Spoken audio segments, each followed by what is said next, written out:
You cannot hear me well. So, welcome everyone. Welcome in the second day of the session of this conference about the Necropoleis Research Network. And the first session of the day is the theme is landscapes of burial and movement. Now, the announcement is that the first and the third talk are not going to be given. There are problems with that. The speakers have not come. So we'll start with Dr. Hakan Rukeman. I hope I pronounced more or less his name in the right way. The subject is investigating the Frankonisi necropolis, a preliminary research into a Roman burial site near Olympus. Wow, in northern Greece. Olympia.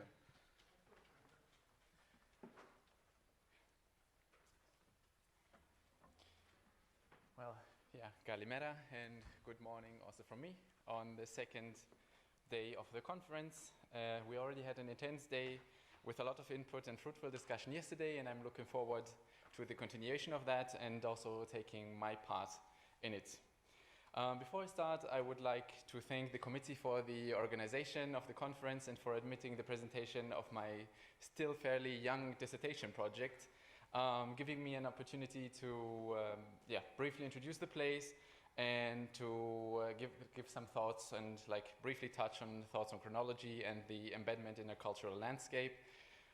Furthermore, I would like to thank the Ephorate for Antiquities of Ilida for giving me the access to the archival material in general, to give me the opportunity to study the material of this specific necropolis and supporting my PhD. So normally I would have made a reference to the previous talk, but since that did not happen, I will still take you to the region of Elis, on the western parts of the Peloponnese. You can see here, there's the Alphios River, you can see it here.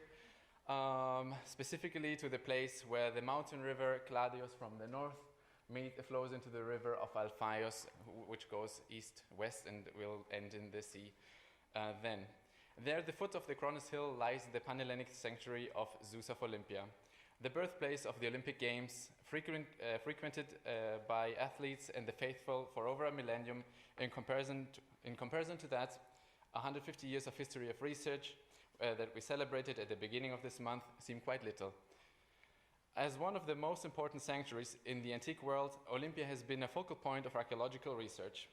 Despite a vast amount and quite well-known research that has been conducted in and on the sanctuary itself, the surrounding area outside of the fence that nowadays encloses the archaeological site has been widely neglected. Although, with the discovery of the temples of Demeter Chamine east of the sanctuary, which would be somewhere here, and the sanctuary of Aletheia and Sosipolis in the north of the Kronos Hill, which would be somewhere here, we had proved that the sanctuary was spread over a much larger area, bringing the term of a sacred landscape into play. The last years, the Olympia Survey project, led by the Technical University of Darmstadt in Germany and the Ephorate of Elis, explored the surrounding area of Olympia systematically, noting possible find spots of all periods. It was within this project that the so-called Frankonisi necropolis was rediscovered. The necropolis is situated approximately 2 kilometers east of the Altis, the sacred central part of Olympia, at the south slope of the hill of Archaea Pisa. It was called Miraca in the past. It's here, and that's where the necropolis is situated. For a long time, it was rather unknown and invisible, but it was moved into spotlight and made international news headlines in 2018 during the architectural documentation and study of one of 4 Roman-era chamber tombs, here marked as grave 11. A brick inscribed with 13 verses of the 14th book of the Odyssey was found, making it the eldest written source of this text. It describes the pig farm of Eumaeus, whom Odysseus meets upon arrival in Ithaca. The brick made it into the top 10 archaeological discoveries of 2018 and drew some attention to the site. But the first localization of the necropolis had happened already 80 years before. During World War II in 1942, Ioannis Koldis reported some finds from the necropolis but first systematic excavations only began in 1957, led by Nikolaos Yalouris, and brought to light 26 tombs. You can see an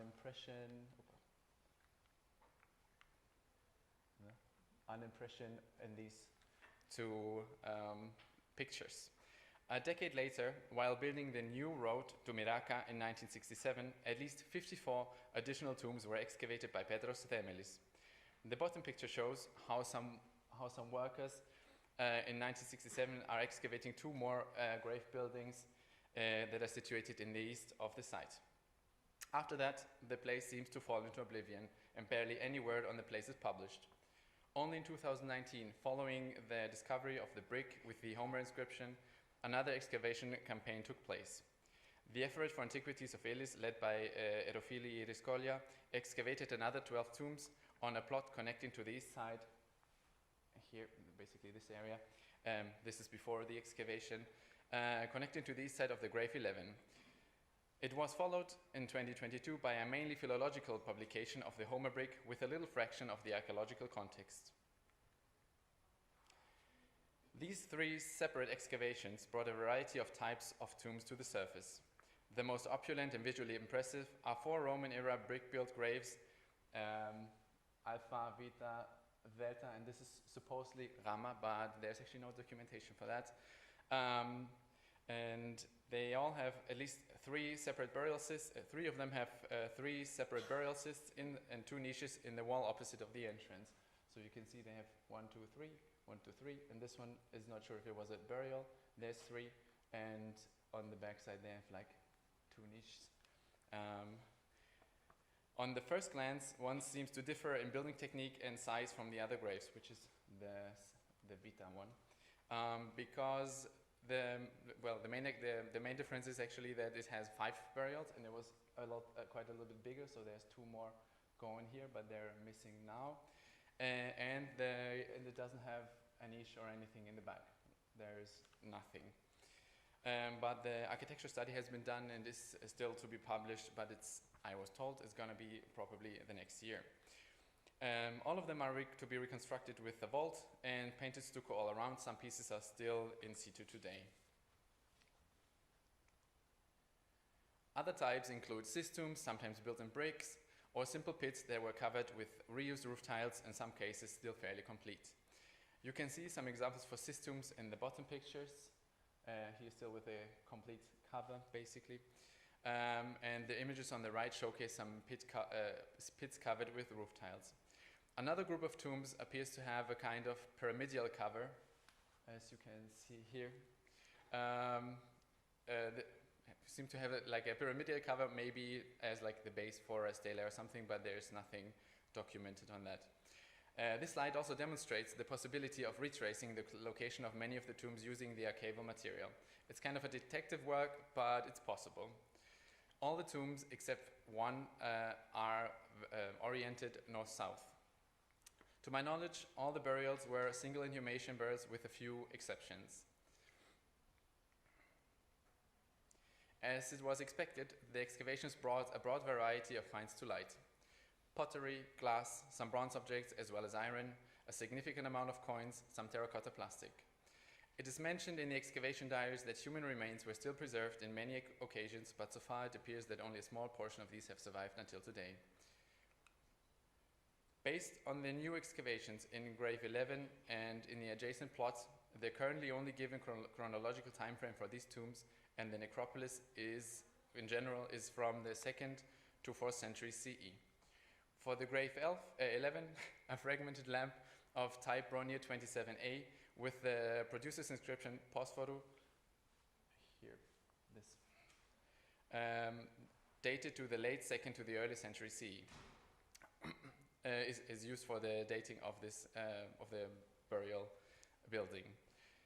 Lamps of the type Bronier 27A and B are generally widely distributed in Greece, with the greatest reference points being Corinth, Corinth and Kenkrea, Patras and Athens. Hence, it's not surprising that within the about 40 lamps found in Vragonisi, Bronier 27 also poses the most common type of lamps, with a broad variation of different producers' names like Octavio, Callisto, Lucio, but also Posphoru being one of them. Lamps of these types usually are decorated with a vine branch on the shoulder and a simple ray motif on the disc, as shown in these two, but also, that's also one of them.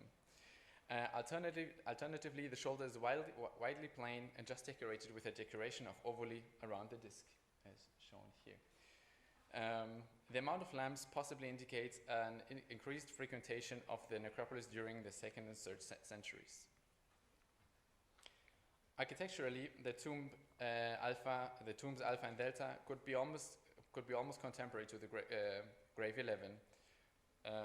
Tomb Alpha seems to be situated on a slightly lower level than the western grave 11 and Delta, indicating an older age. The two shown sigillata plates from this tomb are examples of Eastern sigillata B that can date up to 150 CE and could possibly serve as an indication for a terminus antiquem for the grave Alpha, since they were found inside the building and one inside one of the burials, and could place the building slightly earlier in the time than the grave 11 and possibly grave Delta.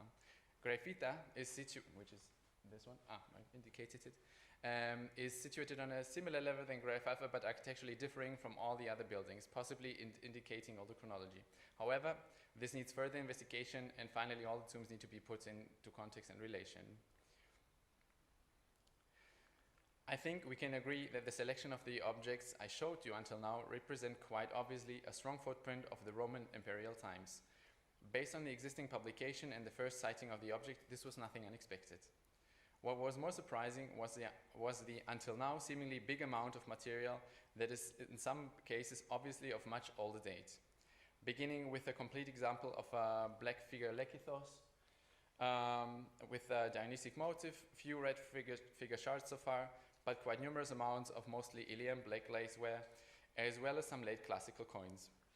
You can see an example from Heraya, which is a city to the east of Olympia and on the rim of the mountains of Arcadia. And then you have some early Hellenistic coins from Elis, which is situated about 40 kilometers north of Olympia, and has been the controlling polis of Olympia for more or less all the time. However, also the excavations of 2019 notes that the grave 11 seems to be cut into a layer that brought much older material stretching further east and downwards. The presence of the earlier pottery, as well as the discovery of somewhat random wall in the deeper layers, give way to thoughts on the diachronic use of the place. Generally speaking, a use of the area for the much longer period than just the middle to the late imperial period seems to become probable. In what way it was used will for now remain open and up for discussion. Notably, the finds of the complete vessels, like the lekithos, the kotyle, indicate the existence of a burial or a cluster of burials already in classical times.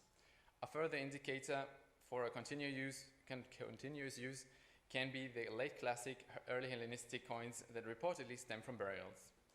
But these are first and preliminary observations, since there's still a big amount of material to be studied and to be analyzed. As mentioned before, the necropolis is situated at the south slope of a hill that is identified as Ancient Pisa, once the ruling city of Olympia. The archaeological proof for that is debatable at the least. The soil there is merely a dense sand which erodes extremely quickly. Even nowadays, after every rainfall, the place looks slightly different. When looking at the different levels of the tombs, especially of the buildings, this needs to be kept in mind. The eastern two buildings are situated on a significantly lower level than the other two and many other of the single tombs around them, which can lead to the conclusion that the necropolis used several terraces simultaneously, but it must be considered that there is a possibility that the two buildings in the eastern part and the other tombs around there could be older and possibly not have been visible anymore due to the erosion of the hill. While in the more western part, on a higher level, new buildings and other tombs were constructed. On a side note, I want to mention here that the way this place was excavated and the fact that there is only this one plan of the site might portray a wrong image of the distribution of the tombs. There's more still visible in situ than that I show, like, very quickly measured in this plan, because these are the newly excavated tombs. Why they are not in the plan, I don't really know, because they're still very significant there. which happened. And most of these are still in the western part, while in the eastern part, most of them have been excavated, so they will have to be resituated in the plan at least. Which means, which brings me to the part that we did a LiDAR scan of the area and of the necropolis and the surrounding area, in order to see if we can see the additional extent of the necropolis, because it's quite evident that in some spots there's still tombs that you slowly start to see if it's going further up the slope and a little further up the road that is passing the necropolis. And also the scan will help to create a more recent plan of all the pits that are still left there that I have indicated on the side more accurately, and gives the base for resituating the tombs that I have in the diaries with sketches and everything to approximately locate them. Either way, it seems as if several of the tombs have used the elevation of the slope to gain visibility. The buildings were completely covered in painted plaster, displaying a notable wealth. There's also indication for other more modest grave markers like stelae and actually roof tiles put vertically or the pyramidal covers of some of the tombs I mentioned before. The existence of the necropolis and its intensive use, the direction of almost all the tombs towards the south, as well as the obvious display of wealth and status in some examples, lead to the assumption that maybe one of the roads to and from the sanctuary led pilgrims past this place of memory. Memory, or being memorized, can be seen as a fundamental topic in the sanctuary itself, may it be through victory in battle or the Olympic Games. Even this so-called Zanes basis served the purpose of memorizing, as a reminder to play fair, or at least to not get caught cheating. Leaving the sanctuary and moving towards east, ancient writers take note of several memorial sites in the Pisatis, which is the sub-region around Olympia, closely connected to one of the fundamental myths of Olympia, Pelops, who beats the king Inomaus in their chariot race in order to win the hand of Hippodamia, the king's daughter. The town Harpina, which was one of the towns of the Octapolis of the Pisatis, founded by King Inomaus of Pisa, mythologically founded by the king Inomaus, is mentioned by Pausanias as mere ruins. Due to colliding information from Lucian, Pausanias, and Strabon, it remains difficult to locate Harpina. According to Lucian, the town was located 20 stadia east of Olympia, which probably places it in the vicinity of Miraca, somewhere around here, nowadays Archea Pisa. Close to the town, he describes a monument built by Pelops above the tomb of the unlucky suitors of Hippodamia. He also notes that yearly sacrifices were made by King Pelops, indicating a memorial hero's cult. Nowadays, this memorial place shall be located on a hill about 1 kilometer southeast of Archea Pisa, but there's no tangible evidence whatsoever, so it should be probably somewhere here, maybe this one. Also nearby Harpina, a heron for Pelops himself is described. The town Pisa was razed to the ground by Elis in the 6th century BCE and was never resettled. Following the descriptions of Pausanias and Strabon, the ruins were displayed as a mythological place in the past. The historical and archaeological proof for Pisa and its destruction does not exist until today. The mention of these two cities is important, as Fragophilisi seems to be alone without connected settlement, as it would be expected. But a connection of the necropolis with a specific place or name is not possible. The existence of Pisa as a place is still debatable, and even if it was destroyed long before the necropolis was founded on the slopes of its city hill. Maybe a connection to the nearby Harpina, which also still needs to be located, could be possible, although a Hellenistic necropolis in Paleocotra is possibly to be associated. However, it seems that the necropolis, at least in Roman times, was embedded in a memorial landscape between different heroi of ancient times and the ruins of ancient cities of former glory. It appears as if the area east of Olympia was widely depopulated, at least during the 1st and 2nd century CE, what seems a bit odd considering the opulence of some tombs and the amount of burials that can be seen in Fragonisi. So is it possible that the location of the necropolis on a road and to and from Olympia through the Chora of Harpina with memorial sites closely connected to the mythological past of the place was a magnet for the wider region to be buried there, or is it more tightly connected to the necropolis, to the sanctuary? Maybe the area was not depopulated, Maybe it was repopulated and people still connected to the past of the place. Thoughts to ponder until a more conclusive analysis of the material provides more guidance. Thank you for your attention.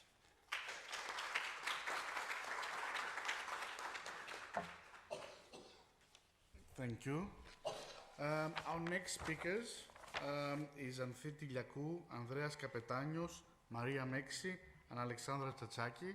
Anthiti Liakou will present the paper. The title is Shared Earth, Shared Bonds, Forging Memory and Identity in Peripheral Aegean Context. Anthony. Thank you. Good morning, everyone. Thank you for being here, and thank you to the organizing committee for admitting our abstract. I'm particularly excited to be presenting here today on the particular context of the island of St. George, because I have followed the route of this research from point zero when I was called in to start excavating when they stumbled across the first tomb. So I'm here presenting on behalf of my colleagues as well, Professor Andreas Kapetanios, Dr. Maria Meksi, and Alexandra Tsatsaki.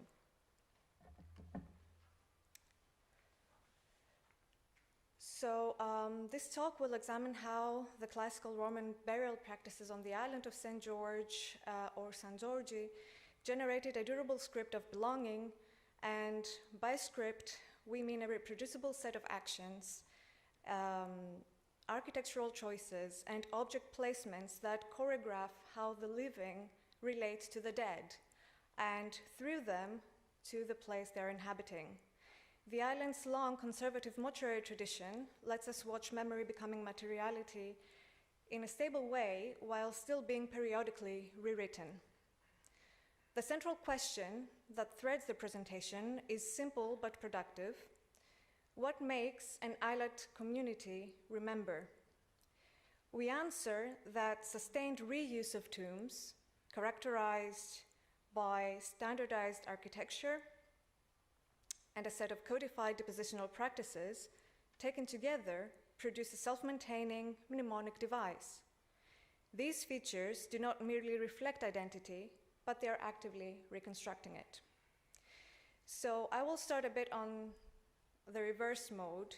San Giorgi is a small islet, roughly 4.3 square kilometers, steeply incised and geographically a schist limestone islet with one meager spring, an agropastoral landscape, long shaped by burning and grazing. Despite its geographical confinement, the community seems to have had an outward attitude with neighboring regions, making Sunio, namely, the closest to it, with roughly 22 kilometers away, Chania with 21.5 kilometers, and Aegina with 28.8 kilometers. Within this tight geography, a partially excavated cemetery of 6 chamber tombs sits alongside at least 17 nearby infant pot burials.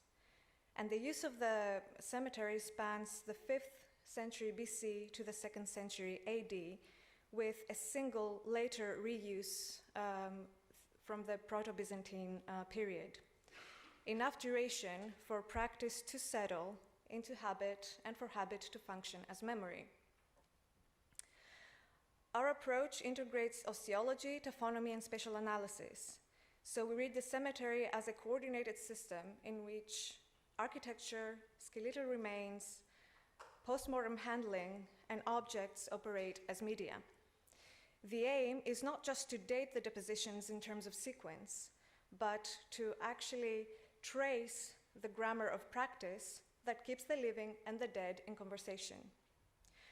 All tombs follow a strictly and strikingly standardized west-east orientation, with a short dromos and a stepped entrance leading into a single built kist chamber, usually with a corbelled superstructure built into a schist bedrock and a low tumulus above. Some chambers include paired horizontal ledges or a narrow interior shoulder, as you can see. Whoops, sorry. Here and here. Features that likely interacted with wooden stretchers or biers. That long chronological arc, which spans roughly 6 centuries, means that each tomb hosts multiple episodes of deposition and rearrangement. Consistency of form plus multiplicity of use turns each monument into a possible genealogical container, an archive that aligns temporal depth with particular families or kin clusters. Skeletal anatomical variations, namely non-metric traits, linked to genetic inheritance, further support the hypothesis of an active genealogical archive.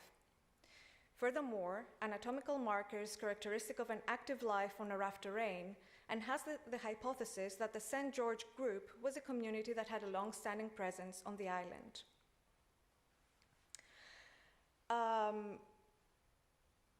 Okay, those were supposed to be a bit further up. Throughout the 8 tombs that we managed to excavate, there is a consistent representation of at least 8 individuals upwards, and most of them are adults or young adults. And these are the preliminary estimation from the field as well as the ongoing process in the laboratory. There doesn't seem to be a preference in terms of osteological sex, but in terms of age, the only subadult or in terms of children remains and adolescent are actually within Tomb 2 and Tomb 8. So this is something to keep in mind when we are analyzing the context and referring to nuclear families and generational use. So the core question is, what makes the island community remember? We argue that a triad, repeated interments, standardized tomb forms, and a coin rite, namely a Charon's obol, cumulatively forged a script of belonging. Each reopening iterated the script, and iteration is what thickened memory.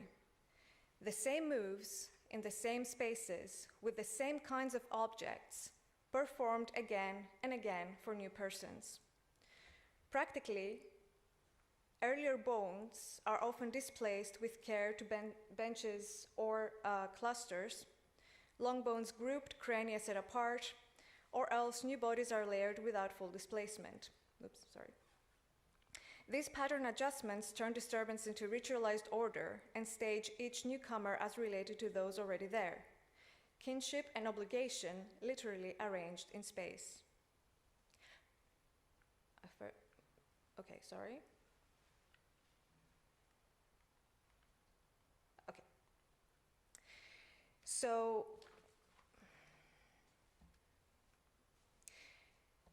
the enduring presence of a community was actually etched through the continuous and repeated actions of deposition. The repeated actions of a particular architectural type and the rugged physical boundary of the islet that built and eventually reinforced the memory over time and tightened the ties of the community related to their ancestral past, their present, and ultimately their future. So the generational use of the same burial ground is no question here. There is a strong link physically between the living and the dead, like the premises of the settlement and the cemetery being really close together without evident boundaries. And the transformed cemetery was a chronicle of existence. So we take temporal layering and materialization into the context of interpreting how this mnemonic device was shaped throughout the generations. So 5th century architectural conservatism is itself a mnemonic device, and by repeating the same entrance, chamber, and superstructure, builders provided a familiar template that reduced ambiguity about how things are done. the tomb form becomes a mnemonic diagram the community can actually inhabit.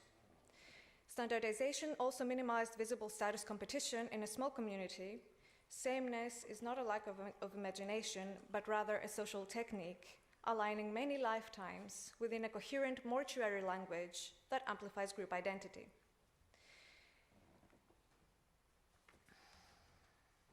So temporal layering, I'm sorry about this again.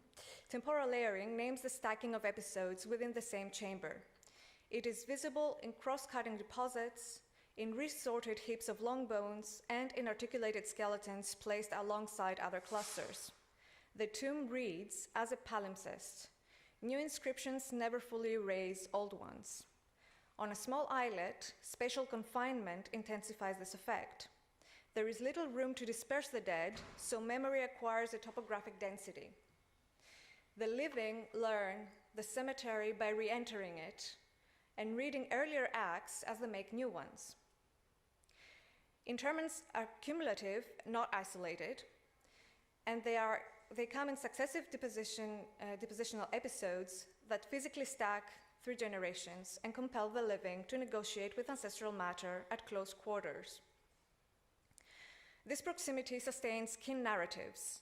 One can literally point to where parents and grandparents were laid, if we're eventually able to sustain this through further analyses like ancient DNA. Moved or gathered. Because patterning recurs across tombs, the practice is social rather than idiosyncratic. Layering, in this sense, is how the continuity synchronizes personal grief with collective history. So we model the process of the layering process as a loop between the living community and the tomb's material traces. But apart from that, the ritual action is also standardized by the visual language of the identity, which means that continuity is material as well as symbolic, and it is communicated through the living community down the generations through a package that includes the visual language of the topography taken into the architectural cohesion throughout the cemetery, the collective interments, the landscape as it is formed as a physical representation, and of course the physical space that becomes sacred through repeated use. And that has to do with the placement of the tombs themselves as monuments, as well as the placement of the deceased skeletal remains when they're positioned, redepositioned throughout the centuries. Coming to materializing memory,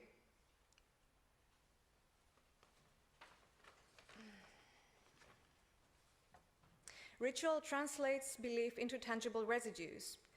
Object placements wear patterns, stacked bones, and durable architecture. These are not mere byproducts. They are the archives through which the past is made available to future actors. The assemblage includes several pottery, but most surprisingly, 51 coins, silver Aeginetan staters in 3 tombs, mostly covering the span through 5th and 4th centuries BC, and numerous bronze issues from Aegina. Some silver coins predate contextually associated pottery, bronzes, acting as curated heirlooms or redeposited keepsakes, enhancing the legitimization loop. The assemblage registers an identity that is both insular and networked. Placing a coin with a deceased, often glossed as the obol of Charon, functions as a rite, a mnemonic, and social contract.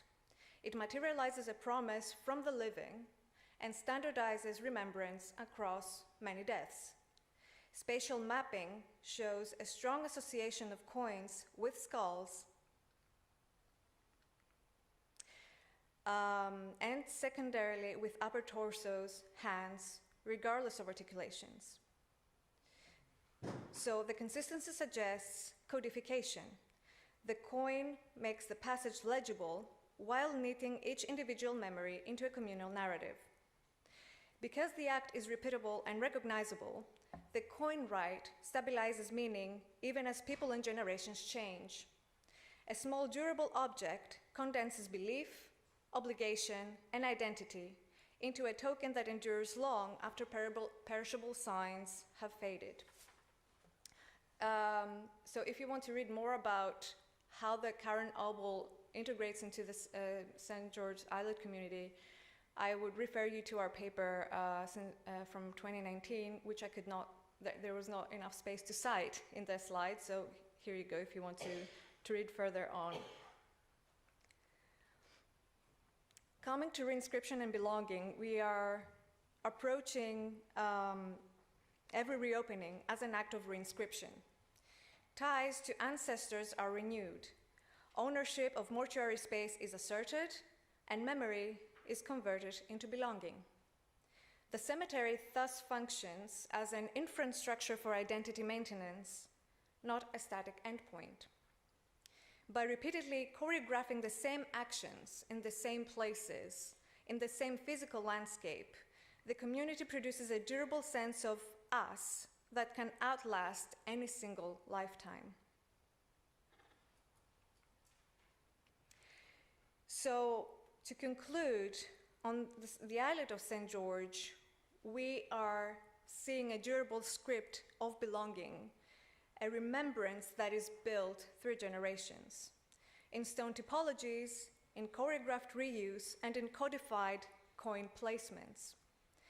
Through continuity of interments, architectural cohesion, and the coin rite, the community inscribed memory into landscape, producing a script of belonging that persisted for centuries.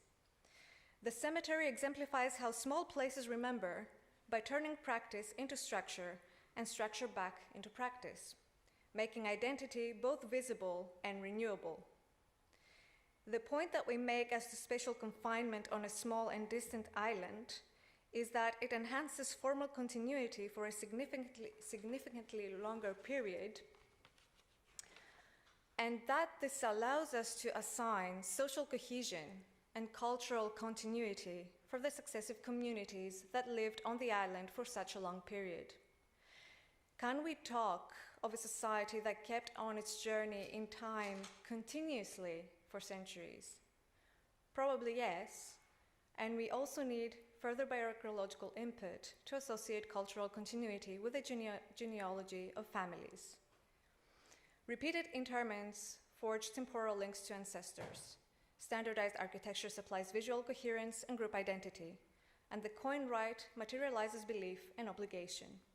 Together, these elements explain how the cemetery became a mechanism of memory capable of potential surviving social turnover while transmitting a recognizably local identity. I would like to primarily thank Dr. Andres Capetanios and Dr. Maria Mexi for reaching out when these contexts were revealed and gave me the opportunity to work on them and through them with them. My collaborators, especially Alexandra Tsatsaki, who made all the drawings and sketches and has been an immense help. Our technicians on the field that were very detailed, the Winner Laboratory and its personnel, colleagues and friends that were there for feedback and brainstorming, the several conservators from several sources that helped and still help process the skeletal material, the students of the Ionian and ECPA University, the University of Athens, and of course, Terna Energy and EGEAS for funding the excavation processes as well as the research going forward. And you for your attention.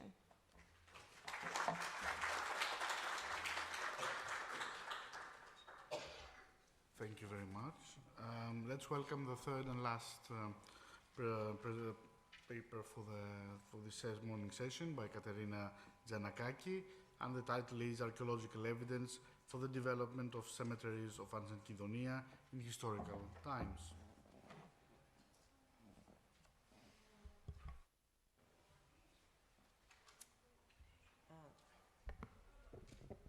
Dear colleagues, first, I would like to welcome you all to Chania and express my delight at participating in this important scientific meeting.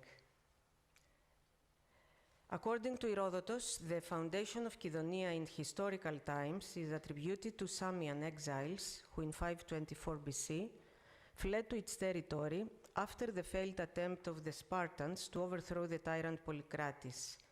Herodotus mentions that this was not premeditated, but rather the result of their intention to clear the area of the Zacinthians, who obviously had lived there since earlier times. The Samians remained in Kydonia for a few years, but in 519 they were expelled by the Aeginetans and other Cretans. Some researchers suggest that the conflict between Samos and Aegina was not commercial or economic in nature, but rather the result of tribal rivalries. The Kydonians, who are indigenous to Crete, and the Aeginetans share a common ancestry, meaning they were linked by ancestral ties. The continuous occupation of the area in which the settlement of Kydonia developed, coupled with specific historical circumstances in antiquity and beyond, resulted in the destruction of a significant proportion of the city's public infrastructures. Systematic excavations have been carried out on Castelli Hill in Chania since the 60s, where prehistoric Kydonia is located. However, the residential areas and cemeteries of historical period Kydonia have been investigated piecemeal, because the numerous excavations are primarily rescue ones carried out by various archaeologists in response to private or municipal construction projects. The rich material collected is often discussed in preliminary publications, but remains largely unpublished as a whole. At this point, I feel the need to mention the late Professor Panagiotis Valavanis, who initially proposed to me as subject of my dissertation the systematic study of known and published archaeological evidence from Kydonia. The presentation given today, which provides an overview of the evolution of its cemeteries from early historical times to the early Hellenistic period, is dedicated to his memory. The following diagrams illustrate the development of the settlement as determined by the typological and chronological classification of the excavation sites and stray finds. Through meticulous observation of the spatial distribution of residential areas, pottery workshops, and burial sites, it becomes evident that a discernible structure of ancient units dating back to an early period of time can be identified. As anticipated, the analysis of the burial documentation proved to be a rich source of information. The interpretation of the data is largely based on the excavator's preliminary conclusions, but the synthesis and theoretical approaches are based on assumptions formulated by the speaker. These conclusions may be supplemented, modified, or even partially overturned once colleagues have published the final results of their own excavations. The following discussion will begin with a brief overview of the history and archaeology of Chania region. In the centuries that followed the collapse of the prehistoric palatial system in Crete, the archaeological evidence of habitation in the Chania plain has been scant and inconsistent. The temporal extent of the area's uninhabited status remains ambiguous, particularly with regard to its more recent boundaries. A stray find from a location southwest of the present-day center of Chania suggests that there was some limited human activity during the 10th century BC. Ναι. Α, φαίνεται το κείμενο. Ναι, ναι. Δεν σας πρόλαβα. Δεν πειράζει.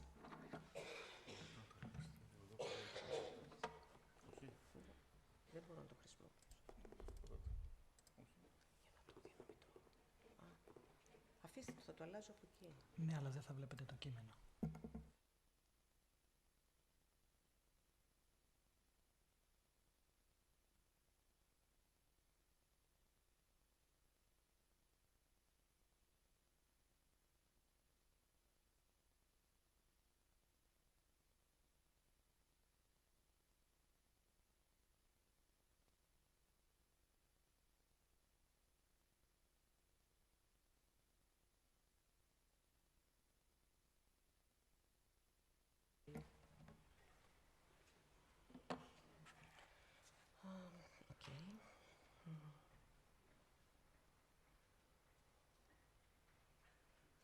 more information is available from the 9th century onwards. The discovery of two pithy burials of this period to the west bank of the river Kladissos suggests the existence of a new settlement near the site of Pelekapina, although there is no evidence of its exact location at present. The grave goods that accompanied the deceased included both locally made and imported objects. In the early 7th century, a group of small vessels was placed over the burials, possibly as part of a ritual associated with ancestor cult. The burials of Pelekapina, located approximately 2.5 kilometers from the coast, suggest that the plain of Chania was indeed inhabited and that the standard of living was a bit high. However, the question arises of the exact character of the settlement in a lowland area relatively close to the coastline, considering the trend recorded elsewhere in Crete during the 10th and 9th centuries for the settlement of populations mainly in mountainous areas. I wondered if this could be a case of settlers or even emigrants arriving from other areas, but there is lack of more evidence to support this hypothesis at present.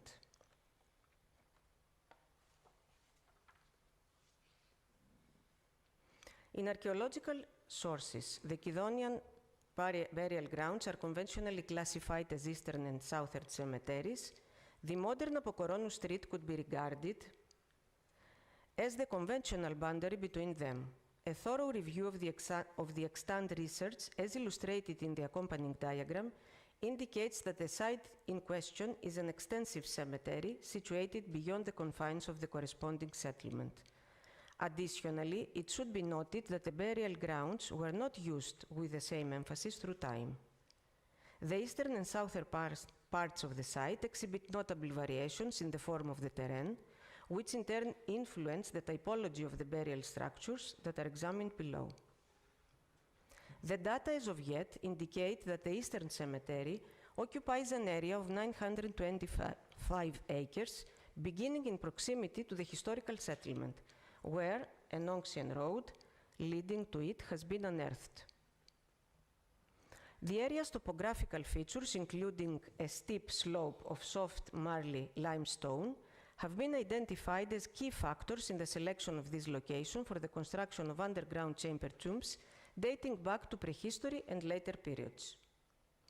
The Southern Cemetery occupies a smaller area, approximately 295 acres, west of Apokoronu Street. A significant part of this site is now occupied by the modern cemetery of Agios Lukas.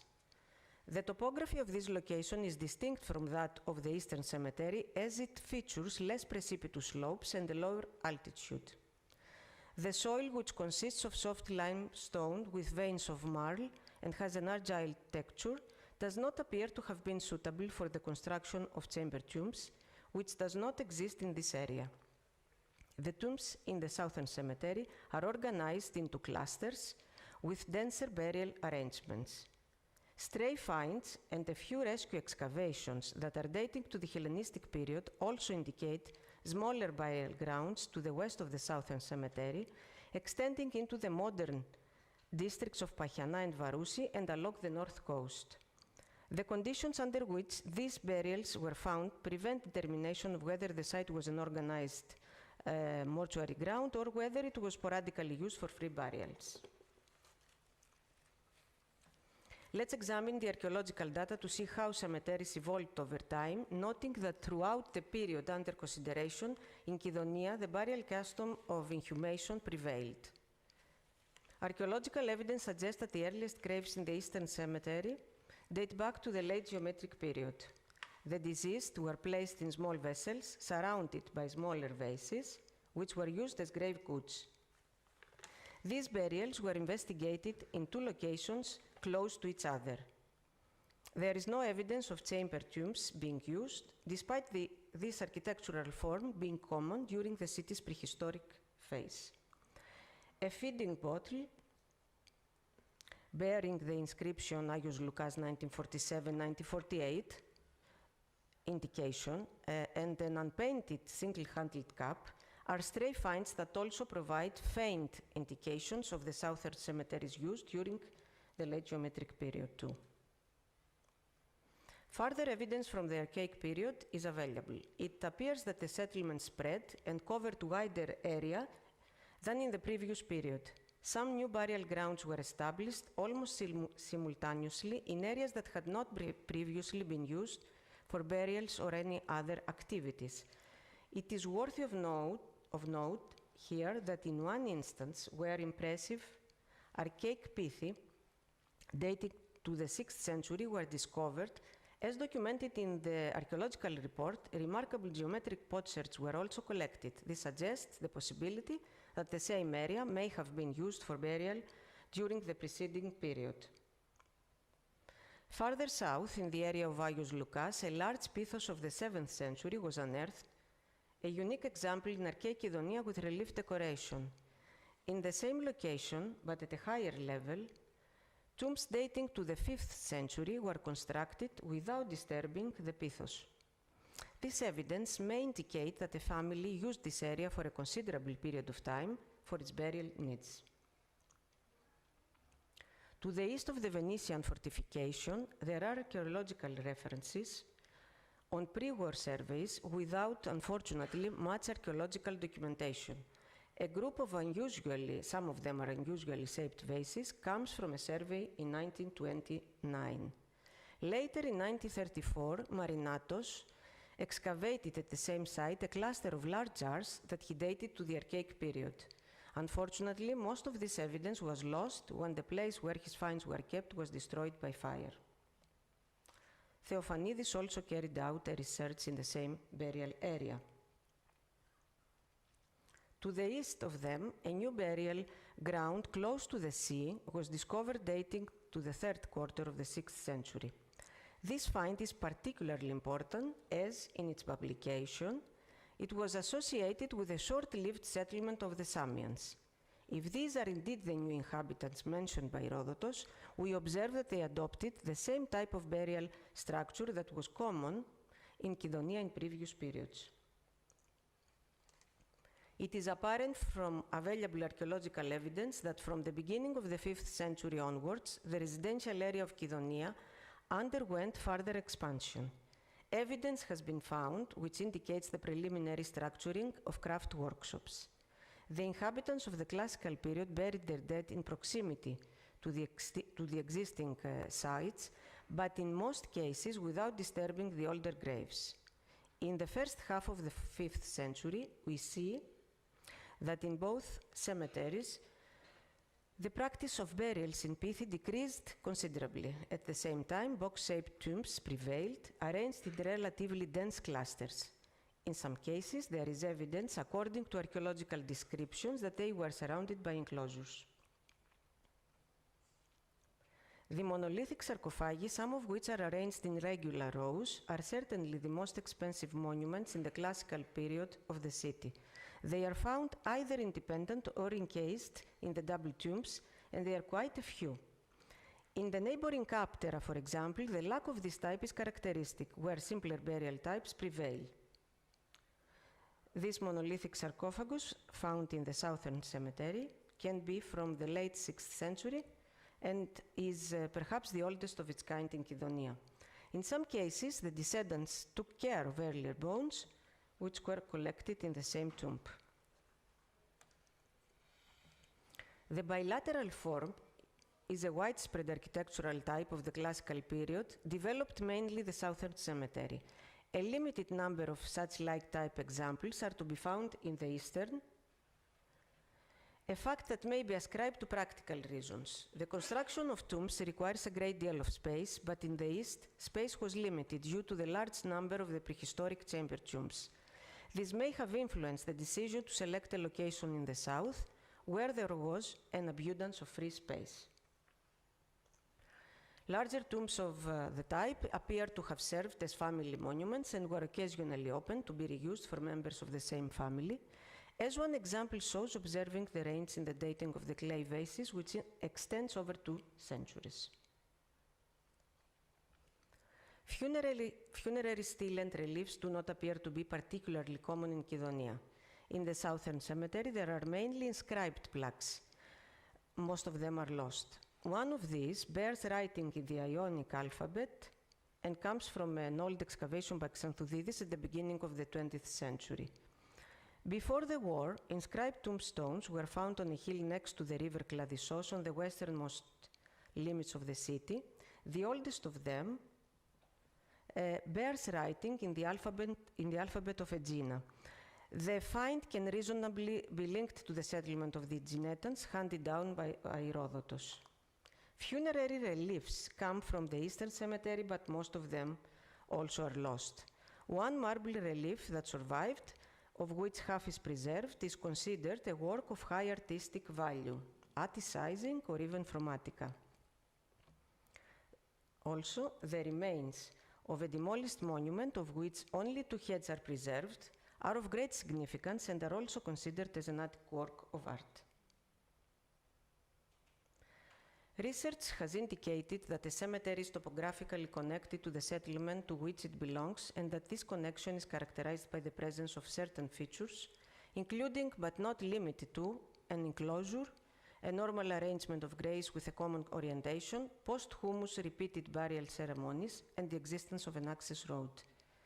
Judging by their distribution, it seems that the burial grounds of Kydonia were principally directed towards the available free land, with minimal overlap with the urban fabric.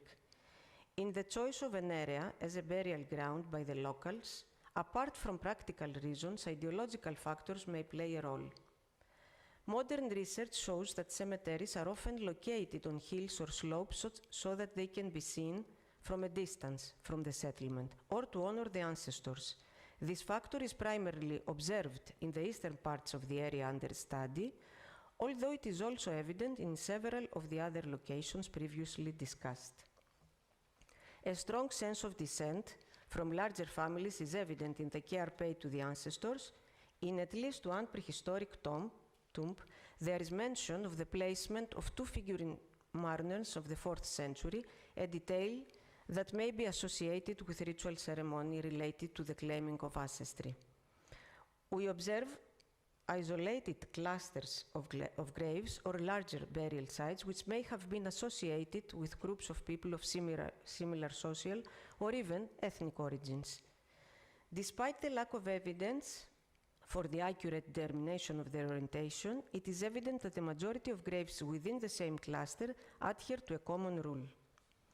For Kydonia, it can be stated that inhumation was a widely accepted burial rite, a choice that was supported by the geomorphological characteristics of the terrain. As the burial data related to the 2 colonies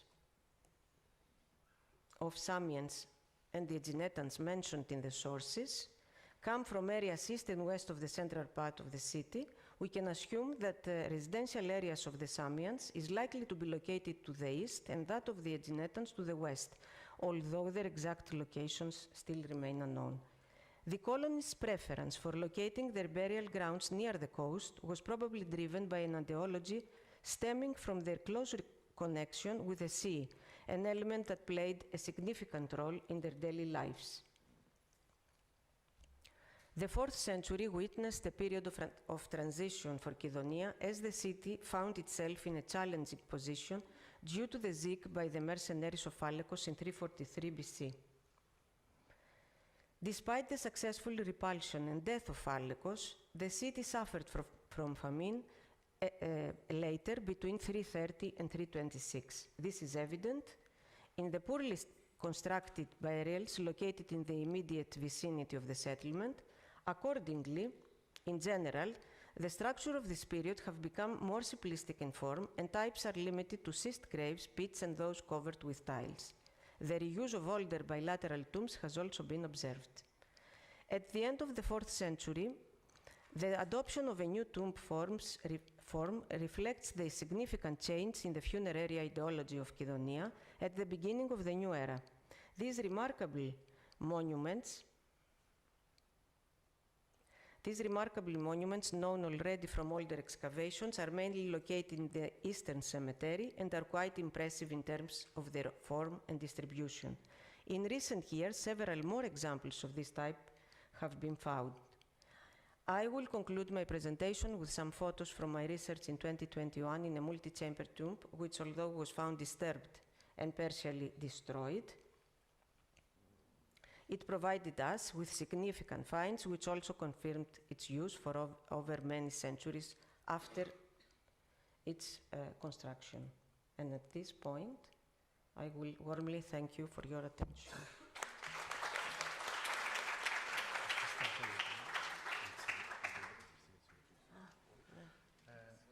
May I call back Hakon Ruckerman and Anthony for questions that you may have regarding the presentations.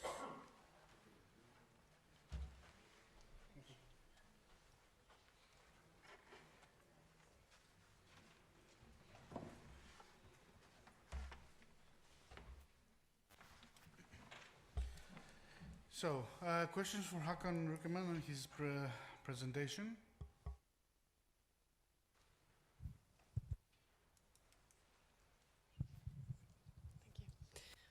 First of all, thank you for your interesting presentation, also to the other two speakers, now that I have the opportunity to do so. Interesting research. Look forward to whatever comes next. You showed a picture of an overview of the finds, of the abundance of finds, and that prompted two questions for me. I saw human remains, so will those be studied? What will you do with it? Will someone else do something with that? Part one. Part two, I think I saw sheep shears also in the upper corner, and I was wondering if that came from an actual tomb context or a secondary kind of disturbance, because they stood out to me. Thank you. Well, thank you for your question. For the human remains, so in general there is some, first of all, and the ones that I showed, they're just the two boxes of the old excavation remains. So there's very few, and we had a quick look with an anthropologist, and she's gonna help me to study them. Let's say like that, because I cannot do it by myself. I don't have the real education for that, but I would like to take part in it. And so next year, hopefully, I will have an assistant to do this and the 12 remains of the more modern excavation. So there's an approach to study them, let's say like that. And the scissors, the iron scissors you saw, they are from the old finds, so they cannot really be relocated yet. Let's say like that.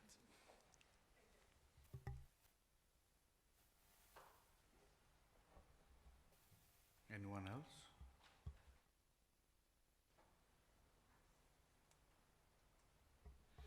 Okay, then let's proceed with the second paper with Anthropology.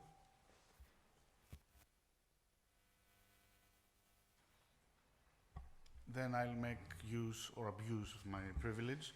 I'd like to ask one question, although classical archaeology is not my theme. Have you seen any analogies of contemporary context from other islets like Antiquities or Delos/Chania, and with parallels of the same phase to see how things develop in these areas?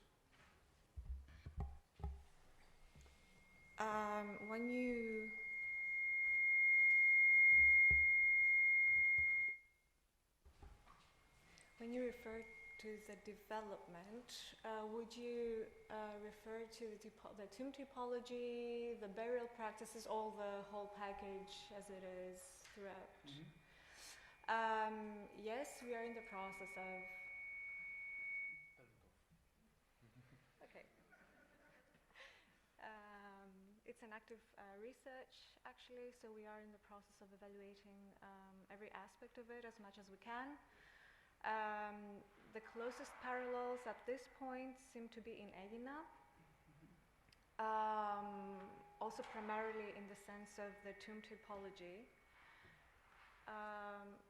In terms of burial practices, it's a wider phenomenon, I would say, that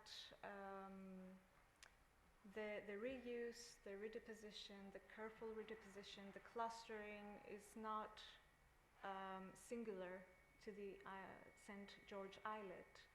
What is singular, or no, singular is not the right word for it, because obviously there might be other parallels. What is extraordinary in the islet of St. George is the consistency in which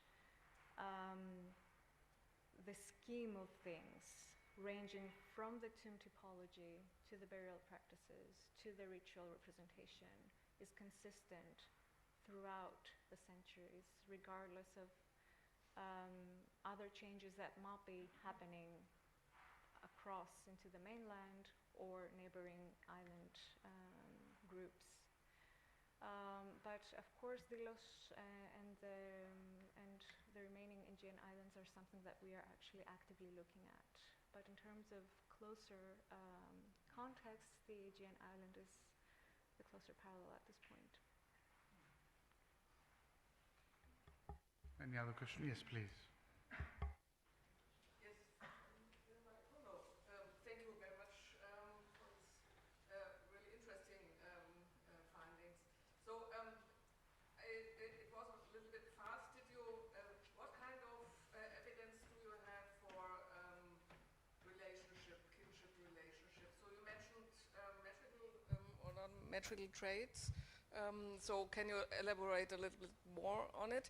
And the second question would be, so the consistency also applies to the set of grave goods, with exception of the obole, or how far does its consistency also go in this direction? Thank you, Professor Fabricius. So the osteological analysis is ongoing, but even on the field observations, because I kept a catalog while we were excavating, as well as in the process of cleaning and categorizing each skeletal element, there are anatomical variants called non-metric traits that have been linked to genetic triggers, and they seem to be more frequent within families, and that would be, for instance, supernumerary cranial bones, particular fusion of cranial sutures, and dental non-metric traits, those being, the dental ones being the most, the stronger evidence, because they have a higher correlation to genetic basis. So those are the findings that we have. I cannot give you statistical percentages at this point because we are still processing, but they seem to be quite frequent and steady in occurrence throughout all 6 tombs. In terms of furnishing, there is a consistency, although the reacher, there is one tomb number 2, from which the array of pottery came from, and is the richest one in terms of furnishings. It also had 2 bronze mirrors. I showed one of them. So there might be some social stratification in that perspective, and if we are talking about families using a single tomb throughout the generations, there might be some social standing there. But I would not like to make a de facto statement on this right now, because we have found other furnishings, but not as rich throughout the other tombs. And there has been the consistency of use or reuse of coins. Some coins were actually reused. They were found in later interments from earlier centuries. So we seem to address the coin as a finding that takes the shape of an heirloom passed down the generations.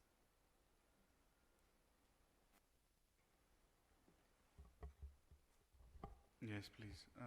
Is there a microphone we can use? Yes, here in front, please.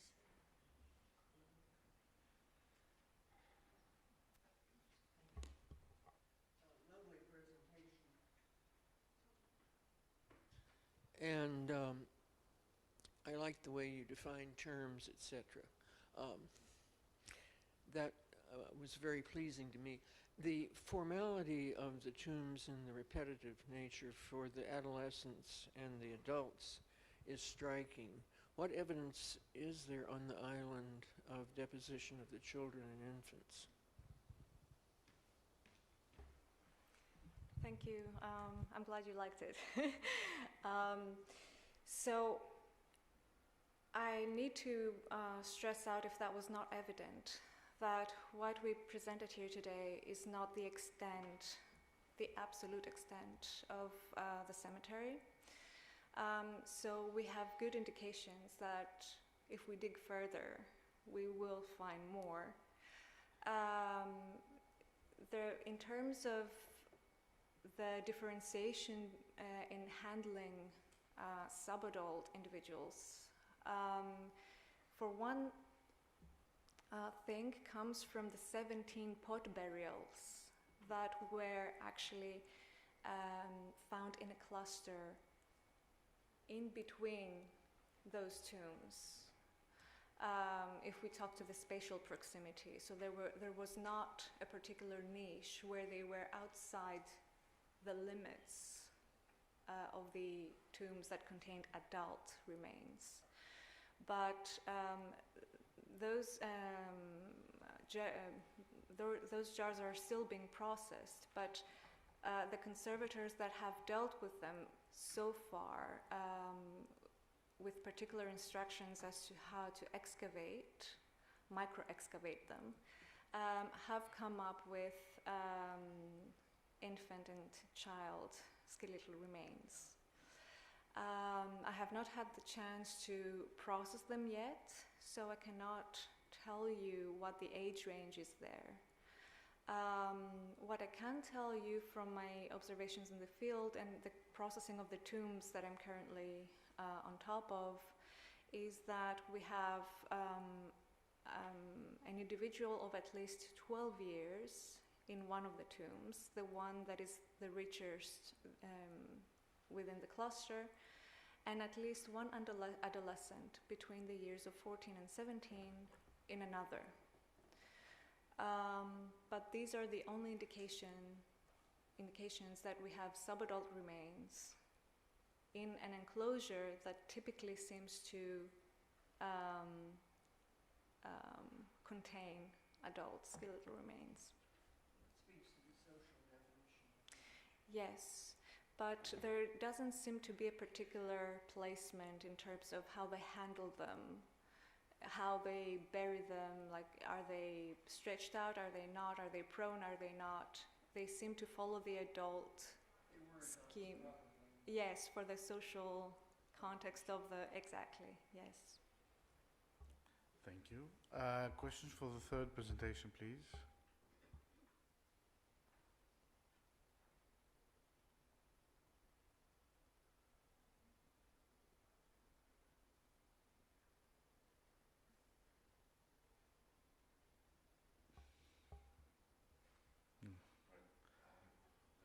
Yeah. Thank you. First of all, thank you so much for sharing with us all this wealth of information, which actually comes from, I'm saying this for the rest of the people in this audience, which actually comes from the place where we are actually at nowadays. So we can actually go around and trace all these burial spots in the modern urban infrastructure of the city. Although I would be, keener to hear more about the later periods because of my own personal interests, but that's another story.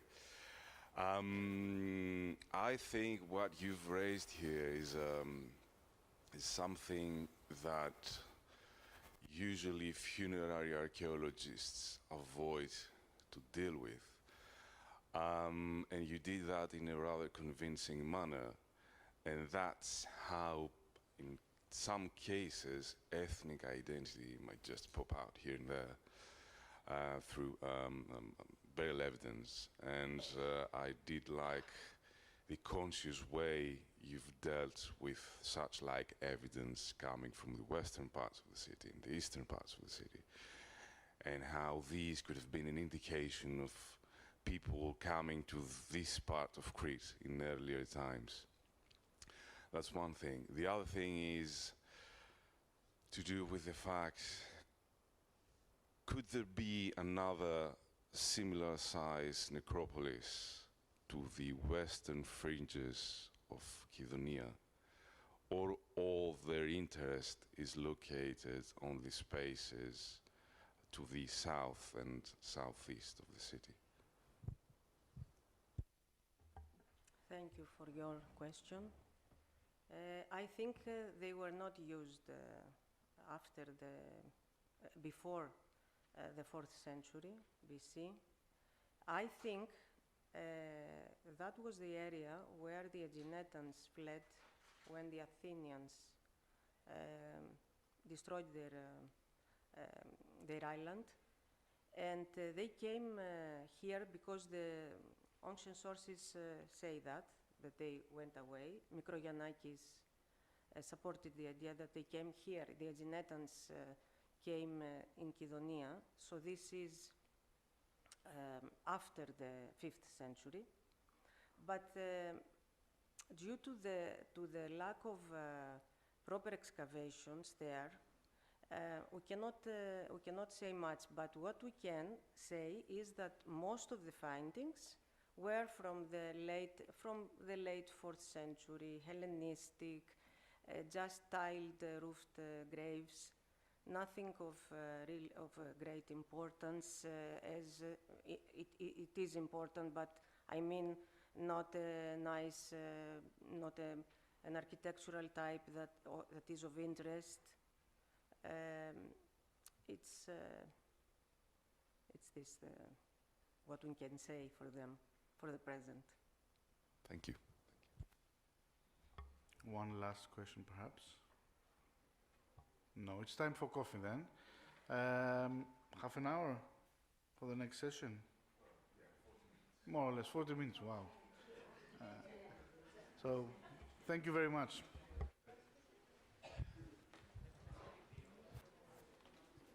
Next session's PowerPoints, please.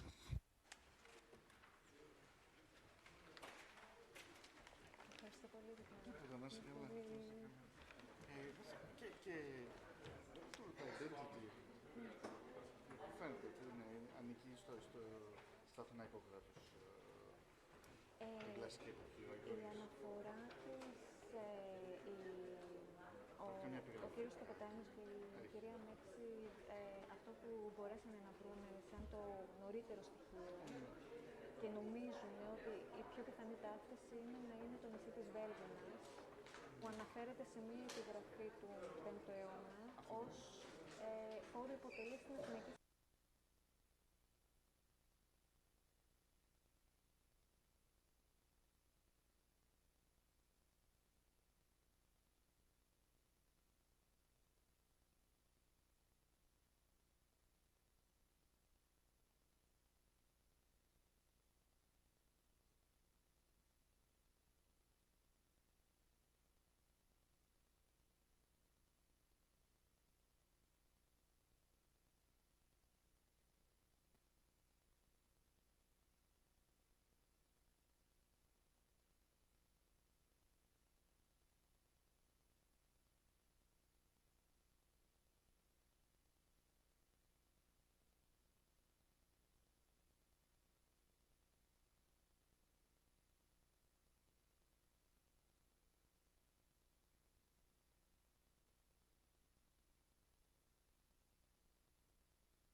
No.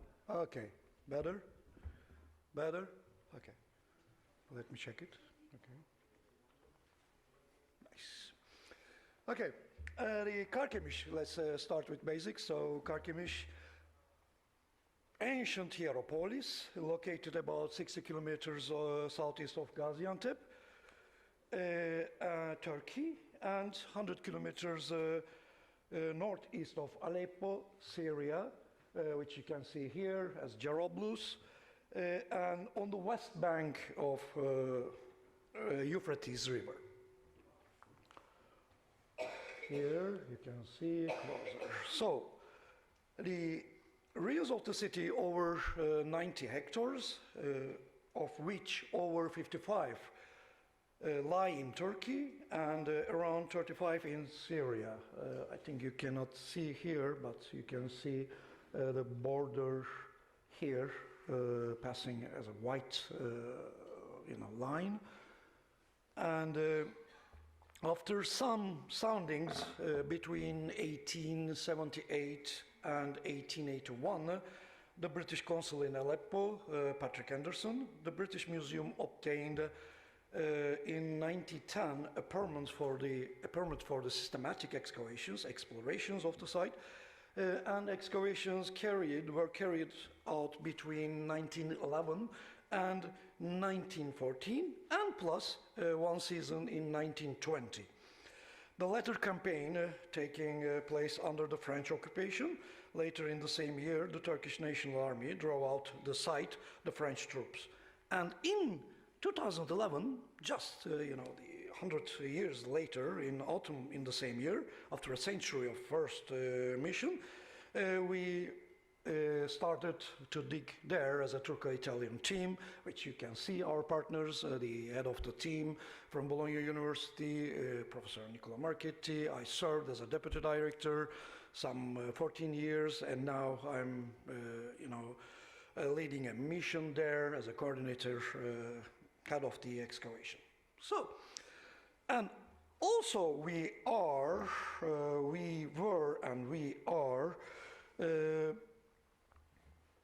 investigating the Iron Age as well as classical and modern cemetery area of Yunus of the city, some 800 meters away from the mound, which you can see here, that cemetery, maybe with that one, which you can see excavation areas, the modern graveyard limits, and the red ones, the areas which we excavated.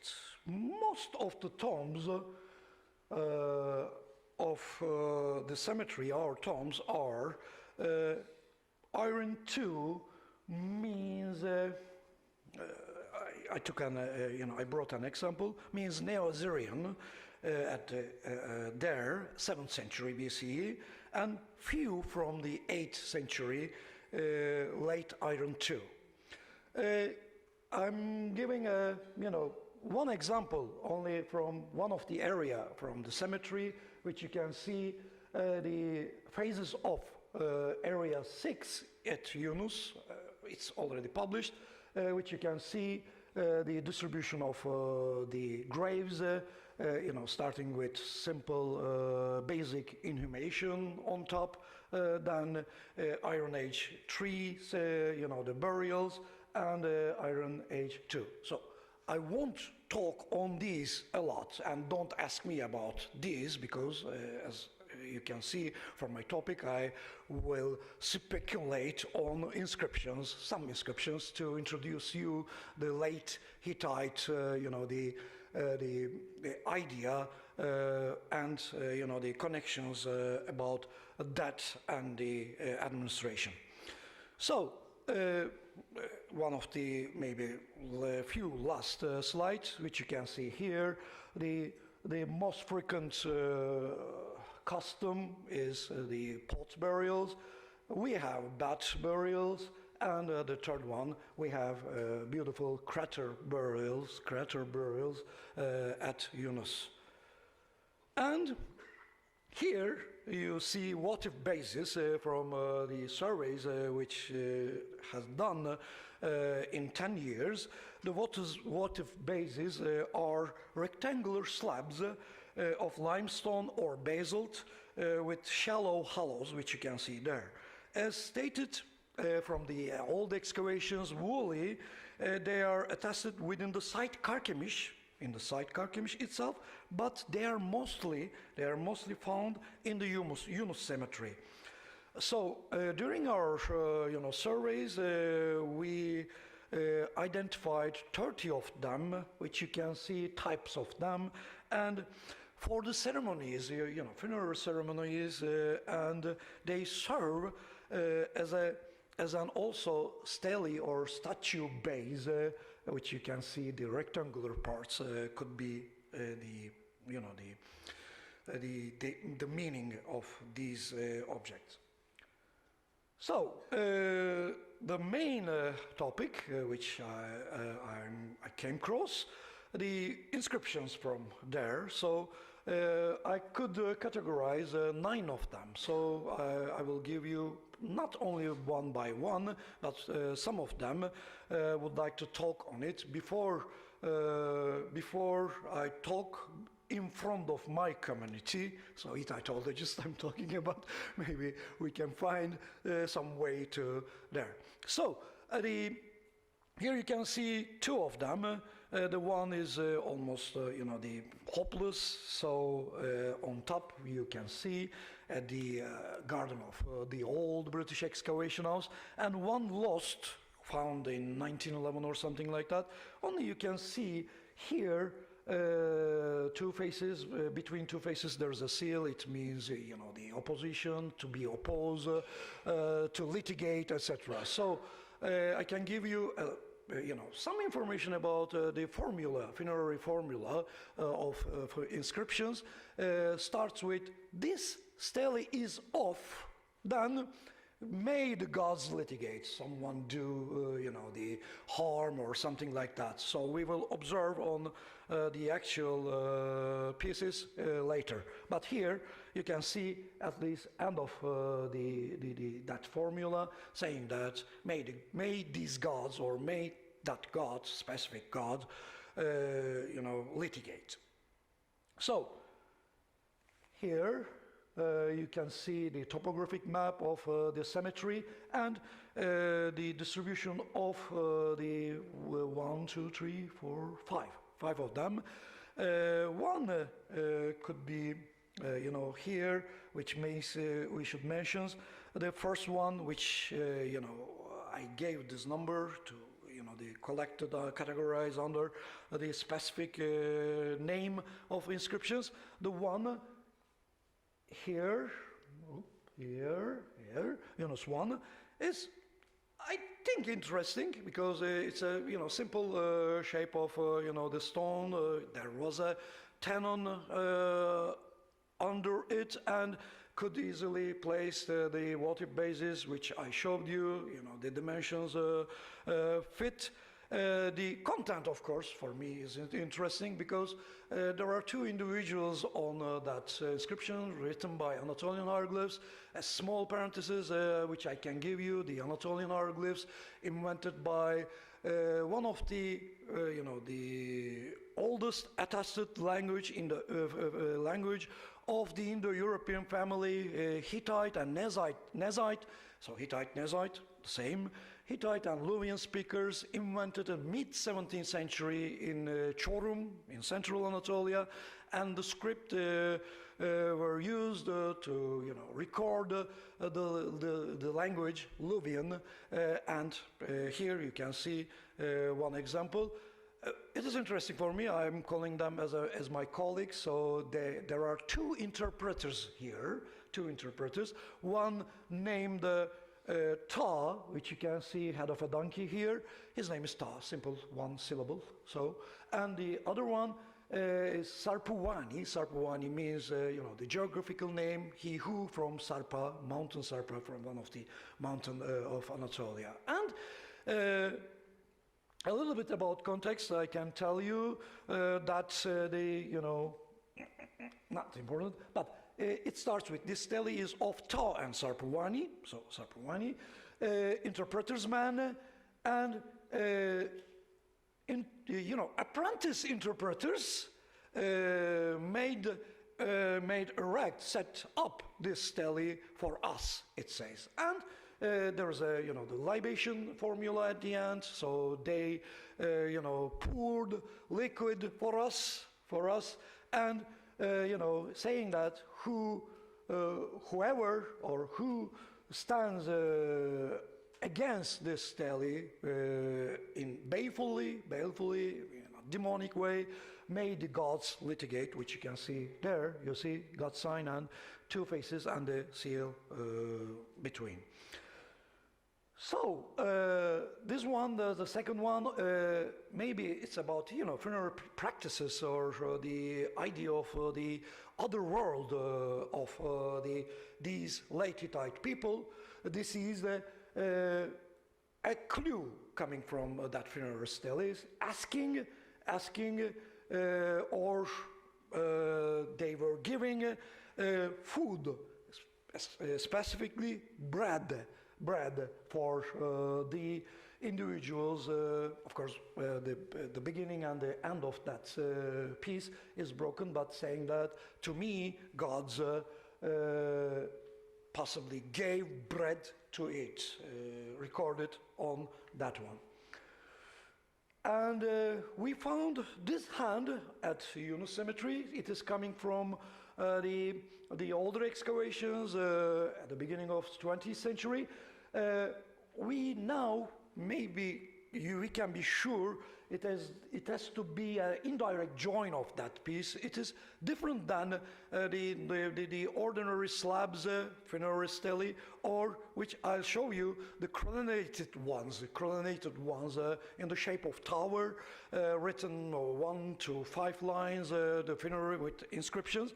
This is different. There's a depiction of maybe high officer or a member of the royal family, but unfortunately, the beginning it starts with different than the ordinary formula. Not this stele is off, but it starts I am. So it means I am. Maybe his name would be there, and maybe the narrative in first person could be there, but unfortunately, almost mostly, destroyed. And this one is interesting. I think the Roman Empire period. No, it's a half of it, so it is reused. I forgot about the first one. The first one, it was found in 2010 during the construction of new road along the southern side of the Yunus. It is a Roman chamber tomb was found there, and that stele, the published one, found in secondary use as the doorway at the end of entrance of Dromos. So the first one, interpreted stele I'm talking about. So as I told you, that cemetery were in use, still in use, and we are conducting a rescue mission there. So we are, removing old friends and, opening a space for the new dads, that area at Yunus. So this one is, the reused in Roman Empire period, but the side, as you can see here, consists of only I formula is you can follow on this. So he's talking about.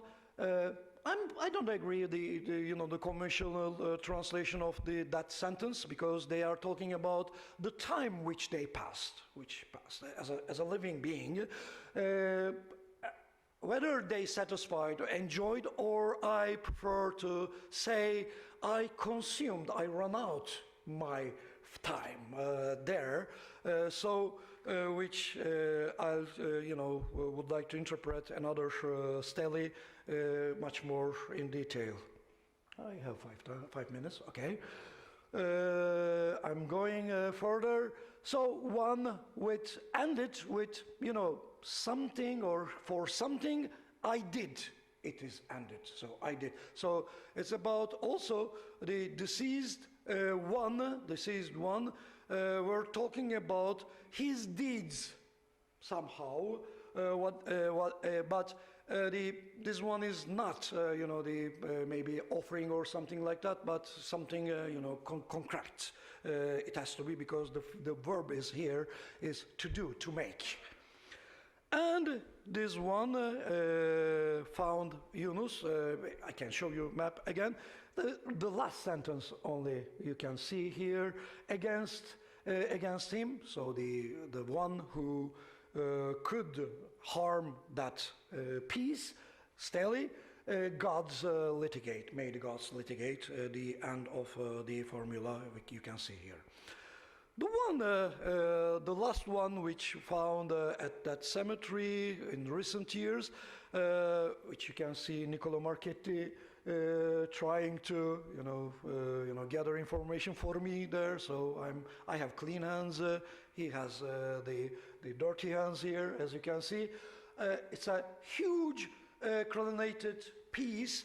One line, beginning of the line at least, inscription is preserved, and it is about, which you can see here, the two people, you can follow their names. So it means the formula could consist not only the deceased one or author, let's say, on inscription. Here, there's a certain Sanai, son of Amaza. So there's they are giving their genealogy, at least one generation.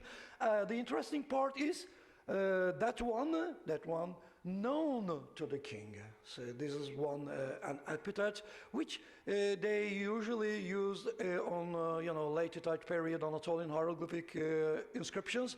You could be known, recognized, known by gods. But here we see much more secular context about being known by the king himself.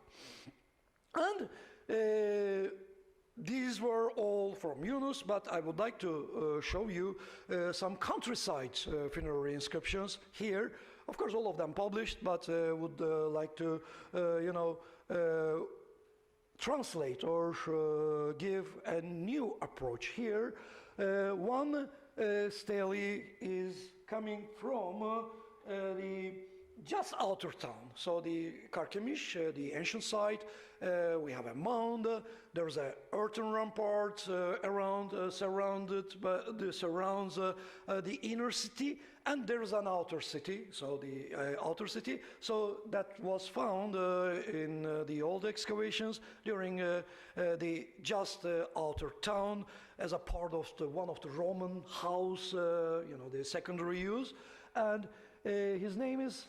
Ziti means man in Luwian, so his name is Mr. Man. So, and another stele, funerary stele, coming from the top of the mound, which you can see here, there, close to the temple of Kubaba, main deity of Carchemish in the late Bronze Age, and during whole Bronze Age and in the Iron Age, and this one is interesting because that Zahanani, his name is Zahanani, son of Ziti. So two generations, one maybe deported outside the city. So Carchemish city, not only Yunus cemetery, but the city itself also serves as a a kind of the funerary space to the deceased. The sentence which you can see here, which I'm against, on the stele of Zahanani, it is about, as you can see, my time, for me, my time, or my times in plural, not I consumed, I think, because there's no negation here, but the following sentence is interesting. This is the conventional translation. I was satisfied, or I was, I consumed, I've run away. Therefore, with my woman time, I am against that part because there is another interpretation on this let's talk, because when you look at the content of this kind of stele, of course we have a lot of hapax words, which you can see attested only on that inscription, and we usually cannot have any idea all of them, but talking about divine law, some elder brother becoming the irrelevant for him, there are rivals, etc. So the context of this piece, at least, really interesting for me. So let me show you last one from the city inside. One buried, the tracking has lost, but now we have found and dug out. And this one, I will skip only the name, and of course, again, his father's name attested on that piece. And also on this piece, it's about this stele, my something. So my something means this stele, my children erected. I'm coming, this is one coming from the city, stele of a lady defining herself, woman of a certain Tarhuasu at the beginning, woman or wife of a certain Tarhuasu. That Tarhuasu is the priest of Harmanian god. So the connections trying to, the lady trying to establish for her funerary monument.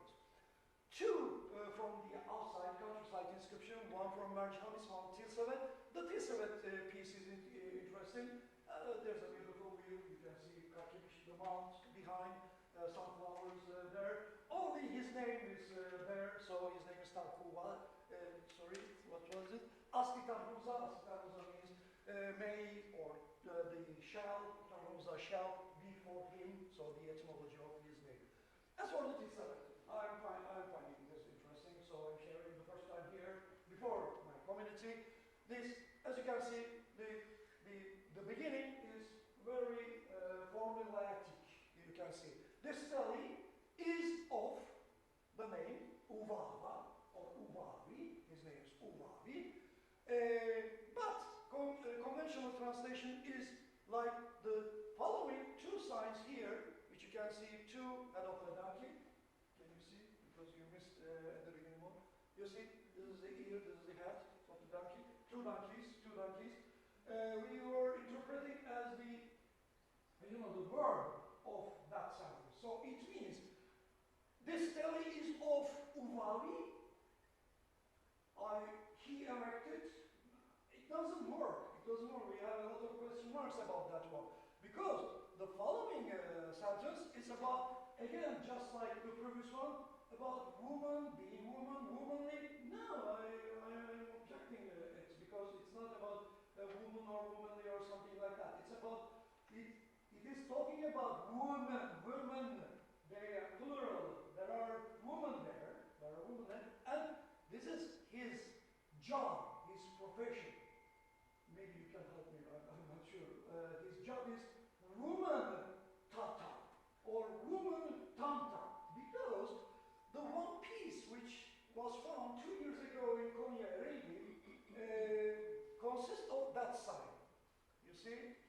We don't know what it is. It looks like cross fingers or something like that, but we don't know.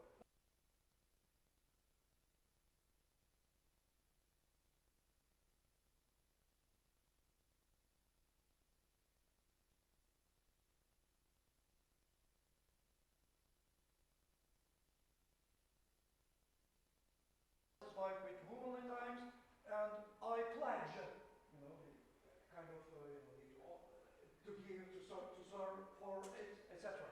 And the following sentences are interesting, in my opinion, because I pledge male-issue, so I'm translating in this way. Males coming from secondary wives, from harem, and women coming from secondary wife. Not female issue. You can say female issue still, but I pledge male issue. I gave you female issue nonsense, in my opinion. So we thought that. And that part is also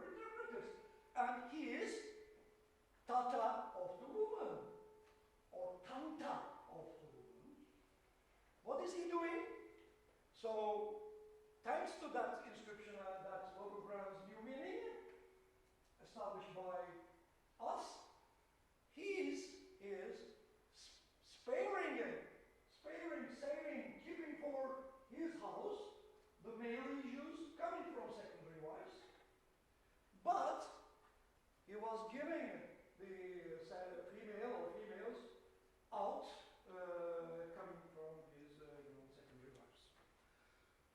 So, any idea about what is he's doing some 30 kilometers away from Karkemish, connected with harem or something like that? If you have, we talk on this. I'm sorry for, I a little bit exceed my time. Thank you for your attention.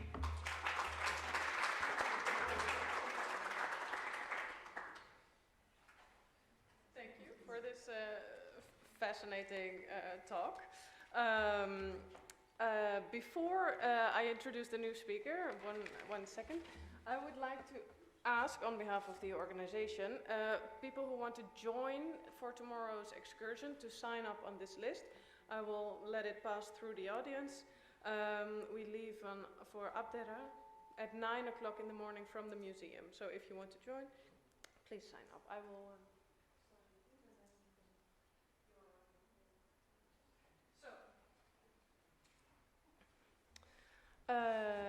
Then it is my pleasure to introduce to you Verena Meijer, who will talk to us about geometric phases and whether or not we can gender identify them as strictly as we are used to doing. So, good luck. So, Kalimera and good morning. We will now jump back to Greece. But first of all, of course, I want to thank all the organizers for this conference and, of course, also for the opportunity to speak here about my ongoing research. Before I will go more into detail of what you have to expect of my presentation, I would like to draw your attention to the following quote. Aus der Ferne bereits signalisiert die Form des Kraters, des monumentalisierten Gebrauchsgefäßes, das Männergrab. As Martha Weber has already observed in her article about the Hirschfeld crater, the well-known shape of the crater plays a significant role in the Attic funerary practices in geometric times. Male graves were typically marked with large craters, while female graves were crowned with amphorae. During the 8th century, vessels started to getting bigger, and funerary scenes such as protheses and ephora began to appear. So, thanks to the distinctive shapes of these vessels, they didn't just indicate the social status of the deceased, but also their gender could be recognized even from afar by the visitors of the necropolis. In this presentation, I would like to discuss the phenomenon of amphorae and craters as sex and gender-related grave markers, mainly for Athens and Attica. Therefore, I have been looking, and still continue to look, for graves that can be directly associated with amphorae or craters placed above them. Since this is part of my ongoing PhD research and everything is still in a preliminary stage, I won't speak much about specific results today. Instead, I want to discuss the challenges I've encountered and how a deeper understanding of this topic could offer new perspectives. First, let me say a few words about my PhD in general to give you some context.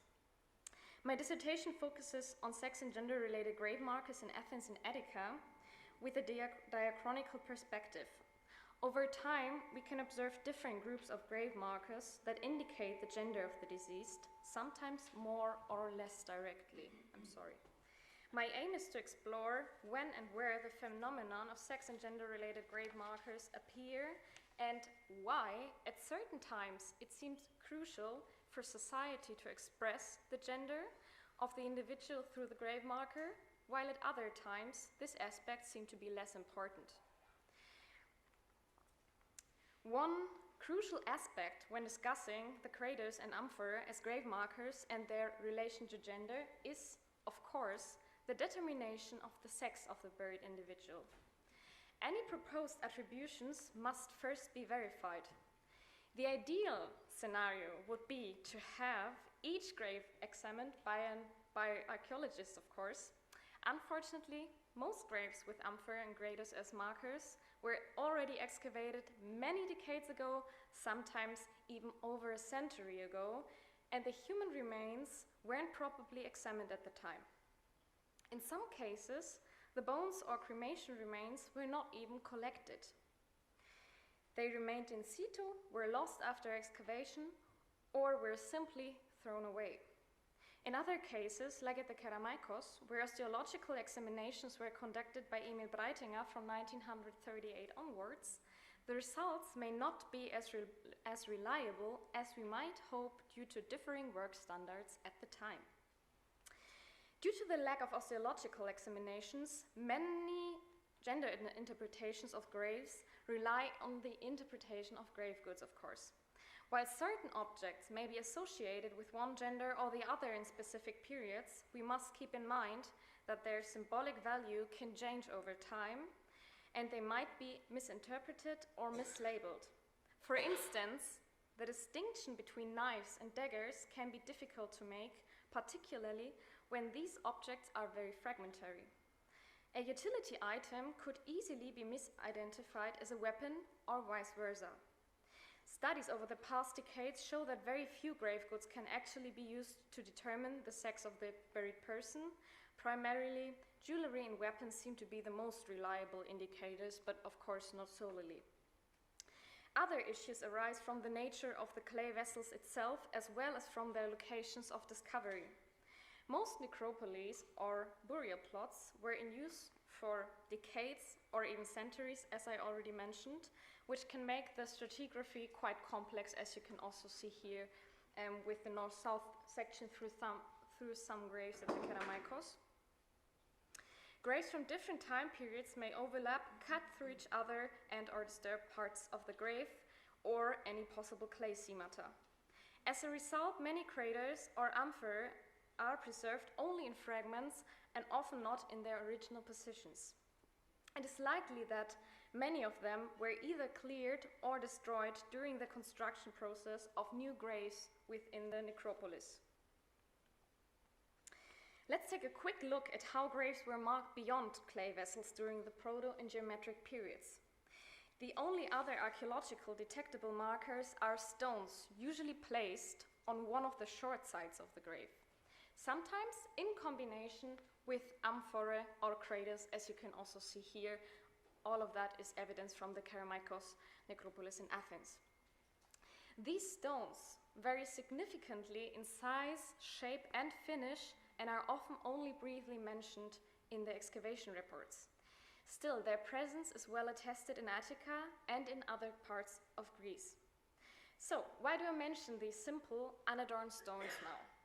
Some scholars suggest that they indicate the former presence of clay markers, possibly used to protect fragile vessels from damage or erosion. In Attica, only about a quarter to a third of graves with them also had stone markers. Given that stone markers are more durable and therefore more likely to survive destruction, it's reasonable to conclude that not every grave with a clay vessel was also marked with a stone. At the same time, many graves, both in Attica and elsewhere, were exclusively marked by stone slabs, often in necropolis, where also clay markers were present. A unique example comes from grave G42 at the Keramaikos necropolis, marked with both a crater and a former millstone, as you can see here, originally used in olive oil production. This unusual marker not only hints at the individual's involvement in that industry, but also highlights their social status. Due to the various challenges mentioned above, only a few clay amphora and craters have survived and can be more or less confidently associated with a grave. In the region of Attica, approximately 24 to 27 craters and 12 to 15 amphora can be identified as having been used as grave markers.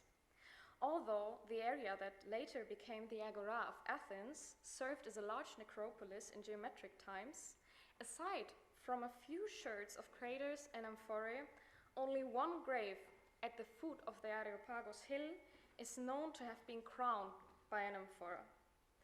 Other examples can be found near the Keramaikos necropolis, such as at the old Dipylon cemetery or along Oros Kritsi, as well on the outskirts of modern Athens. Here you have the two examples I just mentioned from the Dipylon cemetery, and from Oros Kritsi, but also here one example from Palea Kokinia, because we also find, like at the modern outskirts of Athens, modern Athens, a few examples. Craters and amphorae, though in very small numbers, are also present in several larger geometric necropolis like Merenda, Eleusis, Anavissos, and Trachones. In addition to these, other regions, including Marathon, Koropi, and Megara, also show evidence of clay vessels used as markers. This tells us that the practice of placing clay vessels atop graves is not limited to the city of Athens, but can also be well found across other parts of Attica. The majority of these clay grave markers are found at the Keramaikos necropolis, located in the north of ancient Athens, as you can see here, with a small overview. Also on your left side, especially they were found in the south, in the grave plot of the south, in the south of the Eridanos. Within the modern archaeological site, 17 craters and 6 to 7 amphorae have been discovered. According to Barbara Bones' detailed analysis of the crater fragments from the Keramaikos, the number of craters used or possibly used as grave markers, although without associations to specific graves, may be even increased to approximately 34. The significant number of these vessels, combined with the long period during which they were used as grave markers, highlights the special role of the Keramaikos in this context. The first craters and amphorae in Attica appear during the protogeometric period. The craters and amphorae which were used as grave markers appear during the protogeometric period, so around the late 10th century, with three examples found at the Keramaikos and another crater found further north on top of a cis grave in the area of Nea Ionia. Even though the decoration, shape, and size of these vessels evolved over time, the last examples of their use as grave markers are once again found at the Keramaikos. So you have, so you have on the right side the protogeometric examples, so the very early examples out of the Keramaikos, and on the left side, the latest examples. Some of the advanced 7th century BC graves in the area of Hagia Triada were marked with smaller craters and amphorae, whereas this practice seems to have disappeared in other parts of Attica. Fortunately, some graves at the Keramaikos necropolis were bioarchaeologically examined in the first half of the 20th century. In general, we can say these were like 11 graves of 24, which I collected here for the Keramaikos necropolis. So, yeah, unfortunately, not even half of them. While not all graves were studied, both the bioarchaeological evidence and the grave goods, and particularly the ash urns, support the attribution of amphorae as grave markers for women and craters for men in most cases. Furthermore, iconographic evidence of late geometric vessels also sometimes indicates the gender of the deceased during an Protossene, for example. In most cases, the attribution holds, but there are a few examples that need to be further discussed. Let's stay at the Keramaikos for a closer look at graves G25 and G26. Grave G25 is an inhumation in a wooden coffin, which was accompanied by vessels such as two anachoae a scyphos, 2 pyxides, and a small jug. It also contained the fragments of a belly-handled amphora in its filling layer and was marked with a limestone slab. On the other hand, grave G26, another inhumation likely inside a wooden coffin, cuts into grave G25. It was furnished with a scyphos and 2 plates and was crowned by a limestone slab, as well as probably a crater, which was found in a very fragmentary state, as you can see here. Emmy Breitinger identified the human remains in G25 as male and those in G26 as female. However, some researchers suggested that the complicated and overlapping nature of these graves raises question about this attribution. But this is not the only example of such cases at the Kerameikos. Grave HS 109, located along the Holy Street, contains another inhumation inside a wooden coffin. The grave goods include a jug, a lidded pyxis, a scyphos, a golden bracelet around the right wrist, a spearhead, and the remains of a sword. Fragments of the lower part of an amphora were found in the filling layer of the grave. While no bioarchaeological examination was conducted in this case, the excavator noted about the skeleton that it was a strong but badly preserved skeleton of a man with an estimated height of around 1 meters 80. The presence of weapons in this grave, however, contradicts the use of an amphora as a grave marker. Outside of Attica, there are only a few known examples of graves marked by amphorae and craters. At least as far as my research has uncovered, yes, craters have been found as grave markers at Lefkandi, in different parts of central Greece, and also in the Argolith, like in Corinth or Argos at the Peloponnese. Evidence for amphorae as grave markers comes again from Lefkandi, Argos, and the island of Skyros. The earliest examples date back to the protogeometric period again, with both craters and amphorae found in the Tumba grave at Lefkandi, as well as in the burial plots at Agiana and Magasia on Skyros. Grave A from Agiana is a late protogeometric burial that was furnished with golden jewelry and 4 spindle whorls. Fragments of a protogeometric amphora were found on top of the grave cover and suggest its use as a marker.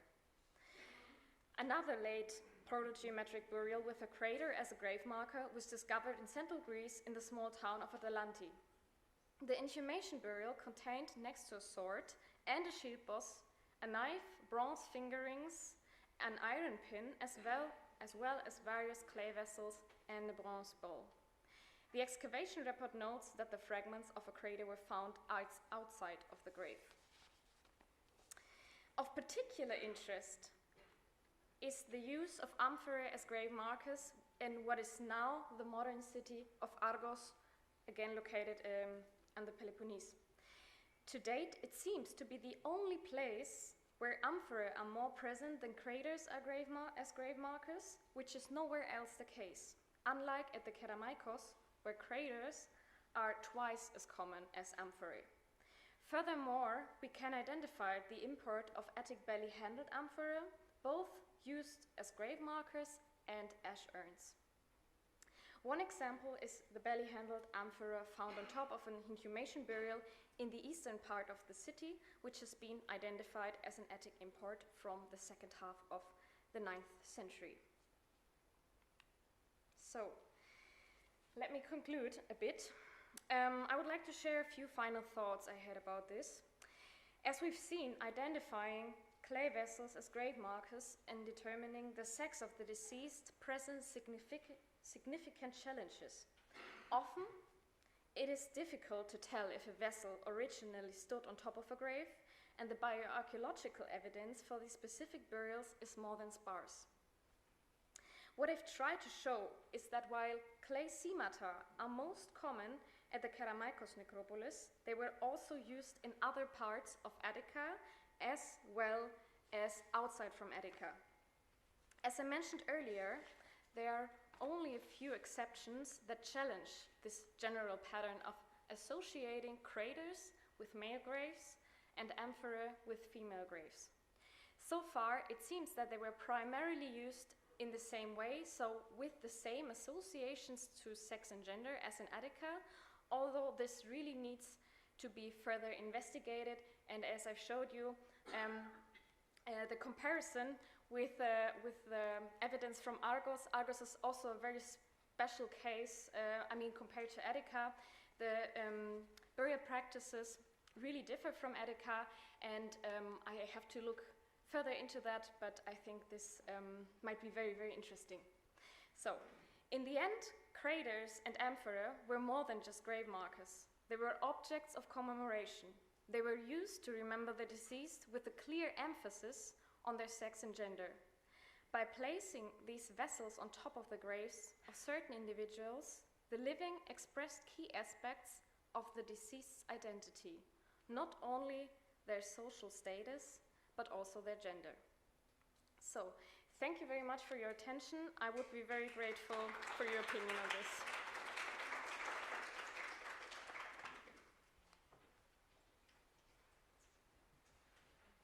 Thank you, Verena, for this thought-provoking talk about, re-examining old ideas and old notions.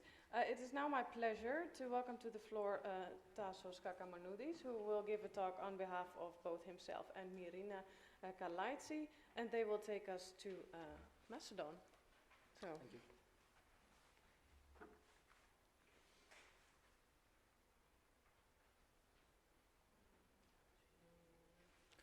So, good morning to everyone. It's really nice to be here. Also, on behalf of Mirina, we would like to congratulate the organizers for having all these very interesting papers, very interesting people, different approaches, and of course for accepting our participation and inviting us to be part of it. So, this session, as you realized already from the previous presentation, is not only about inscriptions. So, ours still have inscriptions, but here we will mostly speak about the paintings. This is the layout of the presentation. After introduction, we'll speak briefly about grave marking and modes of commemoration at a year. Then proceed to the main part, which pertains to the grave monuments of the Great Tumulus and the multispectral imaging techniques applied on them, before concluding with some broader placing in the wider perspective. So the city of Aegae, situated at the site of the modern Vergina, as you see on the map, was the first capital of the Macedonian kingdom and the cradle of the dynasty of the Macedonian kings. Both the archaeological finds and the literary sources testify to the importance that the site held from the early days of the kingdoms of the 7th century, at least until the reign of Alexander the Great. The necropolis of Aegae, covering an extensive lower area to the north of the city, was in use for more than a millennium, so from the early Iron Age to a Roman imperial period, a time span of 1 millennium. A distinctive feature of the necropolis is the presence of hundreds of burial mounds, as you see on the slide. About 130 have been excavated, and 550 are still unexcavated. These mounds can be assigned to two distinct periods, so we have a gap between the two periods. To the early Iron Age, early Archaic, you see it in green, and to the late Classical, early Hellenistic, you see it in orange and light blue. The early mounds cover several graves that contain burials of people that we think related by kinship or by belonging to the same family or wider family group. And the mounds of the latter period developed between the earlier ones, as you see on the slide. And these are characterized by marked variability regarding their size, the number and the type of tombs they cover, as well as the quantity and quality of the grave assemblages. From the 6th to the mid-4th century, so the intermediate periods, the use of the northern part of the cemetery ceased, and new burial clusters were created to the southwest, closer to the city walls. The royal presence has left a deep imprint in the funerary landscape. 3 distinct clusters, used from the 6th to the 4th century, covered a total of 34 graves of increasing monumentality, attributed to male and female members of the royal elite, so clusters, royal clusters A, B, and C. In the same southwest area of the necropolis, the archaic and classical graves of the common people, let's say, are lined up in extended cemeteries. Now, from this region, we have the earliest indications of the marking of individual graves, as you see on the slide. And as shown also on the plan, you see that not many, but in some of the classical graves, we have found in the excavation roughly dressed stones found in situ in an upright position and have been plausibly interpreted as grave markers. Furthermore, over the north side of a late classical tomb, the overturned porous base of a stele was found, and next to it the remains of a funerary sacrifice. Similar bases have been found in situ in some of the late classical early Hellenistic mounds of the northern part of the necropolis, and this find spot point to the erection of markers also on top of tumuli of mounds, and not only for the marking of individual graves. Burned and broken pottery found around these bases is interpreted as the end product of commemoration rituals performed on the tumulus, possibly in relation to the non-preserved grave markers. Finally, a stone base of a stele has been found inside the soul chamber of one of the late Macedonian tombs at Ayer. In view of the funerary slabs and stele found in situ in chamber tombs in Macedonia, but also in other sites such as Alexandria, a secondary placement should not be taken for granted. It is important to stress that the tombstones retrieved from the Great Tumulus, on which our paper focuses, represent the vast majority of the tombstones preserved from Ayer. Despite the fact that more than 1,500 burials have been excavated, we have very few so far, let's say less than 10, except from those that is the focus of our paper. So what we present and focus in Great Tumulus is because this is the vast majority of the preserved grave stele in total from the site. And the other stele that were found from secondary contexts and mostly as covering in the late Roman imperial tombs. So the tombstones that are in the spotlight of this presentation were found fragmented and in second use as building material in the Great Tumulus, the monumental man-made mound that dominated the western edge of the necropolis. The fragments of the tombstones were found among the different kinds of stone and soil used in the construction of the mound. And this mound, of course, covered the cluster of the royal monumental tombs you see on the left. Numerous modest classical graves have been excavated in the immediate vicinity.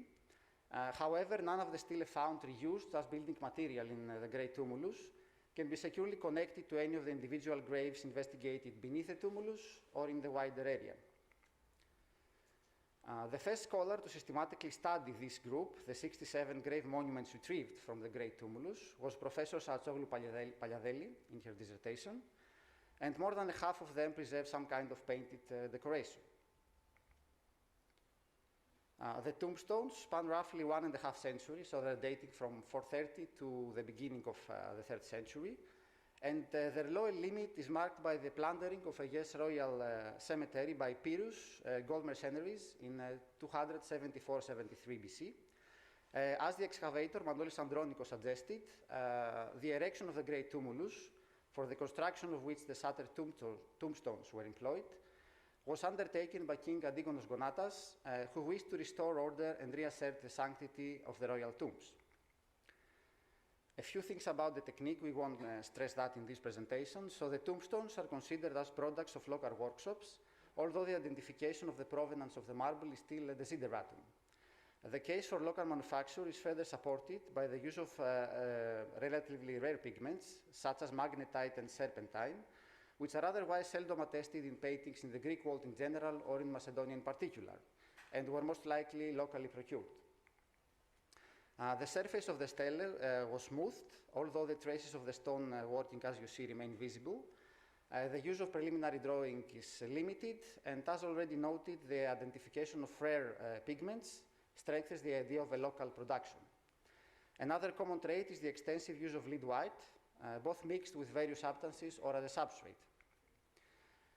Although most of the pigments used have been identified also in Demetrius and Alexandria, the general impression, at least in their current state of preservation, is that of a rather limited color palette. Finally, the impasto application of pigments could be related to the application of the encaustic technique or to the extensive use of lead white. The binding materials have not been identified, and this chromatic analysis is hindered by the use of undocumented substances on top of the colors of the painted stele. Let us now turn to the multispectral imaging, which has been recently carried to this corpus and has significantly enhanced their appreciation.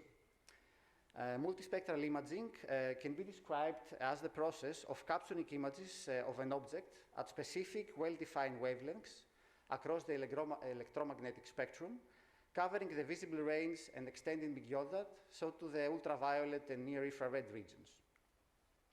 Practically, with the aid of specialized filters, we emit and capture different wavelengths of radiation to and from the objects under examination. In this way, we obtain images that are perceptible to the human eye, and this method provides us with a wealth of information, as you'll see. It can reveal hidden iconographic elements, underlying pictorial layers, preliminary sketches, and more. One of the pioneers of multispectral imaging was Volkmar von Greve, known primarily for the techniques he applied at Demetrias, near Volos. Von Greve applied the same techniques to 13 stele from the Great Tumulus, but unfortunately the results were not published, and until recently we only have only white and black photographs printed.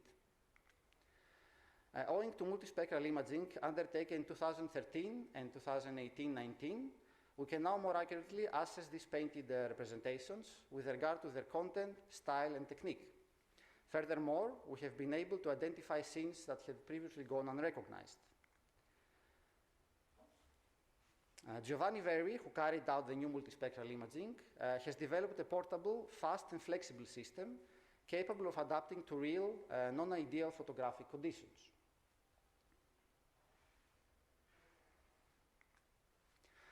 One of the most effective techniques is the visible induced luminescence, VIL in short, a technique that detects and records the so-called Egyptian blue, a synthetic artificial pigment that originated from Egypt but spread to the whole of the Mediterranean.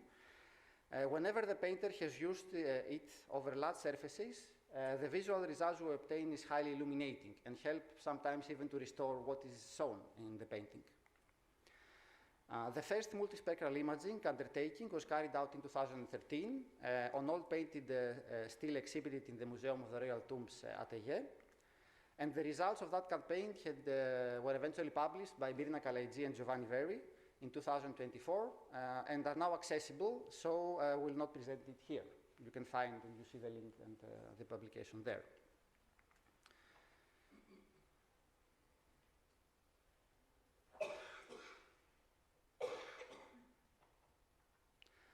12 more figure painted stele were examined in 2018-2019, thus increasing the total number to 19. The results of this campaign, presented here in some more detail, will be published in a paper authored by Mirna Kalaidji, Giovanni Verri, and the present speaker, in the forthcoming volume of the Meletimata series.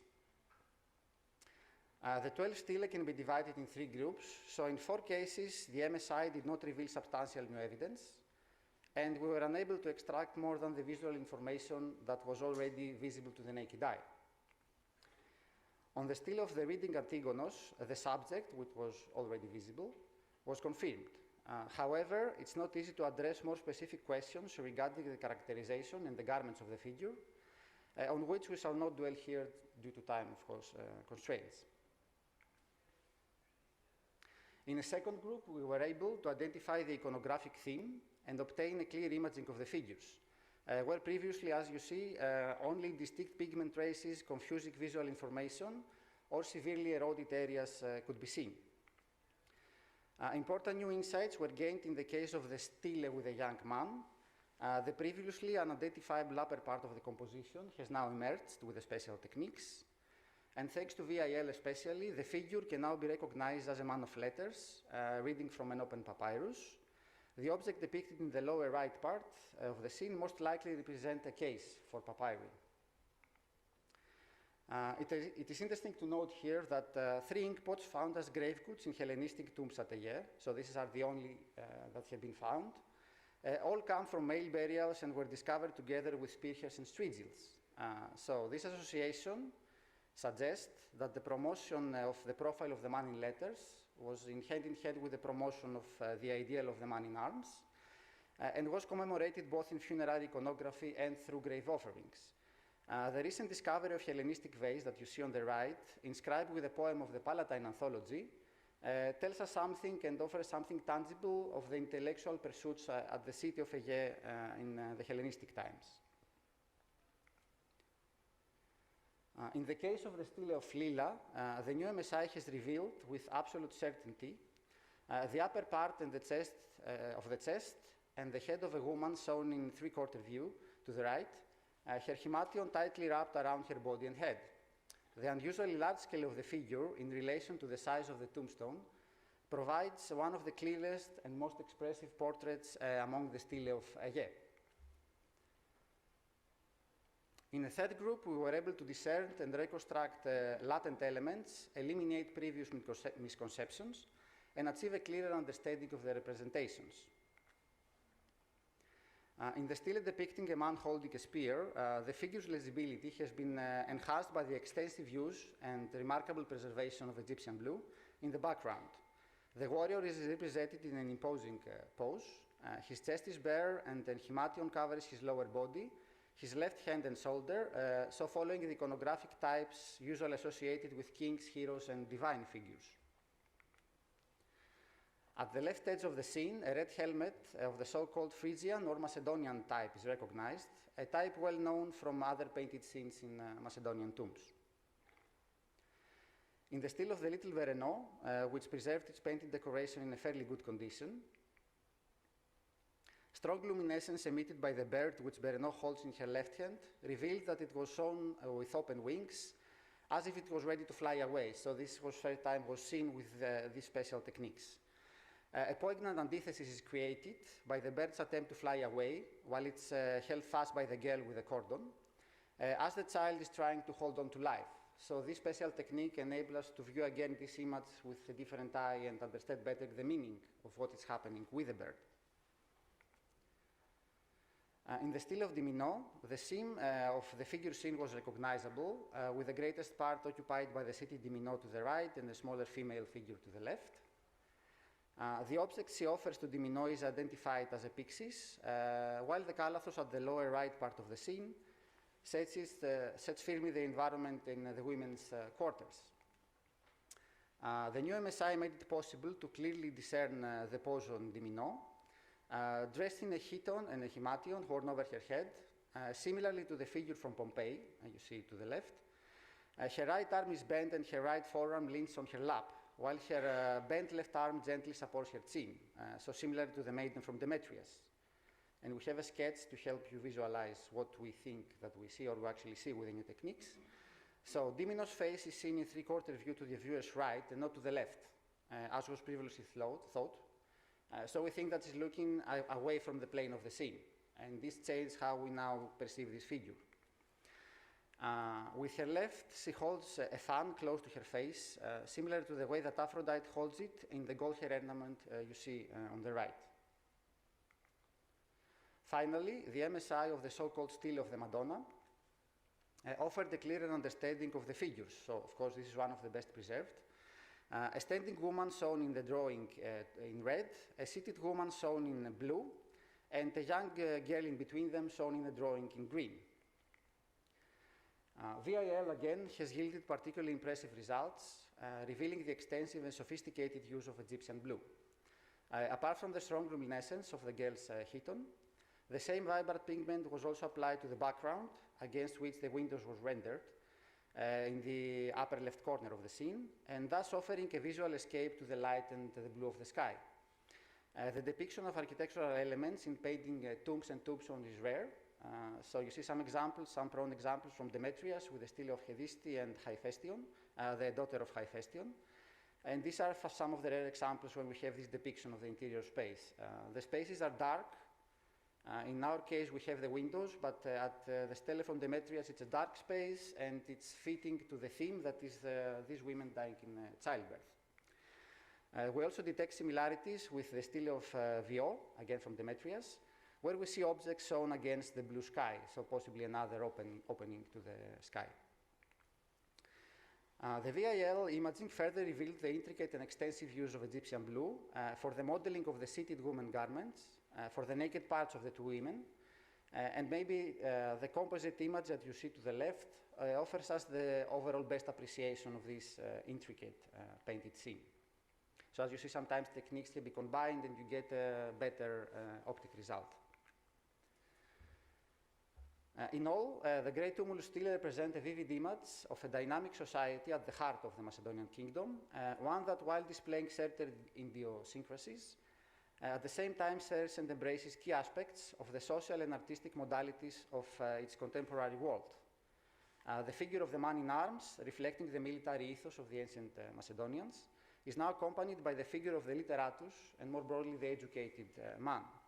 Women are portrayed in the role of the exemplary wife and matron of the household, while eco-scenes promote the unity among its members. The death and burial of children call for a distinct funerary marker with a representation of the untimely deceased. Both novel and familiar, these lasting images illustrate various aspects of life in the city of Aegae, offering a colorful portrayal, so ranging from tenderness, affection, domestic virtue, and love of beauty to intellectual endeavor, artistic creation and warfare, so one that is historically invaluable for us, and above all is profoundly human. Now, finally, in these last 2 minutes, let us briefly set the painted tombstones of Aegae in dialogue with 3 important bodies of painted funerary monuments, namely the contemporary wall paintings of the monumental tombs of Macedonia and the painted tombstones from Demetrius in Thessaly and Alexandria in Egypt. As you see, the earliest of these tombstones at Demetrius and Alexandria are contemporary with the latest preserved paintings still from Aegae. The majority of Macedonian monumental tombs with complex painted decoration are concentrated geographically in the core of the kingdom and chronologically in the years that followed the campaign to the east. And the main themes include depiction of deities and mythological scenes, men in arms, hunting and banqueting scenes, horse racing associated with funerary rites, and domestic scenes related to the so-called female sphere. In certain cases, such as the depiction of men in arms, it is evident that the decoration of the stele emulated heroic and elite figural types, aiming to elicit both emotional and conceptual associations from the viewer. The representation of men in letters, in tombs and tombstones, similarly reflects similar ideas, analogous ideals. On the other hand, the absence of family scenes or depiction of the young in the wall paintings underscores the differing aims, intended effects, and audiences of elite tombs as opposed to the commoner's grave markers. So a different use sometimes has also eliminated some of the paintings that we see on the stele from the tombs, and vice versa. Both Demetrius in Thessaly and Alexandria in Egypt were Macedonian foundations, governed by the successors of Alexander the Great. At Demetrius, over 750 tombstones have been found, reused as building materials in the fortifications. A significant difference with Aegae is that we have a lot of epigraphic indication of the deceased place of origin. Thessaly, Macedonia, Epirus, as well as Crete, Egypt, or Phoenicia are commemorated, invoked within a new cosmopolitan environment of this new city to assert the deceased's personal and cultural identity. According to a preliminary classification by Maria Stamatopoulou, the most common subjects corresponding to standard themes, so dexiosis and banqueting scenes, you see on the lower part, men or women at leisure or shown with servants and family members to the left, 13 stele portray men in arms, 10 show images of literati, 7 depict offering scenes in domestic settings, and at least 4 represent women who died in childbirth, and 2 rare examples depict priests. Beyond shared themes, the comparable scale and painterly execution reveal a strong correlation between the 2 groups, a connection further underscored by the result of multispectral and analytical investigations. Finally, and we close with that, in Ptolemaic Alexandria, apart from recurring themes, such as dexiosis scenes and figures of men, women, and children in domestic contexts, a substantial number of stele depict soldiers on foot or on horseback, sometimes identified as Macedonians, Thessalians, Epirots, Thracians, or Gauls. And epigraphic evidence suggests that the widespread use of ethnics may reflect state-imposed Ptolemaic policy. The depiction of cavalrymen recalls images of heroic hunters and warriors on horseback, familiar from Macedonia and Thrace. And such modes of self-representation, beyond signaling the deceased's cultural and geographic origins, also underscore the role within Ptolemaic society, all elements that held particular significance for the immigrant inhabitants of early Alexandria, as they sought to articulate their identity within a new political and multicultural environment, whether incorporated into underground tombs, as in Alexandria, or as above-ground tomb markers at Aie. These lasting images serve not only as a means of preserving the memory and identity of the deceased, but also as signifiers of the identity of those who visited the tombs, so the living, and through the act of commemoration, rethink, reaffirm, or renegotiate their place on the world and in the community, the living community. So in closing, personally, I would like to thank Mirina for inviting me to be part of this work. And together with Mirina, we would like to extend our gratitude to the Ephorate of Antiquities of Emathia, and especially Aggeliki Kotaridhi, Yannis Grekos, and Eva Kontogoulidou, and to thank you all for being here and listening to us.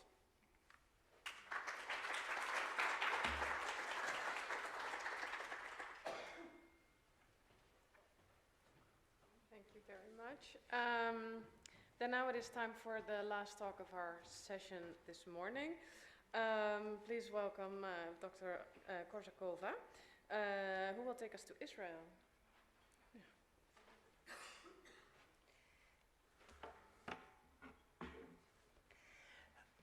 First of all, I want to thank the organizers. It's a fascinating conference, and I wanted to attend all the sessions, but unfortunately I'm a bit of caught by a bit of cold, but I have a perfect excuse because I went here to Chania straight from the most famous necropolis on Crete, from Pharangiton Nikron, from the Gorge of the Dead in Katozakros, and there was rain there, so sorry.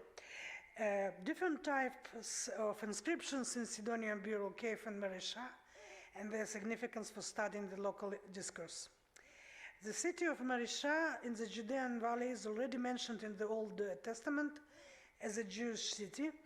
After the destruction of the first temple, Marisha was settled by Idumeans and gradually became the capital of Western Idumea. During the Hellenistic period, the city began to be known as Marissa, and the wealthy community of Sidonians established itself there.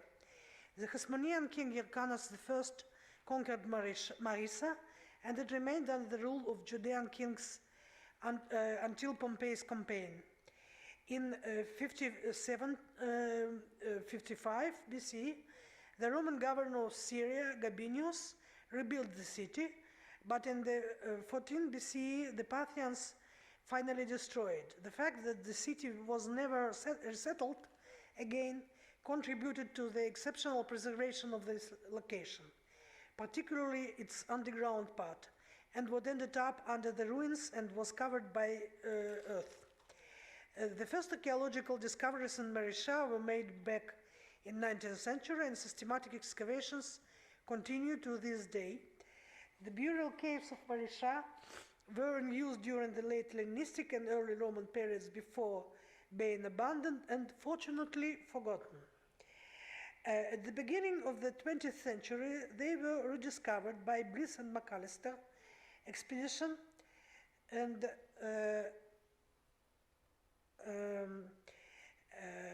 then documented by Peters and Tisch. Unfortunately, the cave paintings were later destroyed by local residents, but thanks to the precise drawings in Peter and Tisch's book, they were able to be restored quite accurately. And now the caves are open for visitation within the Beit Guvrin Marisha National Park. Naturally, when it comes to studying the inscriptions and the images, one must refer precisely to Peters and Tisch's publication with McAllister corrections rather than to the reconstruction. In 2007, David Jacobson published the facsimile edition of Peters and Tisch's book with his own corrections based on the surviving photographs. The most interesting of Marisha caves is so-called Apollophanes cave,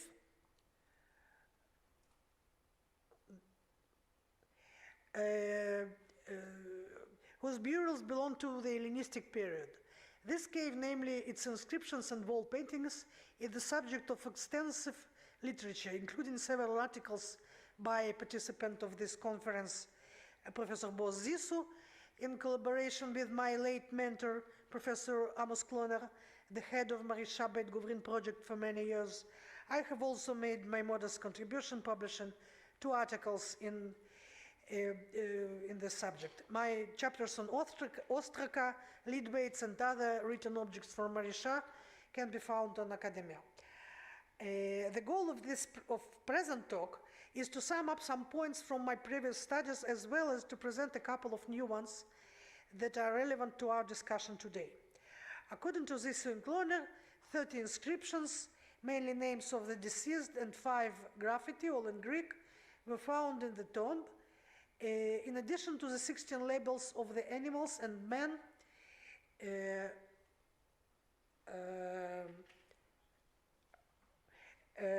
in the main frieze. As we can see, the inscriptions in the Sidonian cave can be divided into 3 groups, both by technique of execution and by purpose. There was also an inscription of the first type, but is barely survived and has been eligible already for Peter Santish. It appears that we can gain a better understanding of the local discourse by studying those inscriptions in their entirety. The first group of inscriptions is actually funerary ones, starting with the central one, apparently the first and the most detailed. The central inscription of the burial chamber was accurately painted with dark brown paint. It proclaims Apollophanes, son of Zesmaios, 33 years chief of the Sidonians at Marissa, reputed the best and the most king-loving of all those of his time. He died having lived 74 years. As we can see, the first inscription not only establishes the identity of the deceased, but also emphasizes his social status, thereby maintaining the social standing of his family after his death. The rest of the funeral inscriptions are much simpler. Some of the inscriptions contains dates by year or even by specific day. The inscriptions are dated to the middle 3rd century BCE, and I skip the discussion of the days. There is also a group of graffiti and painted inscriptions with warnings not to disturb the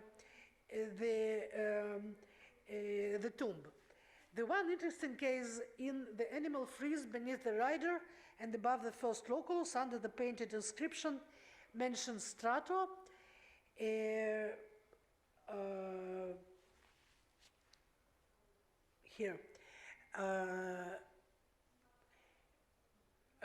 It was previously inscribed Meteis, nobody, Peter Santish, notice. Evidently only the beginning of the warning not to occupy the tomb. This warning presupposes a burial which must be older than that of Straton named below, whose name is painted above the Meteis. This loculus has therefore certainly been used twice. If the report by Peter Santish is accurate, we are dealing with the first evidence that over the course of a burial cave's use, what had seemed valuable to its earlier users did not always remain so for the later ones. Some of the inscriptions were carved and then filled with paint, others were just painted, and still others were merely scratched into the surface.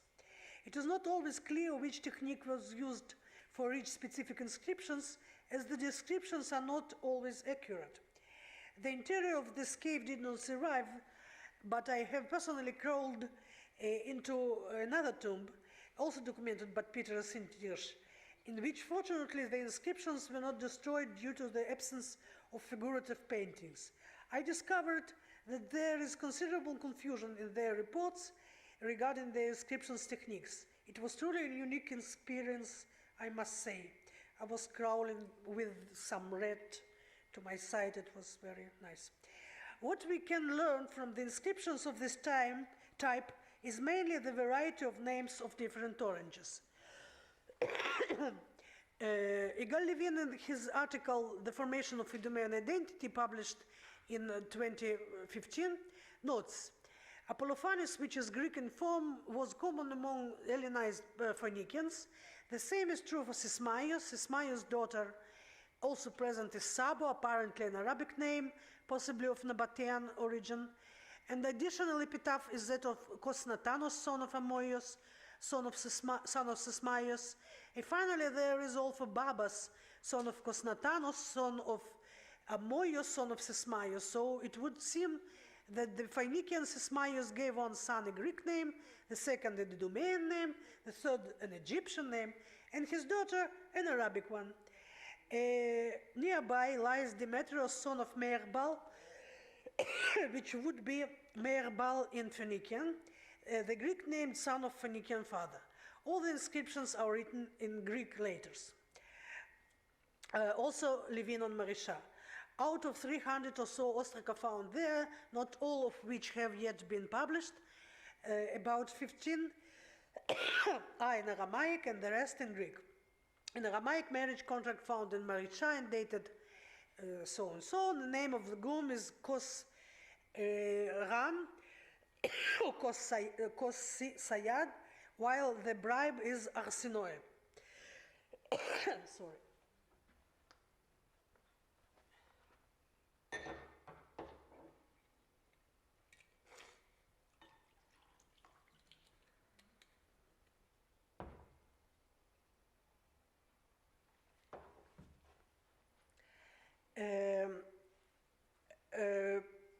The groom and his father have pure Edomite names, but the bride names is Greek, her father is Edomite, and her grandfather is Edomite Arab. Another thing we can see here is gender inequality. As Peters and Tiersch noted, the scantiness of female names is striking. There are 27 names of men and only 3 names of women, the two Sabos and Demetria, besides which there is an unnamed wife of Ptolemy. And unnamed daughter of unknown man. We can only speculate as to why this is the case. Perhaps women did not play any significant role in the community. Alternatively, women may have had a certain role, but were not considered important enough in matters concerning the family heritage.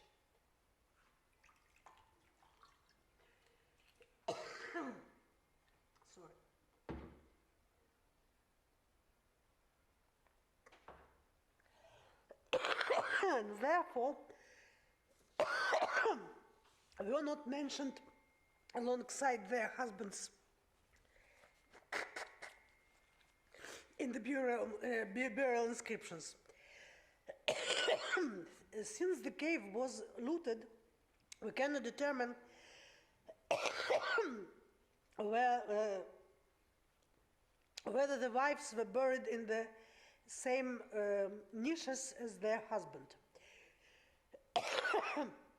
Kos or Chaos is an Edomite deity never mentioned in the Bible, except for the theophoric name Bar Kos in the books of Ezra and Nehemiah. The second type of inscriptions found in the tomb are labels above the painted animals from the animal's frieze. Ziso and Kloner describe, and it as follows. The longer walls of Hall D feature a carved garland above a continuous frieze of hunting scenes and animals, most of them identified in Greek script. The scene starts at a certain corner with the youth blowing his trumpet. I shorten a bit. you can see the article. And from this we can understand that whatever the original purpose of the cave paintings may have been, the later generations of this family did not adhere to it with the same zeal. It is our second evidence.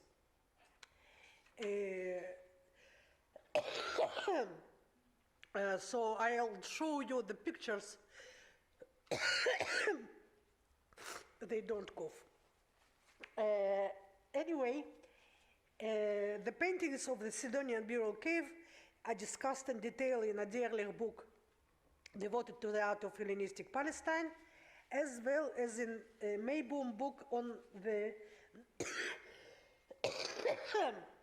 Nile mosaic of Palestrina. As we already noted, all the inscriptions are in Greek. I was too optimistic.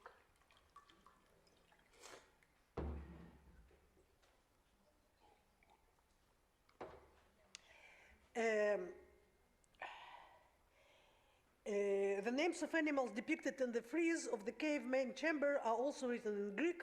The presence of these inscriptions raises a question. If the animal images served to decorate the cave, why was it necessary to add their names? The answer most likely lies in the fact that these images, along with the inscriptions, were copied from a lost Hellenistic encyclopedia.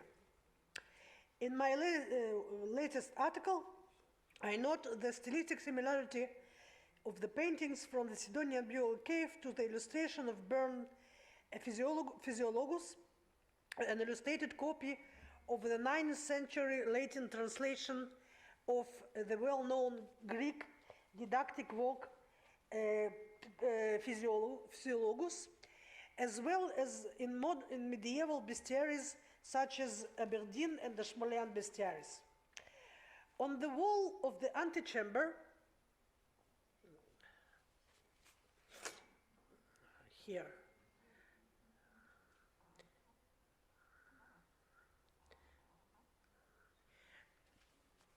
there is a poetic inscription of 4 lines above the depiction of Cerberus, as well as several other inscriptions and graffiti left by those who used the cave for purposes other than its original function.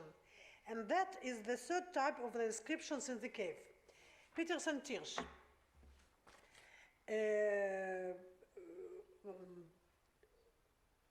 Finally, we have a group of graffiti which are not grave superscriptions and which are not connected with the locally. On the right side, there is a poetic inscription, the famous Marisean song. I don't know whether I with you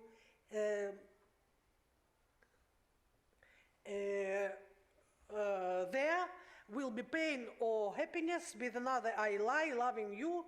But by Aphrodite, I am very glad that your cloak, left as a pledge, still lies with me. I am hurrying away, and I have left you plenty of room to do whatever you decide. Don't knock on the wall. It will make a great noise. It would be better if you gave me a sign nodding through the door. The inscription has been interpreted in various ways. In my opinion, the text is a quotation from a lost work belonging to the genre of Mimiambus, the content of which can be reconstructed in the spirit of Hellenistic Greek drama.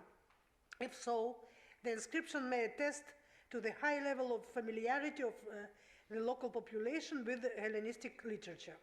I have discussed this inscription in length in my article published something like 20 years ago. On the left, there is another inscription,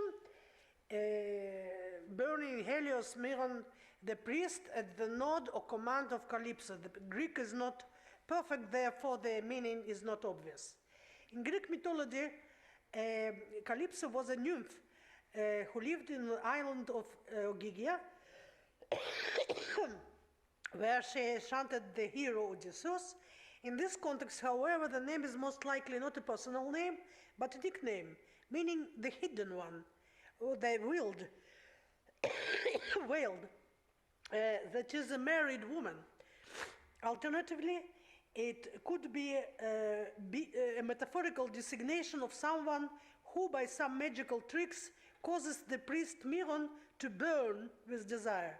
The name Miron itself may likewise be a nickname, perhaps suggesting a person who not only burns but also exudes myrrh as a semi-poetic, semi-pornographic image of passion. The poetic inscription and the graffiti testify to visits to the cave by those who used it for their own purposes, probably as a convenient place for secret meetings. The first association that comes to mind is a love affair between the soldier and the widow in the cemetery of Apuleius, the Golden S. As I have mentioned, there is also an inscription of the fourth type, which barely survived and has been eligible already for Peter Sentish. For almost 4 years now, I have concluded all my conference presentations with the same phrase, sometimes struggling to find a justification for it. On this occasion, however, I have had not such a difficulty.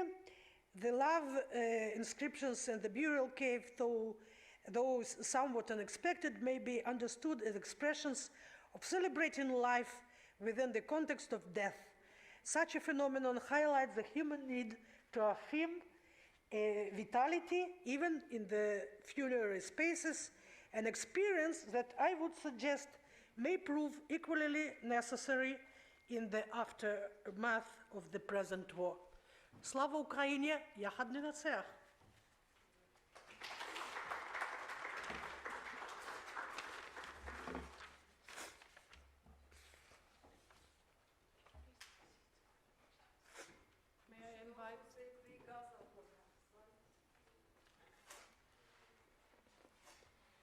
May I invite all the speakers to come sit and answer questions?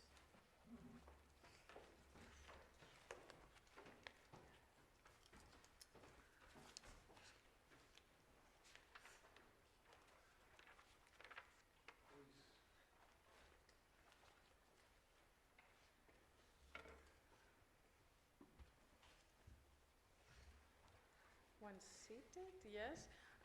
I open the floor to questions for the first speaker.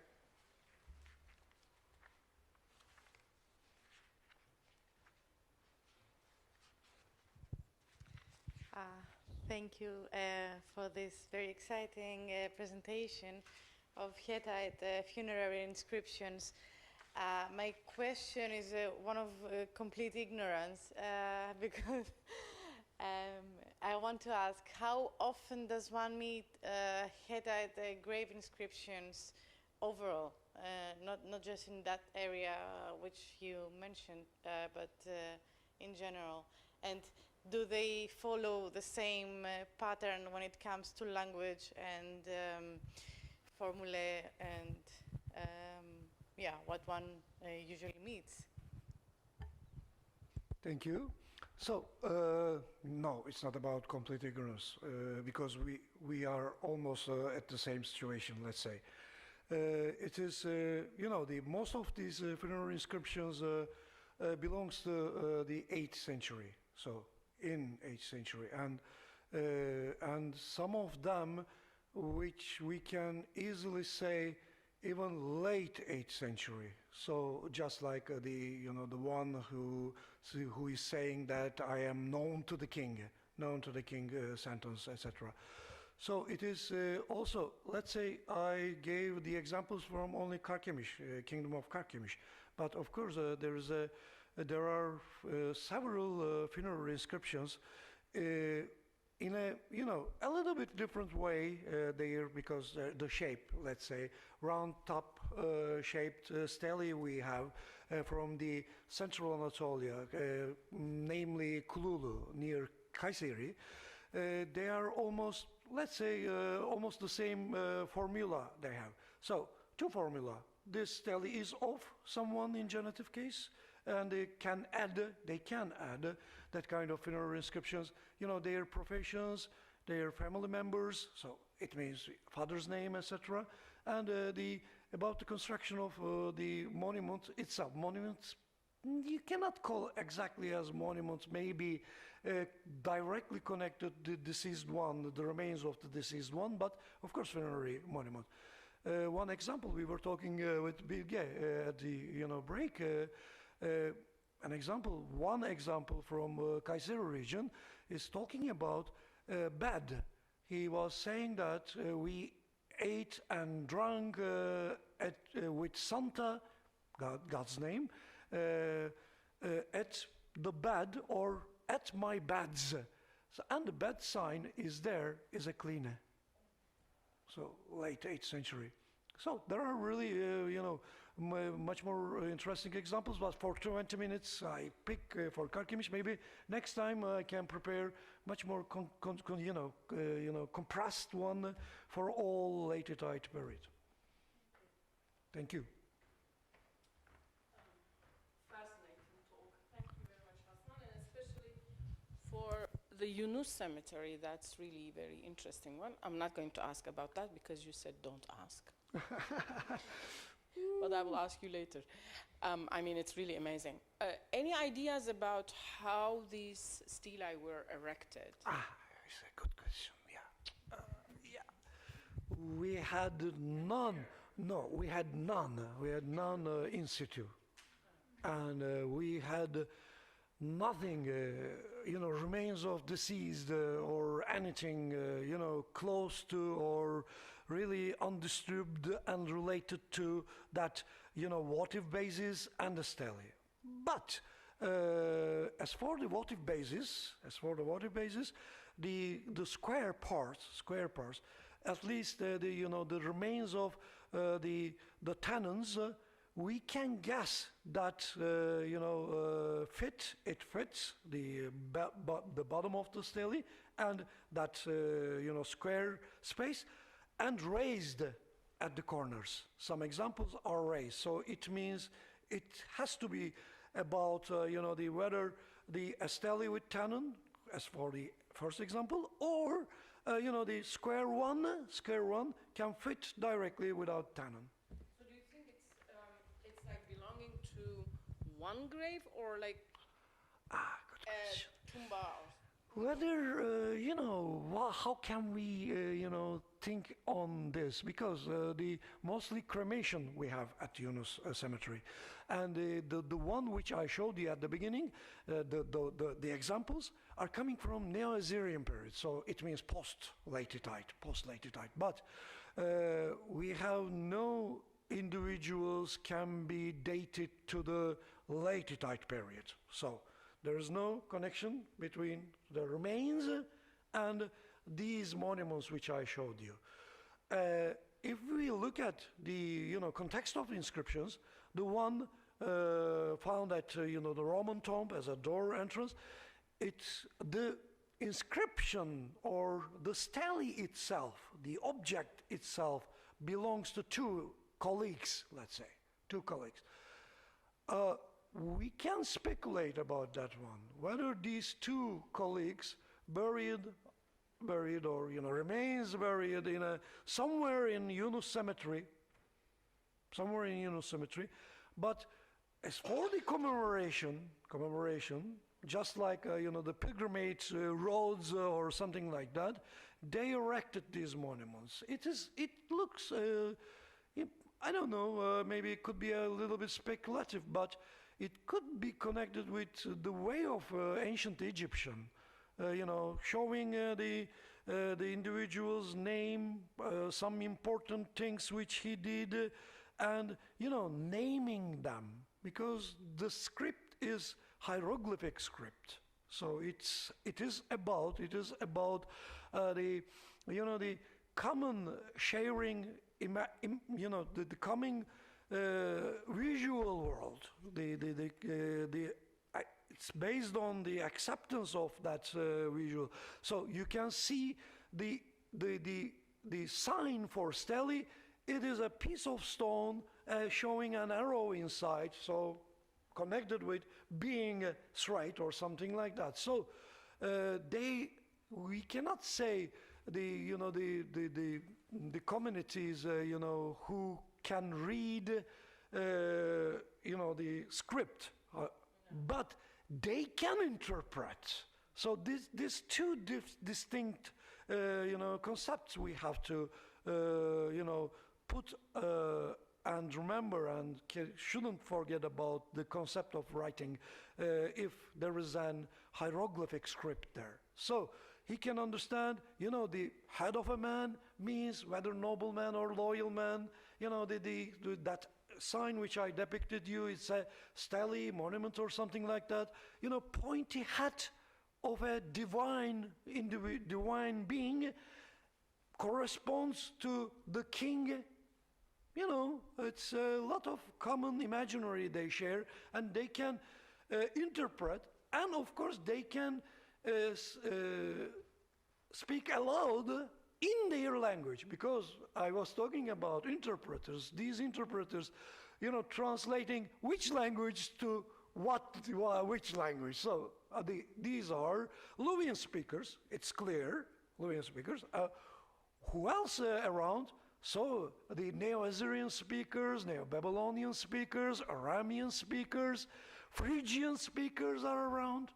So if I forget about one of them, please put it in the list. Thank you. I think any further questions for the first speaker should maybe be kept for coffee. Not to me. I will at least ask mine during the coffee. So maybe we can go to the next speaker, Verena. Any questions for her? Did anyone Can you open the microphone? Did anyone make residue analysis on those amphoras and cratera? Because maybe there were different libations for men and women. As far as I know, does it work? Okay. No, as far as I know, they weren't done any residue analysis, but at least Barbara Bohan, which I already also mentioned very briefly, and she analyzed the crater fragments from the Kerameikos, and she could at least see that there were there was erosion inside the craters, for example, so they had to stand for quite some time, but also that there were chalk residues inside. So that at least, so she points, or for her it is an argument that indeed they were also used for libations, and of course I did not mention that because multiple things I did not mention, but of course we have craters and amphorae with the perforated foot or a hole in the bottom. So for sure, this is one thing we have to always keep in mind, that they were that they can have been used for libations as well. I don't know about like a differentiation for males and females. Maybe someone else has an idea to that. Actually, for this time, but we know, or we think that they were also used as libations, although I also have to mention that of course there could have been also a very pragmatic reason for these holes in the vessels, because they were put on top of a grave.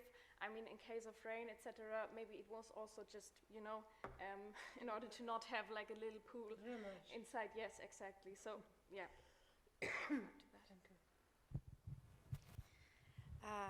Yes, thank you too for your presentation. My question is, have you traced any differentiation yet on the depicted scenes of the vases above above the graves, depending on the gender of the deceased? So unfortunately, we have not that many craters or amphorae on top of graves, like where we can really trace that there is an association between grave and crater or amphorae. But of course they are, and they were also examined already. And indeed, I think I showed this one example also from a crater which had a depiction of a horse, and it was like just only a horse, but it was a male horse. And I mean, there are some hints for that for sure, and the analysis of the general funerary scenes, for example, on craters and amphorae, they also sometimes indicate the gender, because sometimes the people on the kline itself, on the prosthesis, have, for example, also sometimes indication of breasts, etc. So, and these also usually add up with the shape of the vessel. So this is one point, but this was also what I just mentioned really briefly, because I wanted to show the archaeological evidence of the together with the graves. But yes, this was also analyzed. Well, I think it's very courageous to do this work, so congratulations. It's always a challenge to go back to old funerary material and try to interpret them with our new filters. I have actually maybe two comments that can help. I don't know, no question. First, outside of Attica, in North Ionia, we also have this tradition.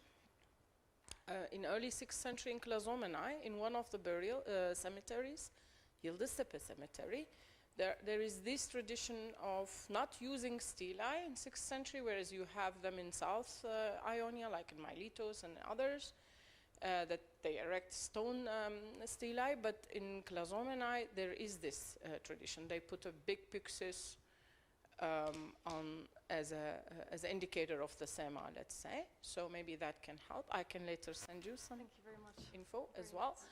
And about why there was a hole, maybe it's also related with Hampes Scherbenmachen, that deliberately break the vase that is given as an offering. So we should not forget that it is also itself. Okay, it's a sema in a way. It is an stelae for the grave, but it's also an offering given to the grave. Yeah. First of all, thank you very much with this, because now this is really helpful, because of course I'm also trying to have a bit of a wider look. With the hole in the bottom, this is actually, we have two different ways how this was done. So some holes were already made during the pottery process, so they were like shaped during the pottery process, and the other ones, yes, for sure, were like after the vessel was already produced, they were like cut out and shipped off. Nah, exactly. I'm sorry, shipped off. And also sometimes this is also a bit strange, because we also sometimes have like smaller holes at the foot of the vessel. So we also don't know exactly what kind of. Yeah. Okay. Perfect. So thank you very much about that. Thank you. Questions for our third speaker? Yeah, sorry. For reasons of time? Is it a short one? The break. Okay, third speaker. Any questions? In that case. Oh, Nicholas, yes, you first. Thank you. Thank you, Tassos and Mirina, for this wonderful paper. Out of my own personal curiosity, is it the same technique that was recently used on the analysis of the frieze in the so-called Tomb of Philip, or not? So Mirina could also comment on that, but some of the techniques are the same, like VIII and other techniques, and Giovanni participates in both projects, and other people. So some techniques that are applied are similar, and I think that they have applied mainly most of them at the frieze, but maybe Mirina wants to comment on that. Actually, we spent a month and even more like campaigns, but not entirely. This is a multispectral imaging. This is common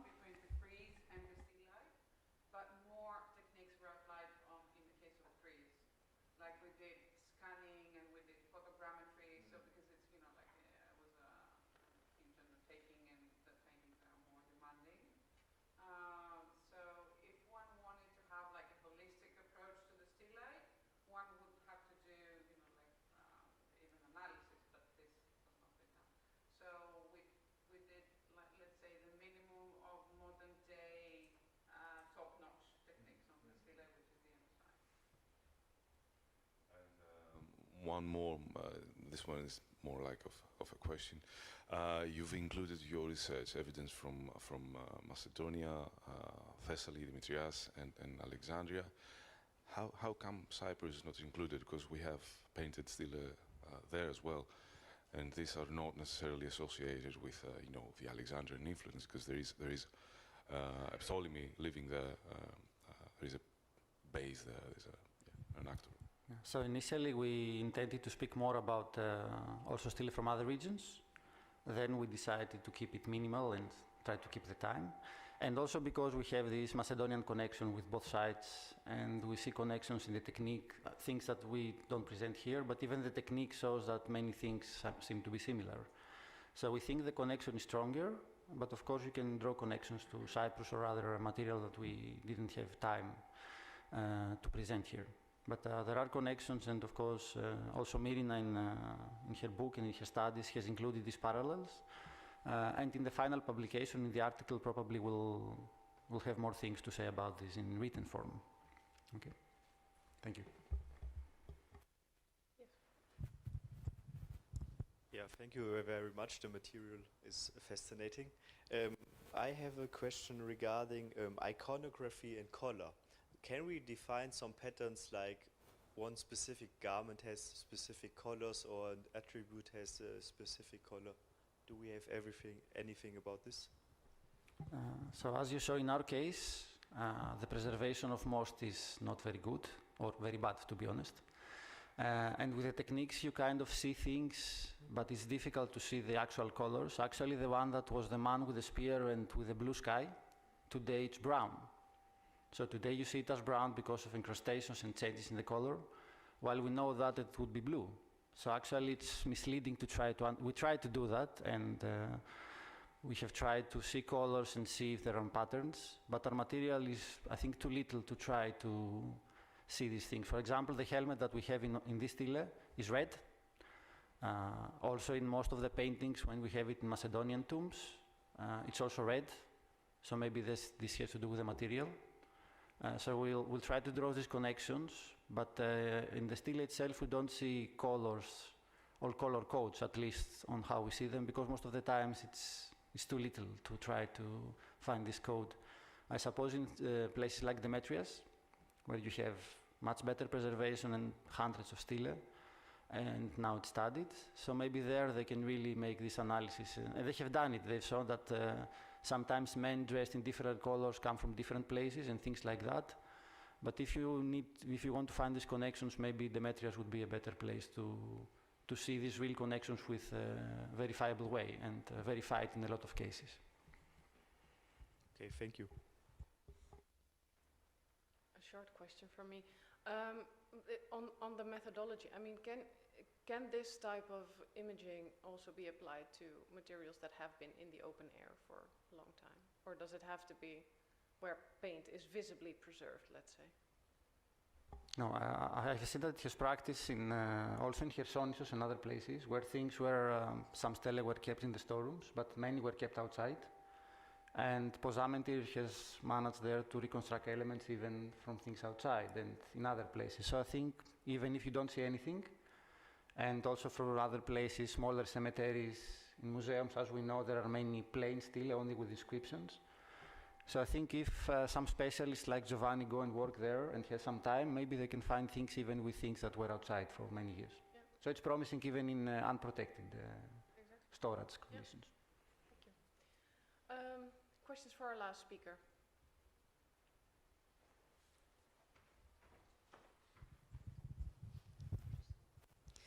Thank you for your paper. The material was really interesting, especially the inscriptions. It's more of a comment on your question that you raised. Why do the animals have accompanying inscriptions? And I've thought that when we look at these sorts of ancient depictions of animals, sometimes it can be difficult to identify the animal because of the quality of the depiction.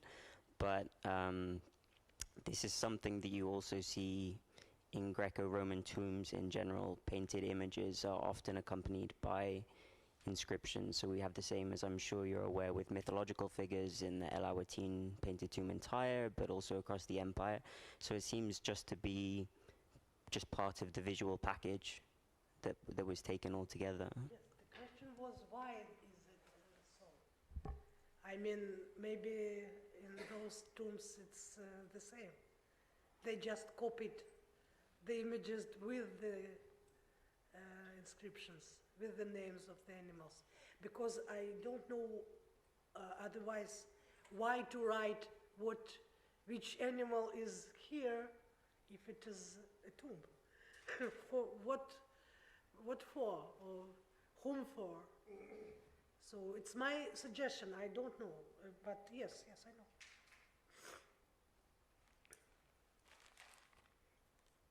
Questions? I have one small question. You showed also these graffiti and inscriptions, and some of them were about preventing of touching or saying it's already full. Or I was wondering, since some looked like indeed scratched like graffiti and some seemed in like better lettering, is there an idea of if these are written by professionals, by family members? Who is writing these inscriptions / graffiti? Well, graffiti. I think that this inscription about Apollophanes, son of Sismaios, it was written by the builders or whoever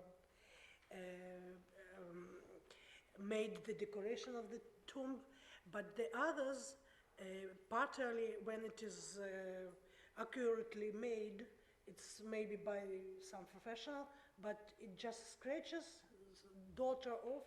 Yeah. I think that a family member could write it, because they were writing. They were writing in Greek, so they knew the letters. Yeah. And also the poem that you showed, it was in very nice the letters. poem, so that yes, took, it's another took matter. a lot of time. Yes, He was waiting. yes, somebody waited for his date or Yes. her date, and yes, they were literate and they knew poetry. That's a nice place. No further questions. I would like to thank our speakers again. And what time will we start? At 3, as per the program. So enjoy your lunch, everyone.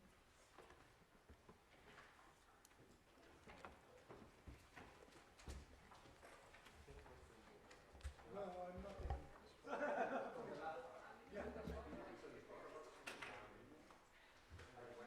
Yeah, secondary wives. Secondary wives means there is a primary one, and the secondary is maybe around. Kind of how let's say maybe 1 to 1 to 5. 1 to 1 to 5, because the idea there, because they are defining males or females with a sign, means seed, semen. So the rest, son, daughter.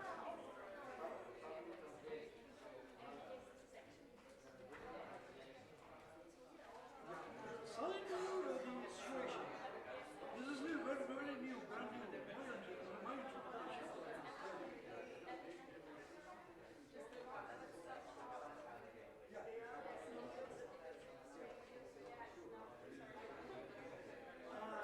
We are almost sure about the meaning of that sign, because the sign starts with seed word. But when the seed and the male sign, and when the seed and the woman sign together, and also we have some historical descriptions. Funerary, just because of that I'm not mentioning about that one. After the collapse of the Italian Empire, there are ceremonies of Melita. Κανονικά εδώ πρέπει να απολυμάνουμε, αλλά τέλος πάντων. That sign, Ναι, σωστά. Από μακριά. king and that sign. Είσαι στο 7ο ή στο 8ο? Τώρα σε αυτό που ξεκινάει στις 3 ώρα. Σε αυτό που ξεκινάει τώρα. Ωραία, ποια παρουσίαση είναι? Αυτή η δεύτερη. Θυμάσαι σε τι σειρά είσαι ή να το δω το πρόγραμμα? Οπότε είσαι το νούμερο 1. Γιατί τα βάζω με νούμερα, γιατί τα ονόματα μπορεί να μην είναι πάντα σωστά. Οπότε είναι το νούμερο 1. Έχεις κείμενο μέσα στην παρουσίαση που θες να βλέπεις? Okay. Θες να δεις κάτι άλλο? Όχι, μια χαρά φαίνεται. Τέλεια. Τέλεια. Εντάξει, εγώ τη βλέπω και από πάνω, οπότε αν δω κάτι περίεργο Θα δω. Άμα δεις κάτι περίεργο να κουνιέται είμαι εγώ από πάνω, οπότε μη σου φανεί περίεργο. Pointer αυτό, ναι. μπροστά πίσω. Pointer μπροστά πίσω. Και είναι και touch, οπότε άμα θες κάνεις και έτσι, άμα σε βολεύει, δηλαδή ενώ είσαι πάνω, γιατί δεν θες τα χέρια σου περιορισμένα, άμα κάνεις έτσι αλλάζει. Μπρος και πίσω. Μην το βλέπεις, αυτό είναι τέτοιο. Ναι. Εντάξει, οπότε την αφήνω εγώ και ανοιχτή. Hello. Okay. One of the speakers, he will be here before Okay. you start, and he will upload his PowerPoint. Okay, yes. I just took 2,000 meters squares or something like that. 2 meters squares. From the central Anatolia, from Tabal region, from 8th century. Yeah, similar contacts, similar, the funerary, even, I was confiscated one, the not published, cannot publish, and it's completely about, something different, approach to their, the concept of the dead or something like that. There are a lot, and there's just been good to work on.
See you later.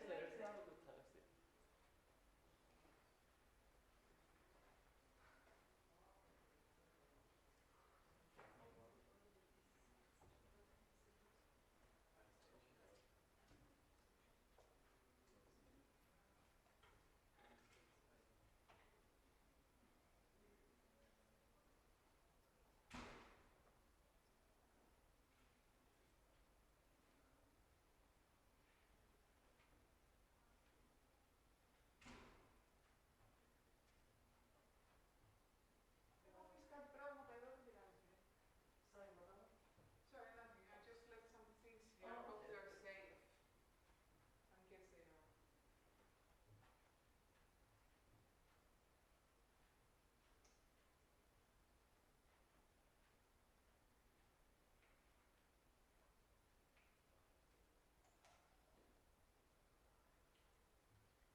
So, boss, shall we start? Okay, good afternoon again, everybody. Let's start with our 7 session, which will be dedicated to regional case studies and cultural entanglements. And here I'd like to invite Mr. Chanakchibe, Memory and Oblivion Case Studies from the Eastern Cemetery of Amphipolis.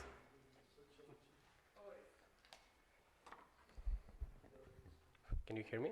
Great.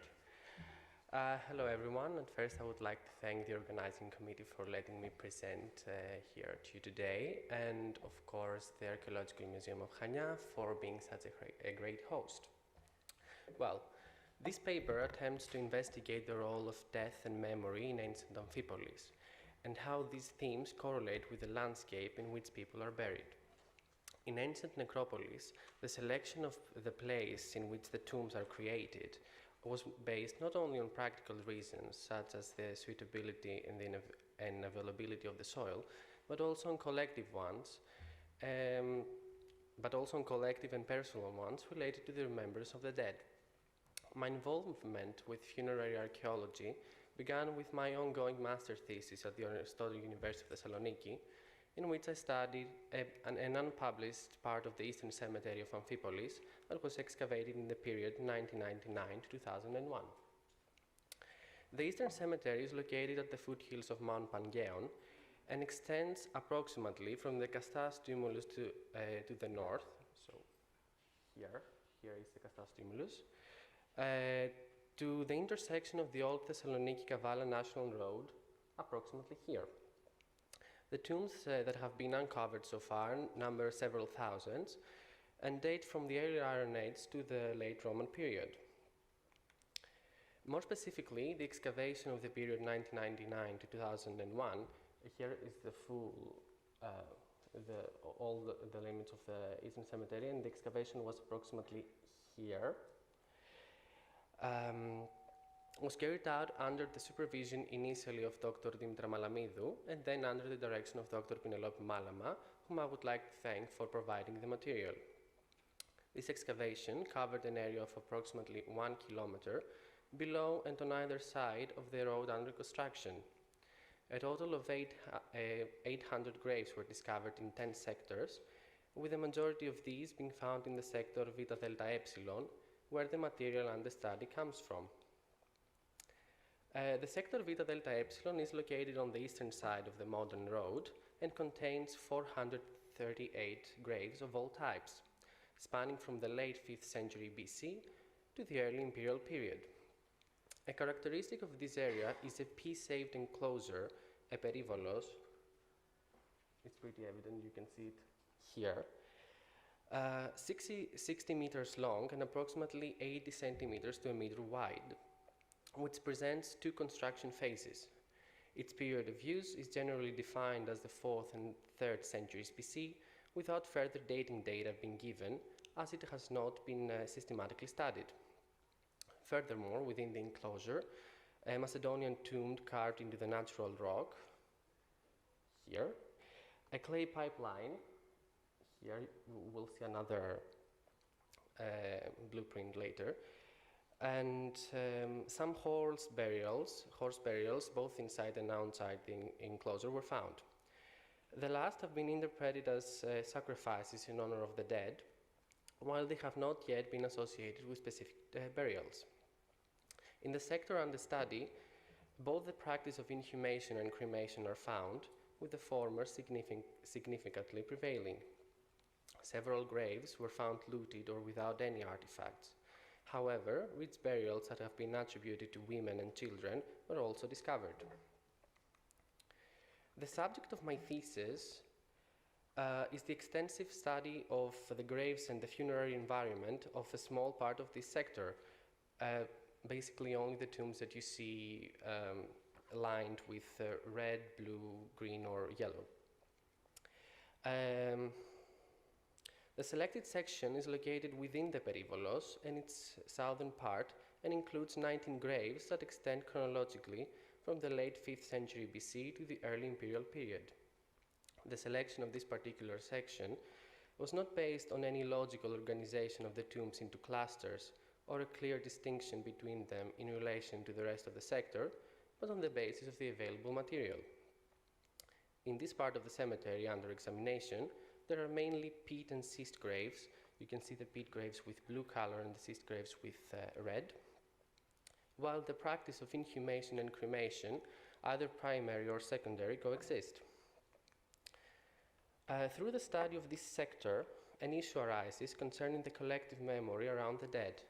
With this aim, I present 3 case studies, which I believe we can detect memory and oblivion. The first one will be the green, the second the red, and the third one will be the multicolor one. Starting with the first case, with graves 131 and 132, T131 to 131 is a pit grave with a narrow platform on the long sides. It's oriented north-south, and a primary cremation has been placed inside it.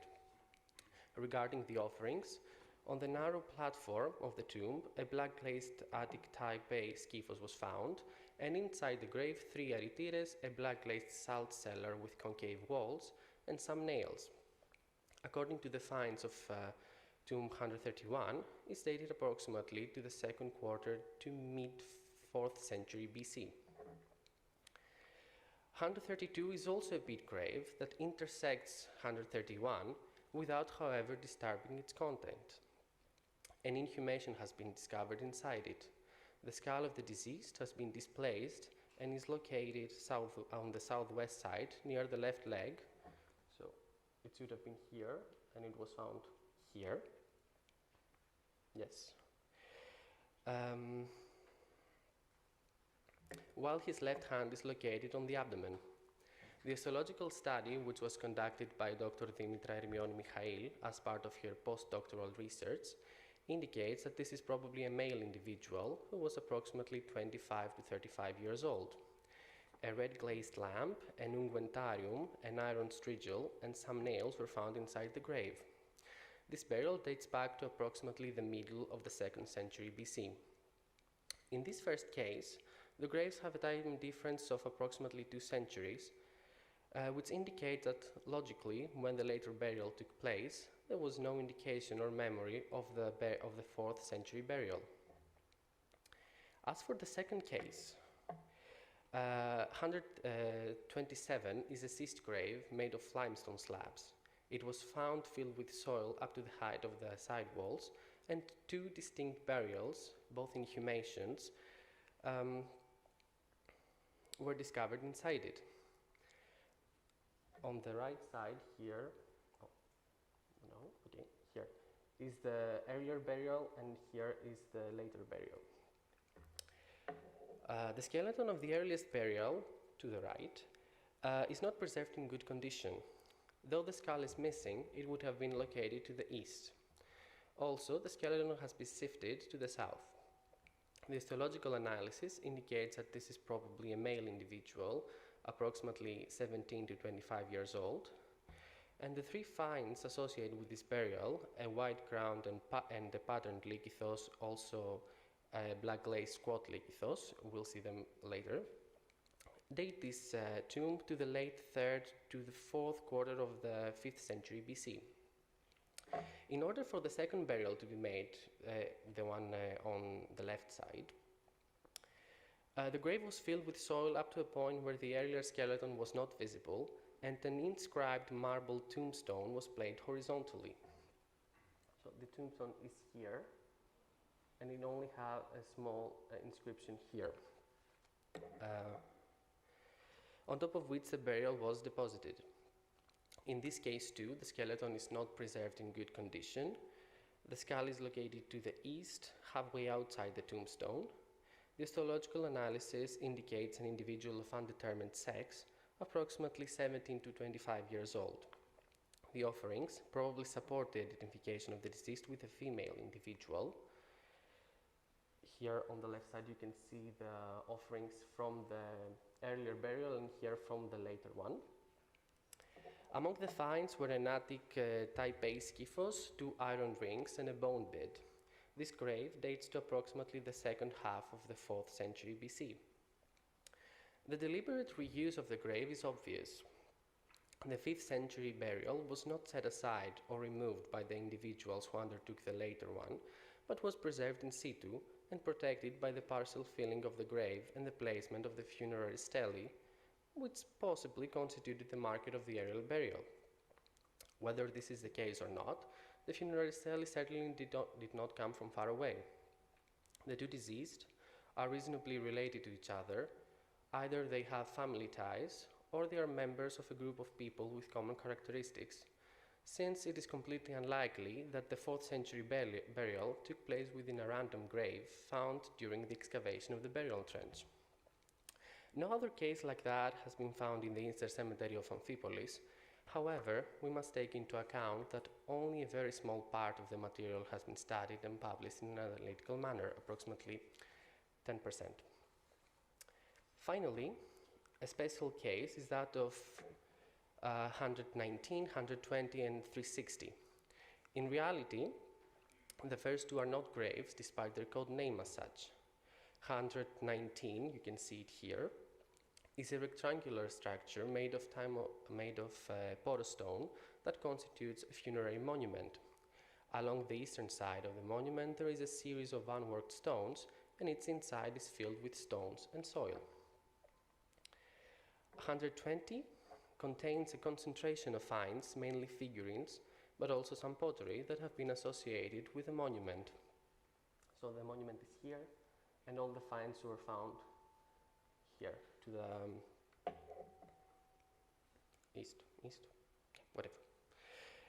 The spatial and temporal relevance of the monument and the finds with tomb 360 is obvious. It does not seem to be related, at least directly, to any other graves. So here in this small photo right down here, with lilac color is the monument, with bluish color are all the finds that are associated with it, and with blue color you can see the grave 360 that we're going to talk about a little bit later.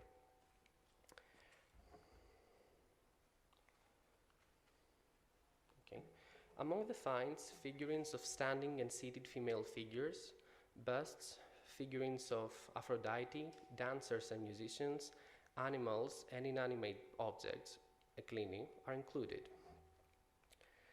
The pottery is characteristic of the period and includes a bulas-type squat likithos and another one with a palmette, while there is also a black lace kyphos with white base.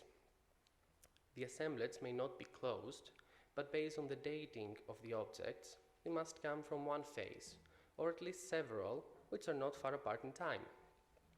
In any case, the distribution of the objects in the soil seems to be a one-off episode and not something that is systematically repeated. Tomb 360 is a pit grave with an east-west orientation. Inside, an inhumation was found of a youth of unknown gender. The grave, like the monument and its associated finds, dates to the last quarter of the 4th century BC and is slightly earlier than the other two, as part of it is located under the porolithic structure. The findings of the tomb include a bulas squat likithos and another one with a palmette, figurines of standing and seated female figures, doves, figurines of divinities, maybe this one may be Hecate or Dimitra or Kori or something, caricatures, figurines of Adonis possibly, and as well as a fragmentarily preserved bronze gilded myrtle wreath that was placed on the head of the deceased. The connection between the two, between the monument and the grave, is not only evident from the temporal and spatial relation, but also from the presence of findings of the same type or findings that are related to each other. Thus, both inside the grave and on the monument, gilded bronze wreath, squat likithoi, and figurines were found. Some of the figurines seem to be related to each other, such as the figurines of Aphrodite with the dove and the Adonis figurine, which are related to the worship of the two divinities. There are also figurines of musicians and dancers, which in this specific context seem to be associated with the two divinities. The funerary monument above tomb 360 seems to be directly related to rites of passage and commemoration of the deceased that took place after the burial according to nomisomena. The pottery served to perform liquid and solid offerings, while the figurines are demonstrative of the religious beliefs of the deceased or his family, who placed them there. They may also function as offerings to chthonic divinities, so that the deceased may receive more favorable treatment in the underworld. Ceremonies of commemoration must have been held in all, or at least most, tombs. However, it is sometimes difficult to identify them archaeologically. The presence of such funerary monuments in northern Greece is not particularly frequent. In Amphipolis, the nearby base, you can see it with this lilac oval shape, is also a funerary monument, which, however, has not been systematically studied. The existence of funerary monuments is also attested in the Eastern Cemetery of Pella, as well as in Tumulus A of Rachona, also in Pella. In the Macedonian capital, to the left, one of the two funerary monuments, the first one is this one, the second one is this one. So in this one, most probably, among other things, the base for one of the two funerary monuments seems to have been, among other things, the base for a small naiskos, while in Rachona, a marble statue of a lion must have been placed on top of it. The monument in Rachona is this one and this one.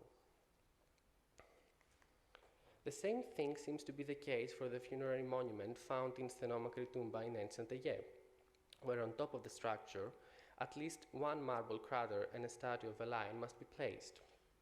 Further east, in the area of ancient Thrace, there have been discovered some funerary monuments as well.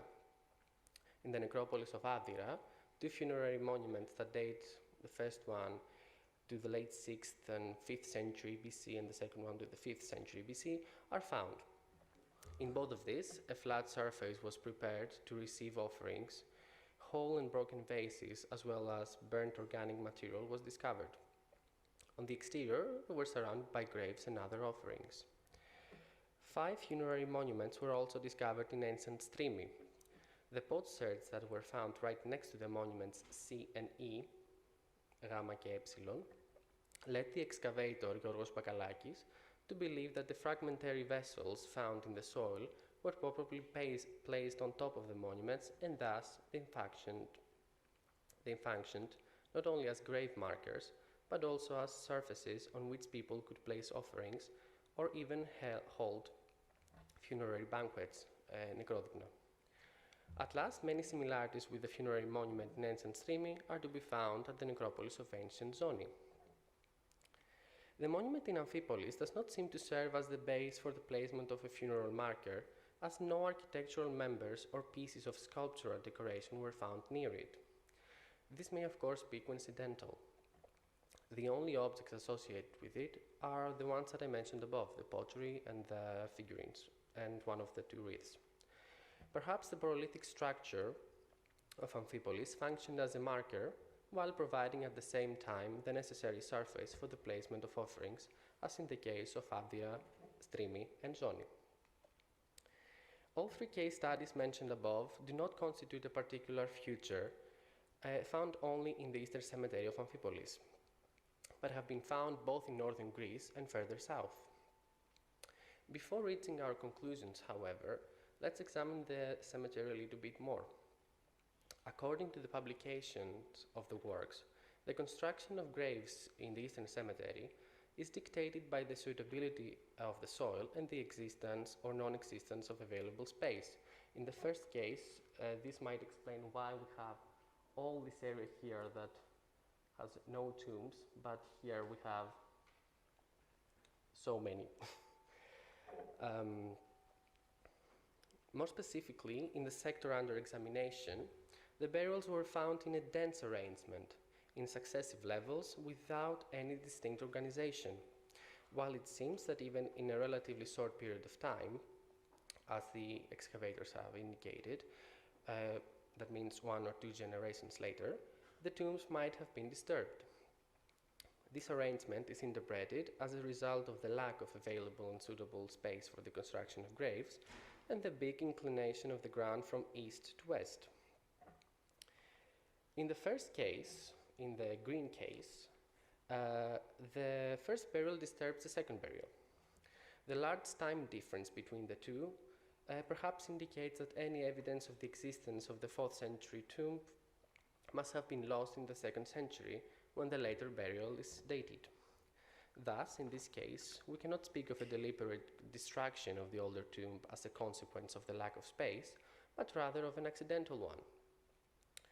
On the contrary, the case of 127, the red one, is not at all accidental. The second burial within the deceased grave was put deliberately and with great care, while the grave stele, if it was indeed the marker of the previous burial, continued, in a way, to mark the deceased of the late 5th century BC. Intentional is also the construction of the funerary monument with the lilac color that seems to function, as argued before, both as a grave marker and as a place to receive offerings. In conclusion, as in any other cemetery, the management of memory or oblivion is related to factors imposed by the environment in which the cemetery is located, as well as by personal reasons, but also by randomness. There are several graves in the Eastern Cemetery that disturb previous burials even after a short period of time. This does not seem to be the case in the 3 case studies we saw above. In the first case, the partial destruction was probably accidental and not intentional, while the cases of 127 and 119, 120 and 360 were completely intentional, with the last one, with the funerary monument, aiming to commemorate the deceased in a more elaborate way. Thank you for your attention.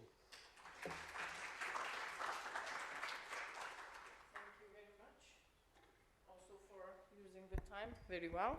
And now we invite Mr. Sisu with the talk on Between Worlds, Death and Burial in Hellenistic and Roman Jerusalem, together with Ayel Bauer. Please.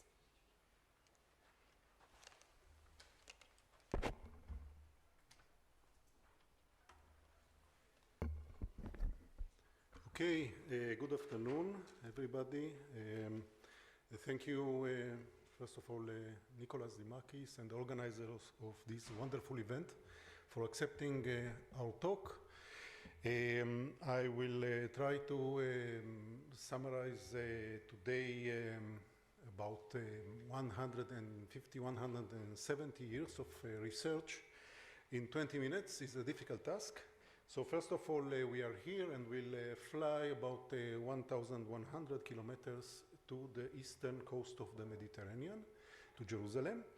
And if I will ask you to imagine for a second what the Jerusalem necropolis of the late Hellenistic and early Roman period means to you, I think that you will imagine this picture, which is, let's say, this shows the well-known monuments of the Kidron Valley.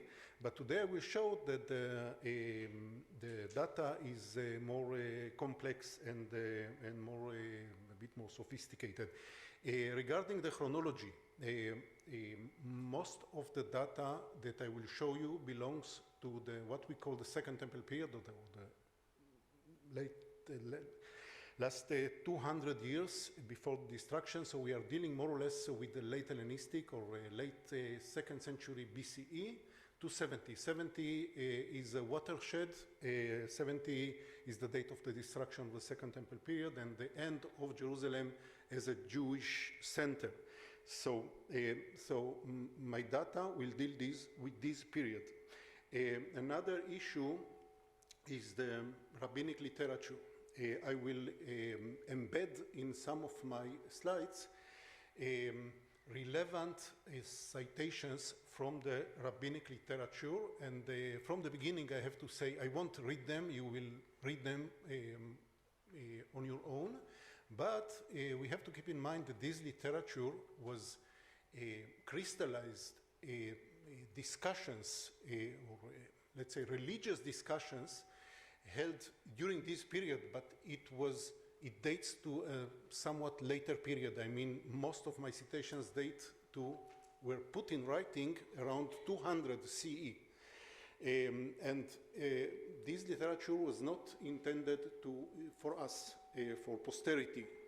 These were religious discussions that keep busy the people of this period. Another, when we put all the data on a map, and this map is trying to show about 900 tombs that we know in the Jerusalem necropolis of this period, and I will return to another version of this map, you can see that all these tiny dots reflect tombs, and they are more or less located around the city in all directions. And we are dealing here with extramural burials. So typically, Jews will bury their dead outside the walls, outside the city limits, and we'll also see that if the city grows during this period, and another walls are built or created, tombs are moved in order to enable the growing of the city. An interesting phenomenon. You also can see here the main watershed of the country in red, and you can see roads, and you can see valleys, but we don't have the time now to discuss all these issues. And again, here you can see citations from the rabbinic sources, and you can read them on your own. As I already mentioned, I'm summarizing here data collected from mid-19th century by various explorers, Conrad Schick, famous German explorer, the French Dominicans, Charles Monganot, the Irish Robert McAllister, and two important Israeli scholars, Lev Yitzhak Rahmani and Amos Kloner, the late Amos Kloner, my friend and colleague, and Amos and myself, we wrote actually two books, a Hebrew book and an improved English version summarizing this topic. The citation will appear later. I don't know what you imagine about Jerusalem, but perhaps you imagine an ideal city. This is the situation, a modern, crowded, impossible city. The historical city is here. I marked it in red, and you can see that the modern city developed more or less in all directions around the historical city. So when I'm talking about 900 tombs, imagine that all of them are hidden, or most of them are hidden underneath concrete and asphalt. And during the years, they were discovered mostly by chance. This is a tomb now lost, found with a beautiful frieze in the British Mandate period. This is a more modern discovery that I was involved in this excavation. And another important remark is that we are not alone.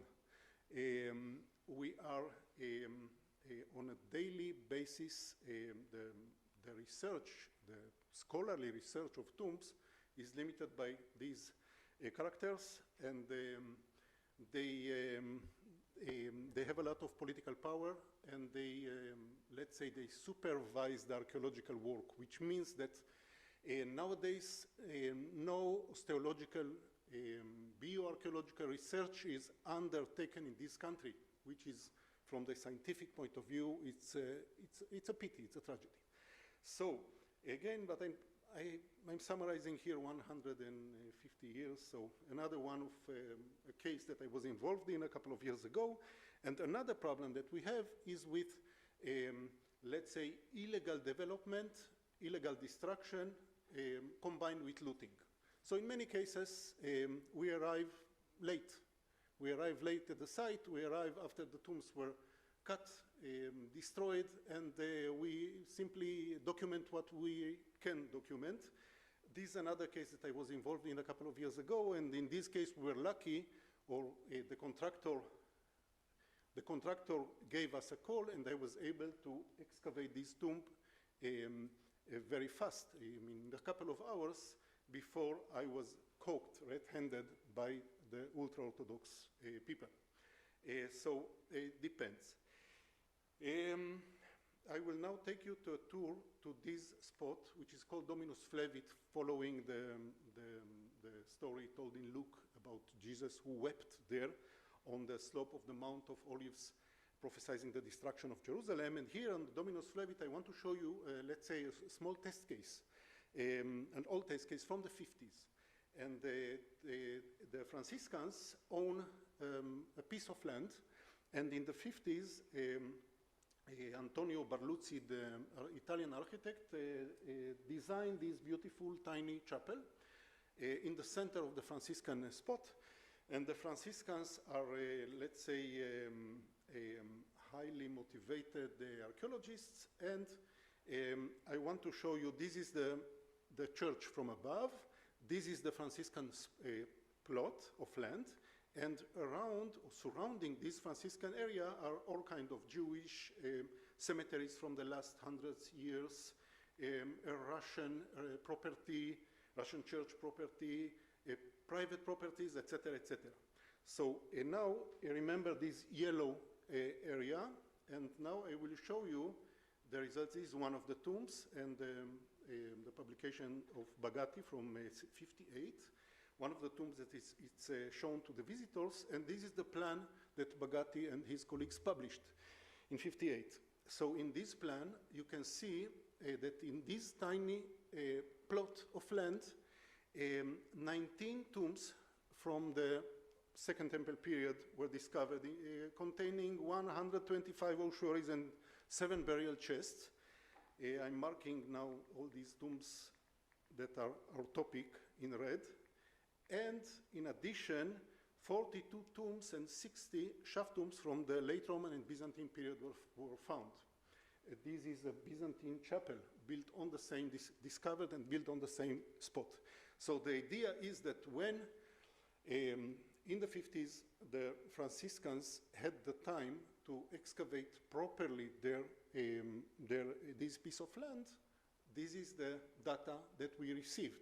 If you will ask me, what do we know about the neighboring plots? Nothing. Nothing. I mean, I'm sure that the situation is similar, but nobody reported, nobody recorded, nobody transferred the data. So when I'm talking about 900 tombs, I'm talking about tombs known to scholars, not about tombs that existed and are completely lost. One of the burial chests in the flagellation, the Franciscan Museum in Jerusalem. So in our book, and this is the reference to our book from 2007 from Peters. So in our book, we summarized, we shown this map with these spots on the map, and my remarks here. Each point on the map marks a rock-cut tomb used by an extended family over a long period of time. So each tomb was used by an extended family over sometimes 100 years, and they performed double burial, primary and secondary burial, and I hope to have the time today to explain you what is primary burial, what is secondary burial, and what is secondary individual secondary burial or non-individual, let's say group secondary burial. Hope to have the time. A simple tomb sometimes evolved and burial chambers were added according to the needs and according to the quality of the bedrock. This map shows concentrations of tombs at a distance of up to 3 kilometers from the ancient walls, apparently used by the city's inhabitants. We have also clusters of more distant tombs, 3 to 5 kilometers, but these tombs belong to neighboring villages, farms, and so on. This number, 900 tombs, I already explained it. And also I explained the last point that the tombs were emptied and their contents removed to new locations in this period, and we are aware archaeologically of this phenomenon. So, in a more recent article we published in 24, we compared the location of monumental tombs to the roads going to and from the city. And in this, the point of this article is visibility. I mean, monumental tombs are typically located, of course, in areas that the rock permits, but they are, in most cases, they are related to roads leading to and from the cities, and we know about this phenomenon from other cities from the ancient world, of course Pompeii and Athens and Rome, etc. Another relatively new article that we published is about the lithology, the geology and the location of the tombs, and again in this article I will summarize it in shortly, that they prefer, you can see 56% of the tombs, they prefer the softer but stable geological formations, but they will cut tombs where also in other geological formations. So the lithological point. And now I'm taking you for a second outside Jerusalem to show you, let's say, a full, well-developed burial complex. So when we are talking about tombs, this isometry shows a full-fledged burial complex, and it includes several elements.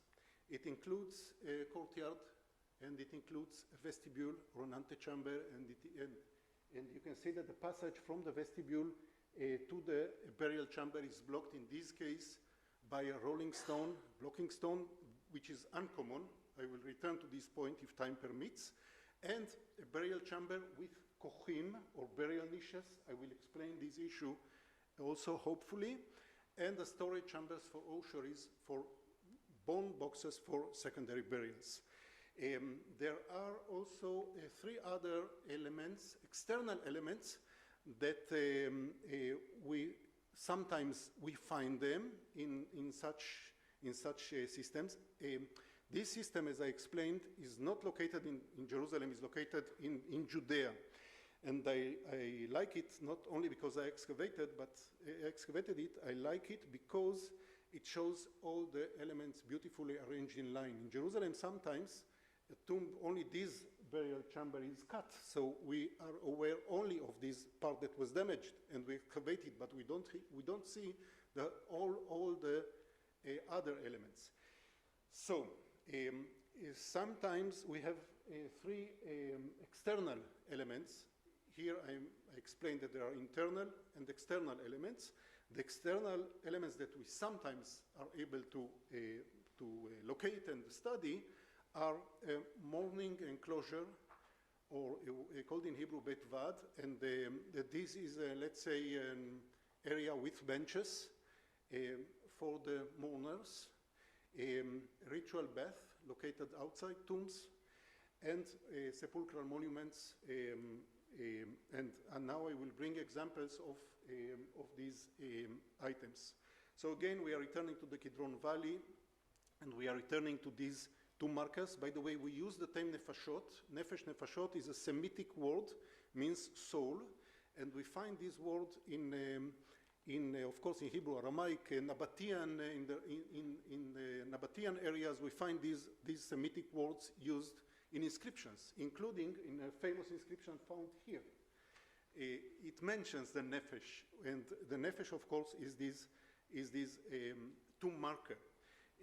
So now I will enlarge this area to show you an interesting mixture. Of course, we are here in Greece, so you look at this picture and you say, we feel at home. We see here the Doric order, we see Distylos in Antis, we see here the Ionic, we see the Crepidoma, we see many things that we are familiar with, but since, don't forget that we are dealing with Levantine city with various influences. If we will look at this image again, we'll see an Egyptian pyramid, and we'll see an Egyptian cornice or cavetto, and so on and so forth.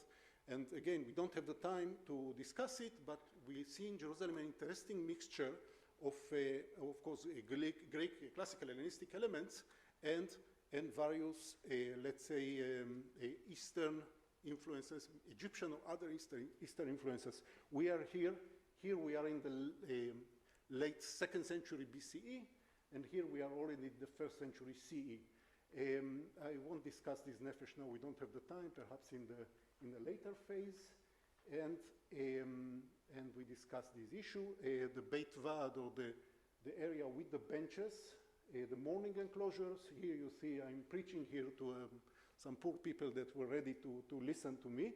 And you can see that they sit conveniently and comfortably on these benches in the courtyard. So we have some nice examples of courtyard with benches. Sometimes the benches are stepped.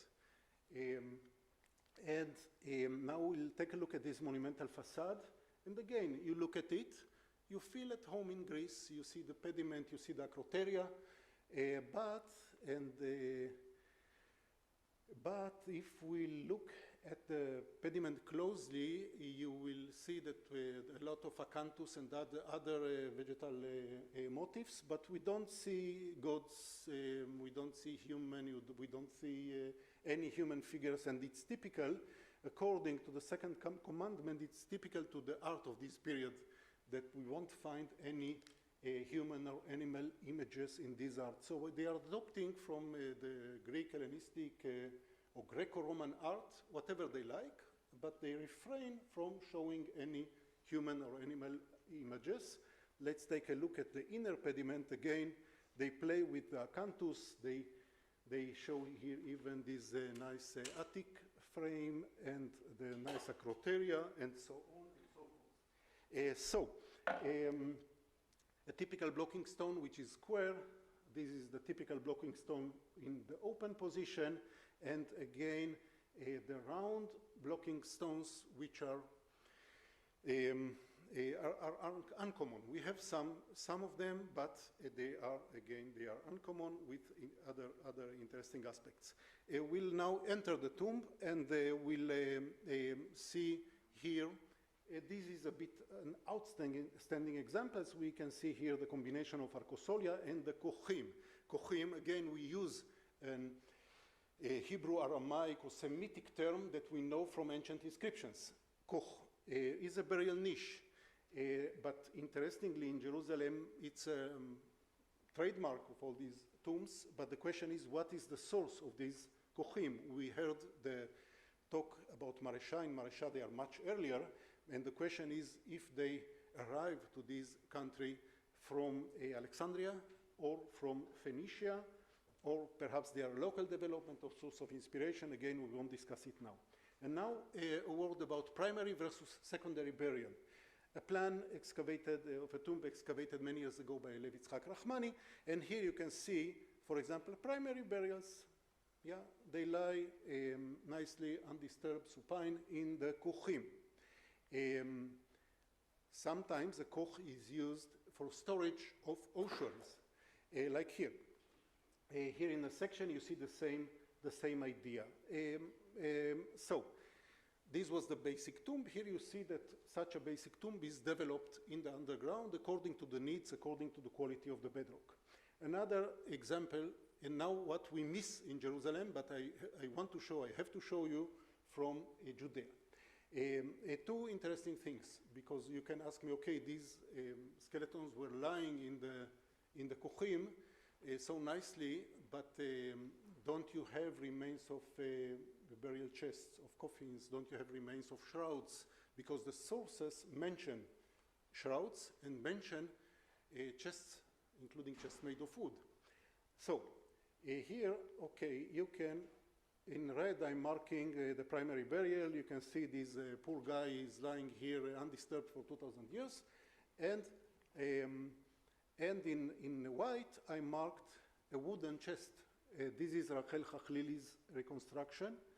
Here is the plan, the same, and she has found several instances in Jericho of a wooden chests, and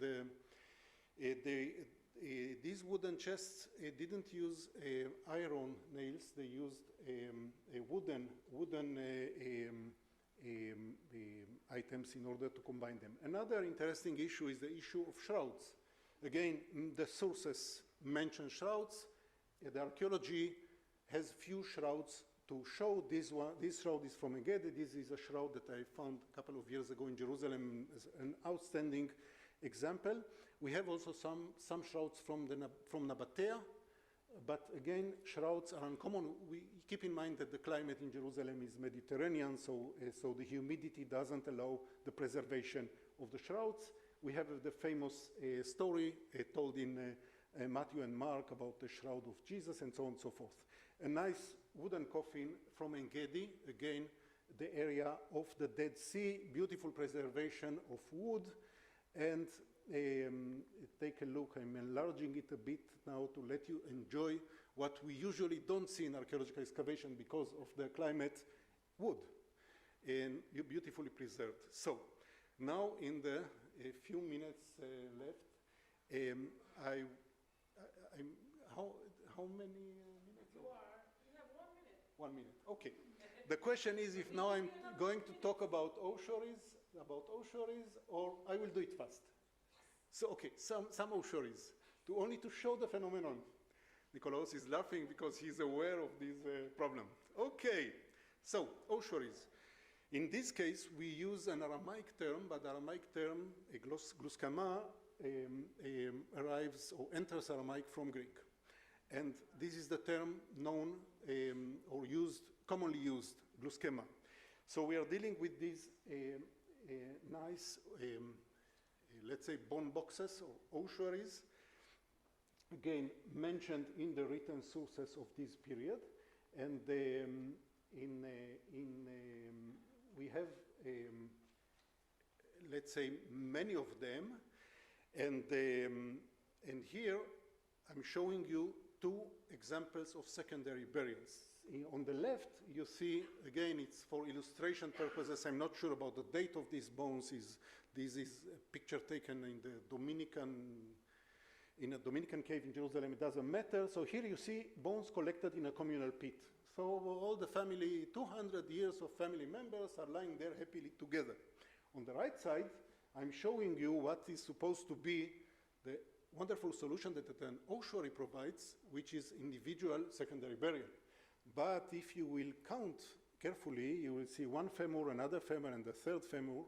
So commonly, I have 2 legs. Most of you, I'm sure that you have 2 legs. So this guy had 3 legs. Oh, now I will stop joking. The idea is that sometimes you find in one ossuary bones of 3, 4, 5 people together. So it's not solution for individual burial as was suggested before.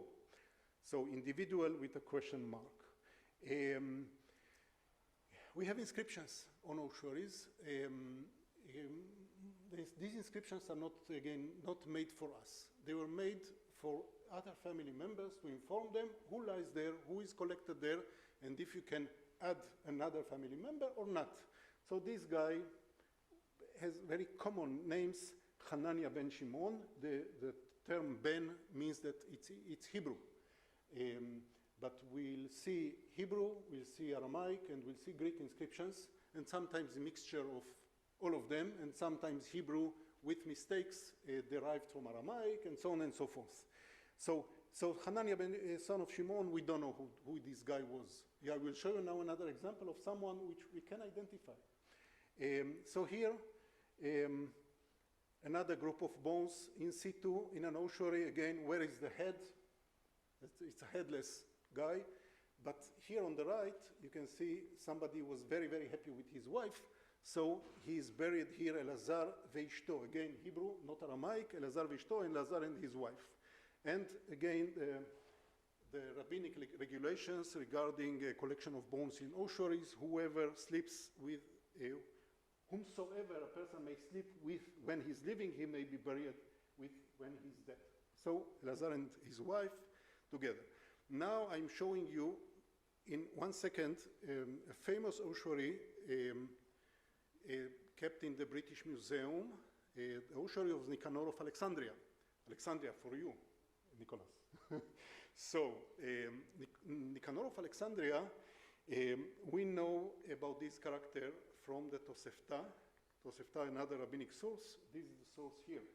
So he donated the beautiful gates to the temple in Jerusalem, and there was a tempest in the sea, and the tempest and the gates didn't sunk in the sea, and the gates in the end arrived, and it was a great miracle. So here you can read together. There are some mistakes in the Greek, but it's a bilingual inscription, and you can read Ostaton tu Nikanoros Alexandreos poesantos tas pyras in Greek, and in Aramaic Nicanor Alexa in short. So again, a wonderful combination of a character known from an ancient source, again a legendary source, and an inscription on an ossuary, again in the British Museum.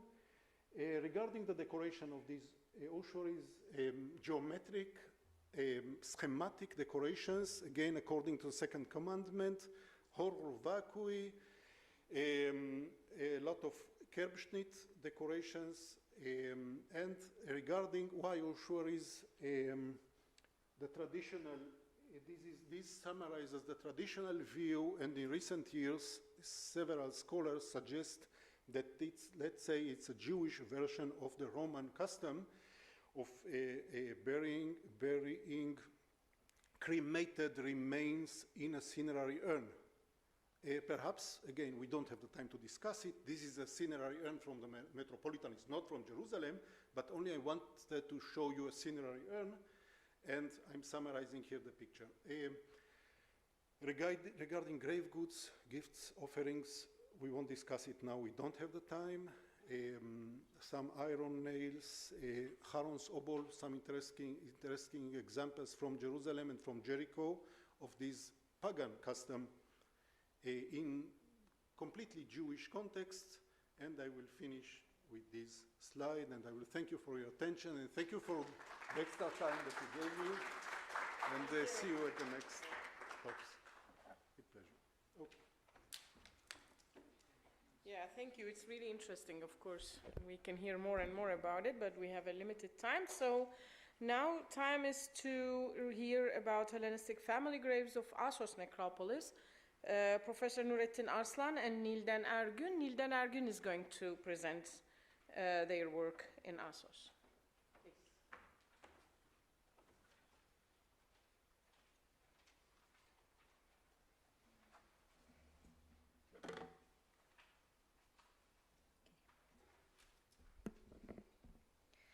Dear ladies and gentlemen, I would like to express my sincere gratitude to all the individuals and institutions involved for the enabling us to participate in this traditional and scientifically valuable meeting.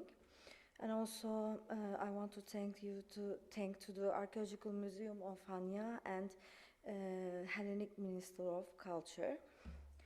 The discovery of a Hellenistic period family tomb during this environmental and restoration project in Assos encouraged us to participate in this meeting. As this is our first time participating in this symposium, I would like to tell about Assos and the surrounding necropolis areas around Assos.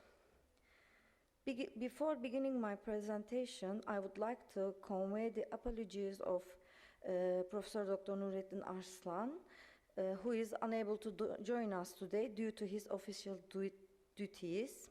I may also mention that to avoid confusion in the presentation, all graves have been numbered as grave, but also the text includes the distinguishing features of each one. Assos is a port city located in the south of the Troas region, opposite the island of Lesbos. It was built on a steep volcanic rock. The areas outside the city walls on the southern slopes were used as necropolis. The concentration of tombs along the roads leading to the main gates, which are supported by towers, is particularly striking to the east and west. However, systematic archaeological research has only been conducted in the western necropolis. The American Archaeological Institute chose Assos as the location for its first excavations, which took place from 1881 to 1883. During this period, they excavated both public buildings and western necropolis. Various points along the archaic street in the western necropolis and around the other street to the north were excavated. Although these excavations uncovered 200 tombs, and extraordinary drawing of monumental tombs from the Roman imperial period, but insufficient information was obtained. During the new excavation period that began in 1981, Şutuperi and his team carried out intensive work, particularly in the Western Necropolis area, starting in 1989. The team published the result of their excavations, which were carried out until 1994, in a short period of time. This revealed extremely important information about the use of the Western Necropolis from the 7th century BC to the 6th century AD, as well as burial traditions and grave goods. Excavations during this period were mainly carried out of the main street, and also intensive use of this area during the archaic and classical periods meant that there was very little space left for the burials in the Hellenistic period. The fact that only 31 Hellenistic tombs were identified in the 1989 excavations is considered concrete evidence of this. The image displays the urban plan and the distribution of excavation areas by chronology. The tradition of cremating adults was widespread in the Assos necropolis throughout the Archaic period. However, the production of sarcophagi towards the end of this period led to a rapid increase in the popularity of inhumation. This change in burial practices also led to a significant increase in the quantity of grave goods. Cremation practices existed to a limited extent during the classical period. By the Hellenistic period, cremation had once again become the preferred form of a burial. In keeping with this tradition, grave goods placed in urns and ostotex were scarce, though valuable items such as gold jewelry were occasionally found among them.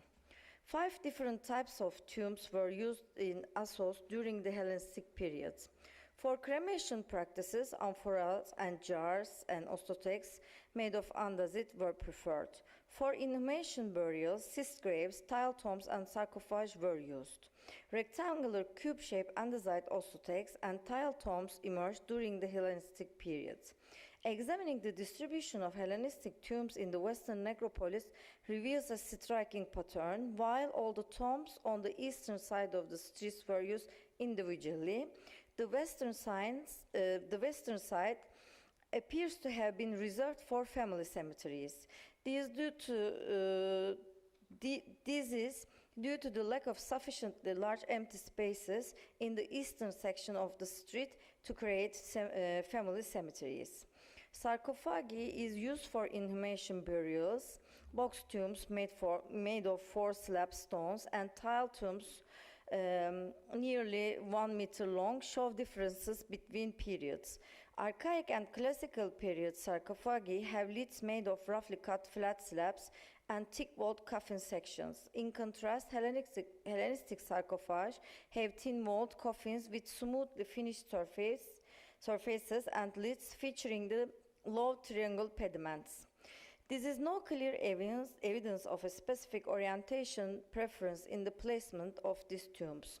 While most sarcophagi and cist graves were placed parallel to the main street, a significant number were positioned vertically. Over time, shrinking space in the necropolis meant that the positioning of tombs was determined by available space. The practice of cremation, which became widespread during the Hellenistic period, has made it difficult to date tombs accurately. Urns and ostotex rarely contain grave goods, and the metal objects that are present are often difficult to date. Despite these problems, Assos provides valuable information for identifying large families in the city and understanding their burial traditions, thanks to the family tombs, which will be discussed shortly. It has been determined that the areas along the western edge of the main street in the Assos necropolis from the Hellenistic period, which are surrounded by walls, are used as family tombs. The coexistence of different burial traditions in these areas reflects the diversity of burial practices during this period. The most striking and undoubtedly the most important of these family tombs is the burial ground belonging to the Larios family. Although we lack sufficient information about the find of this cemetery, the inscriptions on the name blocks make it clear that it was a family cemetery. The rarity of such cemeteries makes the Larios family special. The largest example of a family cemetery emerged in the previous period was built on the west side of the street during the Hellenistic period. Measuring 15 meters in length and 8.5 meters in width, this cemetery contains sarcophage or sotek with at least 32 graves have been identified. Dating back to the 2nd century BC, the Larios family cemetery is surrounded by walls made of large, neatly cut stone blocks. Benches extend along 3 sides of the wall, and it is thought that the sarcophages and osoteks were buried underground with the name blocks placed on top. The individuals belonging to the Larios family have been identified thanks to the inscription on the cube-shaped tombstones. Excavation conducted in 1882 revealed that a total of 32 burials had taken place in this family cemetery. Of these, 20 were cremations and the others were inhumations. As the graves have not been catalogued, assessments must be made based on the plan. Examination of the plan shows that only osoteks were used for cremations. However, another family cemetery discovered in 218 revealed us that urns were also used to hold the ashes of the deceased. During the reorganization work carried out in the Larios family cemetery in 207, 6 tile graves were found, 2 of which were within the cemetery area. These graves were made using Laconia type tiles, which are nearly 1 meter long and 50 centimeters wide. Given their size, it is thought that they belonged to the children. Due to the partial destruction of tile tombs in the cemetery, no grave gifts were found. However, an unguenterium was found in the tomb and a bowl in another and a stylus in a third. The unguenterium make it possible to date this tomb nearly to the 2nd century BC. All the tombs in the Larios cemetery were placed underground and visitors could only see the name blocks. This practice also applies to the archaic and classical period tombs. The name blocks in the Larios cemetery reveal that this area was used for at least 4 generations. While the epigraphic features of the inscriptions are considered to be characteristic of the Hellenistic period, the cemetery is generally accepted to the date to the 2nd century BC, thanks to a coin that was found in the sarcophagus. As previously mentioned in the unguenterium in the tile tomb also dates the same period. However, it is incorrect to suggest that this family cemetery was used only in the 2nd century BC. Examining the epigraphic features of these name blocks reveals that the earliest example dates to the 3rd century BC and the latest to the 2nd century BC. This data demonstrates that the Larios family cemetery was in continuous use for at least 4 generations. During the drilling work carried out in May 218, as part of the Assos landscaping project, a new family cemetery was discovered around the 50 meters south of the Larios family cemetery. This cemetery has a rectangular plan oriented east to west, and it is 4.70 meters wide. It has a partially preserved north wall that is 10 meters long. The eastern wall of the cemetery is buried underground, while the western wall has been completely destroyed. Small stone blocks were used in the lower sections of the walls built on the bedrock, while long cut stones were used in the upper sections. A total of 21 graves were identified in the cemetery, including sarcophagus, 13 osoteks, 5 fire-clad urns, 1 chest, and 1 tile grave. The sarcophagus is believed to have contained an adult, while the tiled tomb is believed to have contained a child.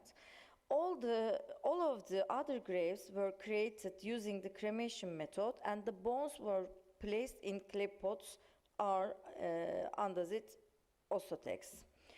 Three of the four name blocks found in the cemetery area bear inscriptions.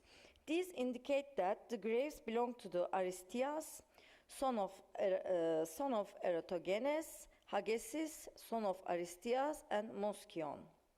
Based on this data, it can be concluded that the cemetery belonged to the family of Eratosthenes.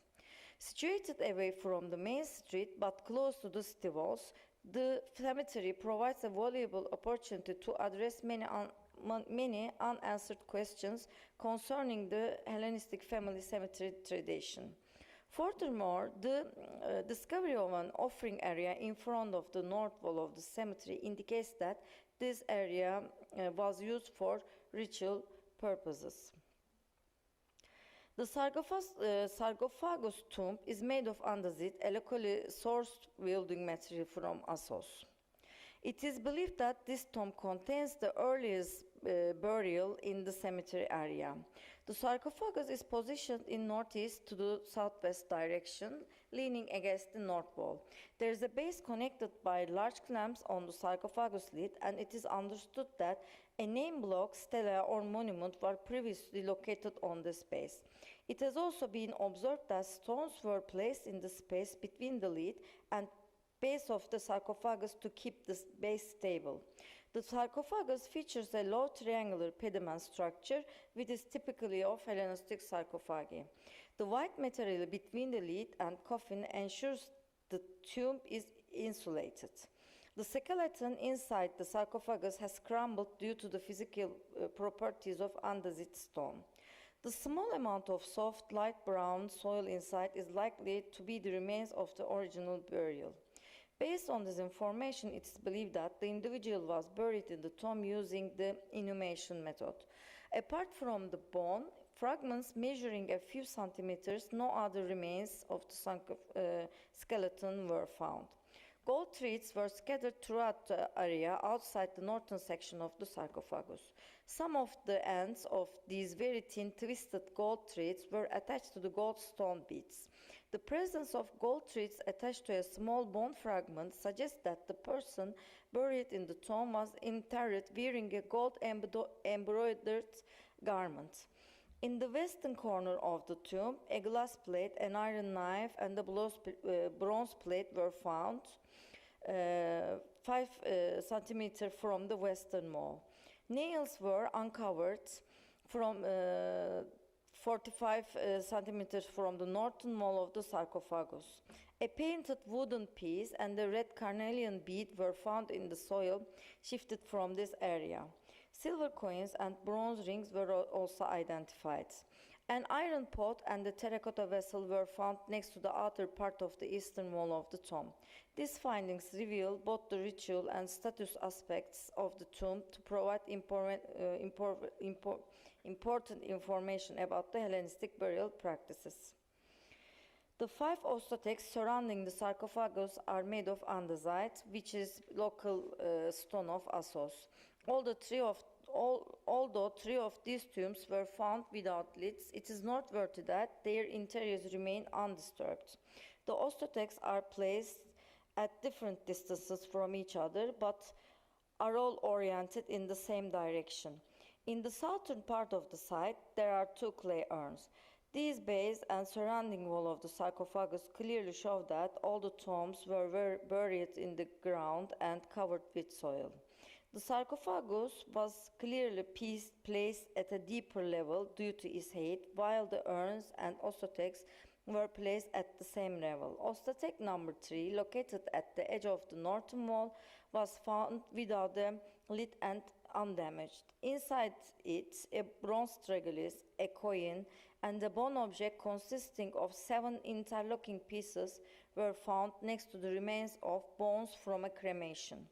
Although this bone object has holes in its upper part and initially resembles a musical instrument, its function remains unclear. but the pieces do not form long fluid-like cavity. Only burnt bones were found inside the Ostatek number 8 and number 6, which had no lid. The square-shaped Ostatek number 4 was found with its lid glued to the vessel with a white substance, as with other examples in the family tomb. This prevented any material from entering to the tomb later. The bones remaining after cremation were carefully placed inside the Ostatek in a small pile. An iron strigolis was placed next to the bones, and the gold red made of leaves and buds was placed directly on top of pile. The gold leaves and buds were attached to a branch fragment that has survived to the present day. The presence of fabric remnants on the leaves suggests that the bones and grave goods were wrapped in a cloth before being placed inside. An ungantarium was placed on the northern edge of the outside of the Ostatek. The square-shaped Ostatek number 5 has survived to the present day with its lid intact. Only the bones from the cremation burial were left inside, and this tomb and 5 ungantaria were placed around the outside of the Ostatek as grave goods. The number 9 Ostatek consists of 2 separate chambers, which are carved into a rectangular block. A single triangular lid covers both chambers. A cube-shaped name block with completely destroyed inscriptions and a base with a concave edge was identified on top of the lid. This Ostatek contained the remains of an individual after cremation, as well as a dark brown lined ungantarium. Also contained the remains of also the other part of it contains individual cremation, 1 ungantarium, 2 gold-plated fired clay beads, and a silver coin from the city of Ephesus. The square-shaped Ostatek number 12 has survived to the present days in situ, along with its lids and the name block on top. The inscription preserved on the north-facing side of the name block reads Apollo. Inside the tomb, an ungantarium was placed next to the cremation remains, and the strigolis was found on the north edge of the urn. The urn, which is shaped like square, is covered with a triangular lid. The lid and the urn are glued together with lime mortar.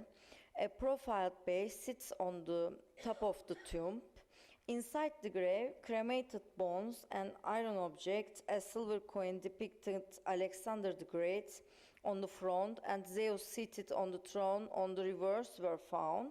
These findings provide important data regarding individual identity and burial customs of the period.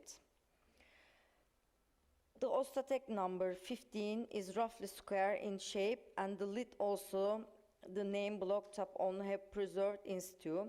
The inscription Aristios Agassiz is located on the north face of the name block. Inside the Ostatek, alongside the cremated remains, a strigolis and a silver Ephesus coin placed directly on the bones were found. The obverse of the coin features a bee, while the reverse depicts a deer standing in front of a palm tree with the inscription Putukles. The rectangular Ostatek is covered with a single stone block. The container is divided into 2 sections by a stone, and the cremated remains of 2 individuals placed in this section.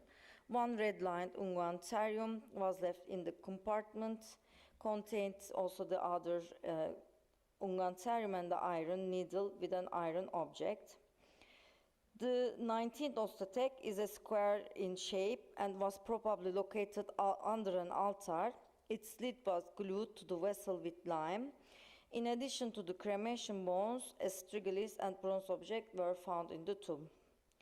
And also the other wide-mouthed water jugs was used as urns. and there are some coins, bronze coins, Assos coins inside these jugs. However, establishing the chronological sequence of these coins is a little bit problematic. The limited number of similar grave gifts makes it difficult to date. Unfortunately, there are some problems about dating. Also, the other jugs used as a urn, and different the tile tomb, the 11 tomb 11 belongs to a child and consists of two Laconia type roof tiles. The tiles measures 59 cm in length and have several bone fragments inside it. Next to the bones also there are unguentaриum and 3 glass beads and the cantaros belonging to the West Slope ceramic groups inside it. Excavations in front of the triangular lintel stone block leaning against the north wall of the family tomb revealed that this area was used for offerings. Numerous vessels belonging to the Western Slope group, as well as amphora base fragments, coins, animal bones, earrings were found at this offering site. Along with dense ash, together with ash, it is thought that these amphora bases were used as offering vessels. Numerous examples of the common Hellenistic period base group known as the Western Slope cantaros, as well as inward and outward facing bows were found in the same context at the offering site. While opinions differ on the chronology of these base groups, the Assos examples seem to provide a more accurate and reliable chronological framework. The presence of these examples belonging to a Western Slope group in the cistern of the Assos Agora suggests that Assos could be a significant reference point for the study of the Hellenistic period in Western Anatolia. Alongside the ceramics, a pair of earrings, a coin, and a glass astragalus were also found in the offering area. The size of the area and the nature of the finds suggest that this offering was made during a single ceremony by a large group of people. 22 individuals buried in the family cemetery. 2 were buried using inhumation method, while the rest were cremated. The bones and ashes resulting from the cremation were placed in square lidded ostotex made of andesite or in various types of pottery such as jugs and cooking pots. The most striking feature of the cemetery is a small sarcophagus-shaped tomb, unlike anything previously found in Assos. This tomb has 2 separate compartments inside, each containing the cremated remains of individuals. Another tomb is divided into 2 sections by a stone placed inside. It is thought that care was taken in such tombs to place to the bones of 2 different individuals in separate sections. One of the 2 inhumation tombs in sarcophagus, while the other is a tile tomb belonging to a child. No 2 or more individuals were buried together in any of the tombs, and even double burials were carried in separate compartments. Attention was also paid to placing the bones of individuals in separate compartments within rectangular stone urns.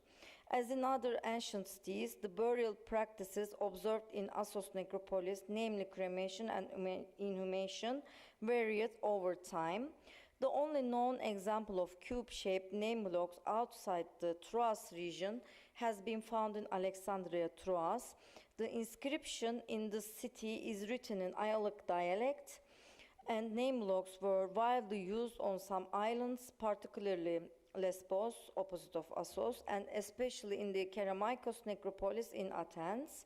In this context, the findings from Assos provide data for us for regional and cultural comparisons.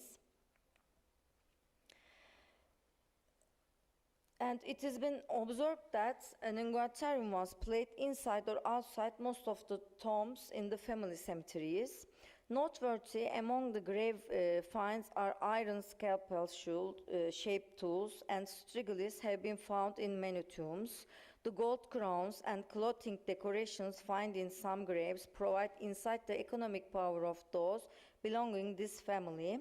Some graves contain coins. One silver coin bears the head of Alexander Great, while the others are from the cities of Assos and Ephesus. Also, the bones found in small groups at various locations within the family tomb area are believed to be animal remains, likely from the sacrificial areas. Due to the tomb's location, which leans against the sloping terrain to the east, it is estimated that the entrance was on the west side. The presence of a smaller door to the west of the main door suggests that there was a street in the area. Also, the jars as used as urns can be dated to the 2nd century BC. However, dating the other osteotext, especially the sarcophagus, is problematic, as I said. Based on the available data, it is estimated that the sarcophagus dates from the earliest period. The Hellenistic period family cemetery discovered in Assos sheds light on the region's burial traditions in terms of both its architectural layout and tomb typology. The fact that only two of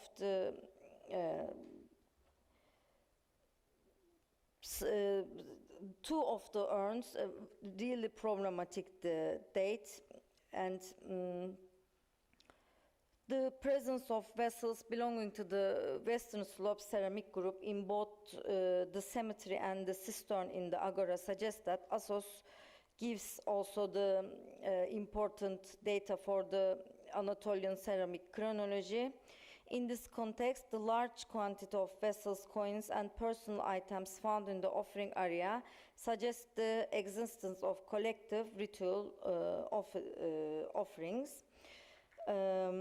Also, we are doing case studies about the cemeteries, but also we are doing surveys around Assos, and we are making spatial and our analyses around the single tombs, and we are mapping the single tombs around Assos.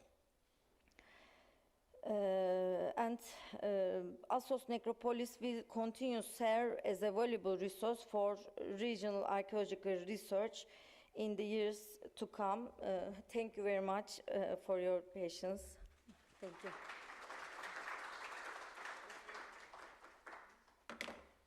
Yes, thank you very much. It's very interesting, of course. Müjde Peker, I'd like to invite to tell us about Nif, Mount Nif, between Lydia and Ionia, grave types, and their context of necropolis. Thank you for dear organizers and our host, Ephorate of Antiquities of Chania and Hellenic Ministry of Culture. Thank you. And Mount Nif Olympus is, according to some ancient sources, Mount Olympus, located in the east of Gulf of Izmir, Smyrna, around the borders of modern districts of Kemalpaşa, Torbalı, Buca, and Bornova. Istanbul University has been conducting excavation in this under-researched region since 2006. And one of our excavation area is in the modern village called Dağ Kızılca, Reddish Mountain in English, and here you can see in orange dot.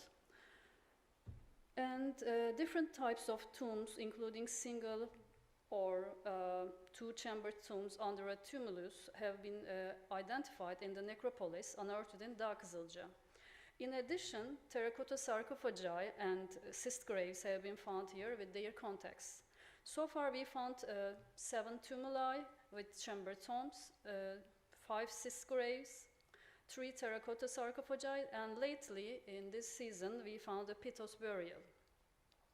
Except tumuli, we found them with their context, and for the tumuli, although their contexts have been damaged, their architectural features and surviving finds allow us for identification and dating, and indicate that this necropolis was in use since the second quarter of the 5th century BC.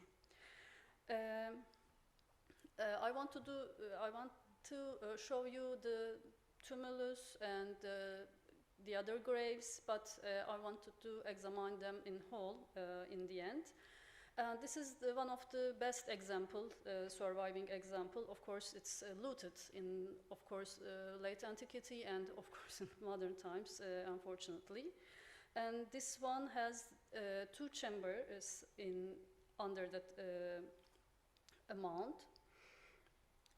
As you see, we have dromos walls, was built in local sandstone in red color because of the hematite in content. And inside it, we can see fine dressed limestone ashlar blocks. It's also from the local source. And sometimes, as in this case, conglomerates, also the local stone, they use for roofing. And also they have a very narrow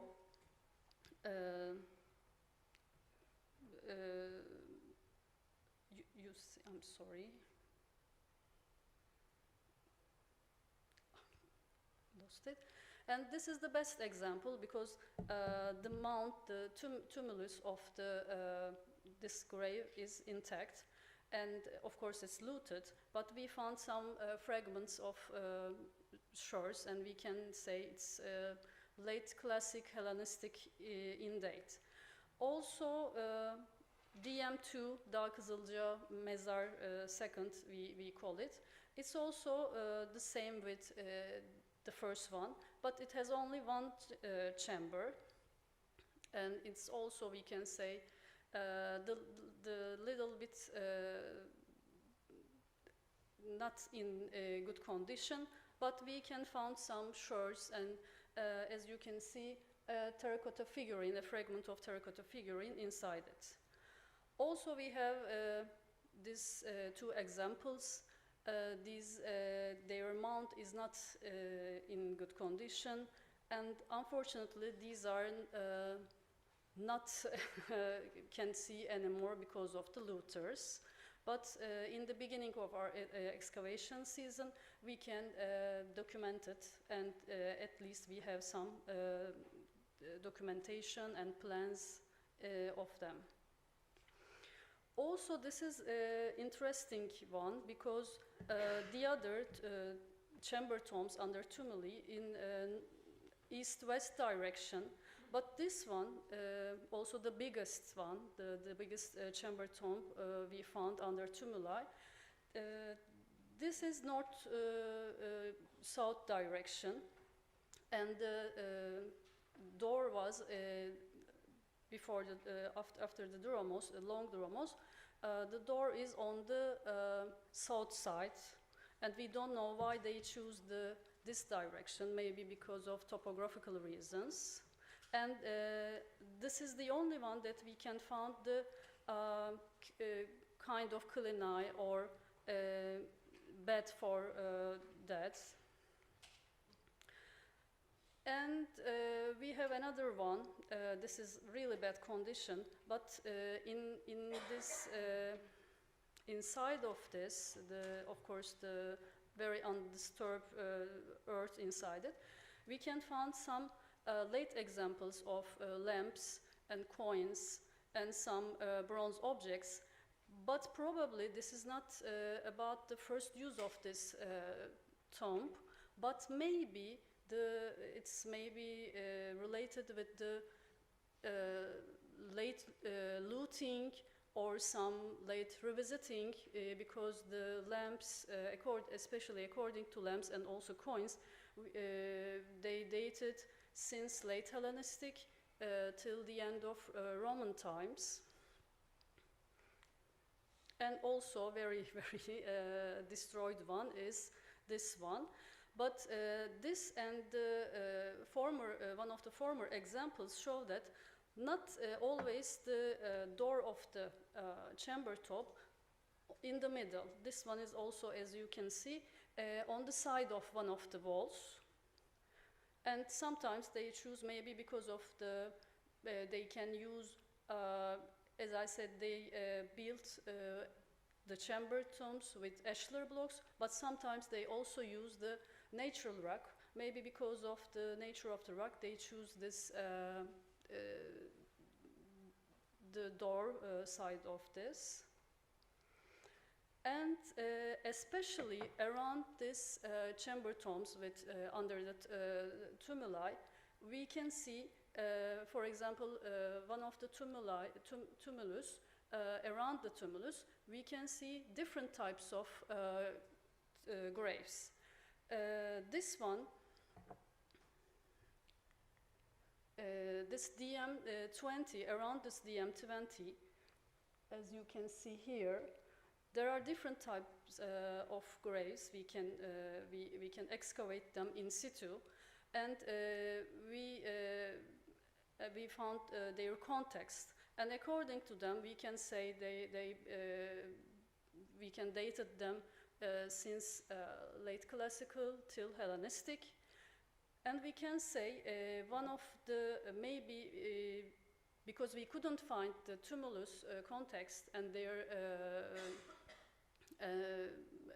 individuals inside it, we can't say are they belong to a family or their members or not, but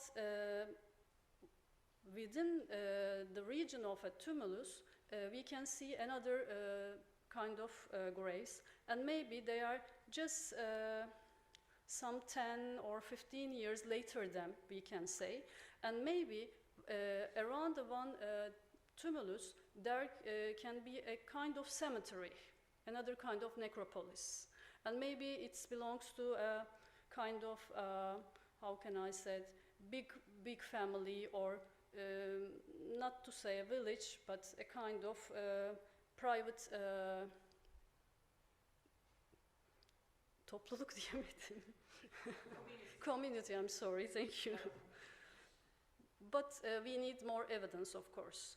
And yeah, in this region, it's very interesting for us because we can find some terracotta sarcophagi with a cylindrical section or in shuttle form. And these are the rarest examples from a scientific excavation, in fact, because most of the examples in the museums are from the looters or illicit excavations. And we can find this one also near one of the tumuli. And we found, as you can see, one piece of bronze mirror, some spindle whores, and some bone beams, etc. And interestingly, we found in a bowl some cakes of red and blue pigments, and one of them, after analysis, we can say it's a kind of Egyptian blue. Maybe it's cosmetic reasons, we couldn't know them yet. And also we found two more examples of this terracotta sarcophagi, and one of them with the skeleton inside it, and I can say the gender of, yeah, one male skeleton inside it, and some of the other cyst graves and terracotta sarcophagi. Sometimes they use for individuals, and some of them used for two individuals, one female or one male, we can say. And this one is very in bad condition, so we can say much about this terracotta sarcophagi. And these are also some cyst graves. Also, they are very close to a tumulus. and maybe it's part of this tumulus neighborhood cemetery or something like this. And these are also dated to late classical periods. And lately, in this season, we found the new type of grave, Pitos grave, inside this necropolis, Dağ Kızılca necropolis. We couldn't date it yet because we are suspicious about it could be early bronze or not because of the you see this jug, it's handmade, it's not made in pottery wheel, and we are still investigating about it. And it's a very quick presentation about our necropolis, and I want to compare this necropolis with the Lydian ones, because we are in between the Lydia and Ionia. And as we can see in Sardes region, in Bintepeler, Thousand Mounds region, we can see the architecture of this, especially the tumuli, chamber tombs under tumuli. They built the chamber tombs under tumuli, different from the Ionian examples. But as we see in Sardes region, in Lydian region, they are in the plain. They are not in the mountainous area. It's very flat area. But as in Ionian ones, especially in the first day, Professor Koparal and Hürmüzlü showed us, the Ionian tumuli generally was in the hills and a kind of landmark, and they can see the roads and from the sea or I'm sorry, I want to take a look at my notes. Yeah, it's not just a landmark, but maybe a territory mark. As I said, maybe these tumuli is not just part of a cemetery, but maybe they showed the pride property, and maybe also they kind of territory mark, a kind of maybe Horos, we can say. And we can see it in these Dağ Kızılca examples. And you see, I showed mostly the examples from Dağ Kızılca, and but in the neighborhood we can see, especially in the Kemalpaşa region, you can see Kemalpaşa on the north, and it's very more close to the Lydian territory. And this region, from museum excavations we made together, there is a tumulus called Arap Tepe, and it's the bigger one with two chamber tombs, with two chambers, and another one in Kemalpaşa, and it's one of the best examples, but unfortunately we couldn't manage to take some permission to work on their finds. But it looks like it's also a tumulus, a kind of a tumulus, and we can say it's also a chamber tomb under a tumulus. And as I said, it's a kind of Lydian tradition, but according to the finds, we can say it's an Ionian culture, it's part of an Ionian culture. So this region, I mean,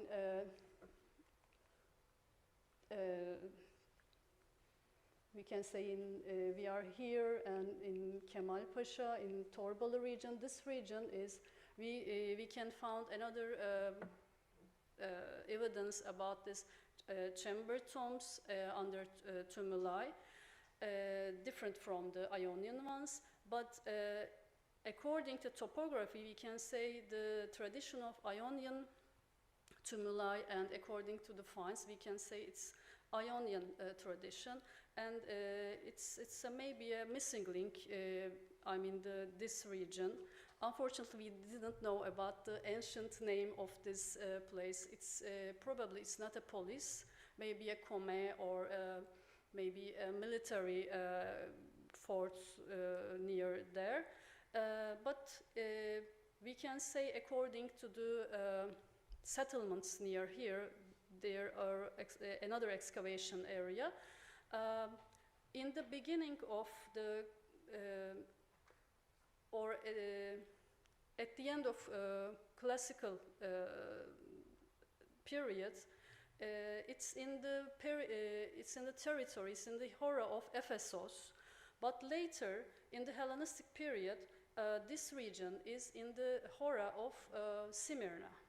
So this shift in territory, maybe it's about the cultural shift, we can say, but the tradition in the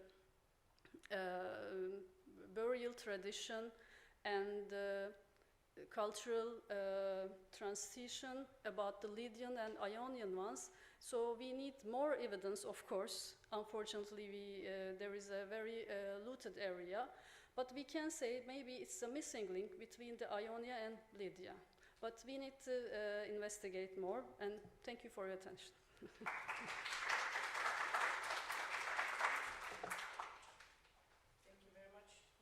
Very interesting finds. Yes, and now the last talk of this session, I'd like to invite Nikna Najib, and he takes us to Sasanian period back, the road of the ancient funerary traditions.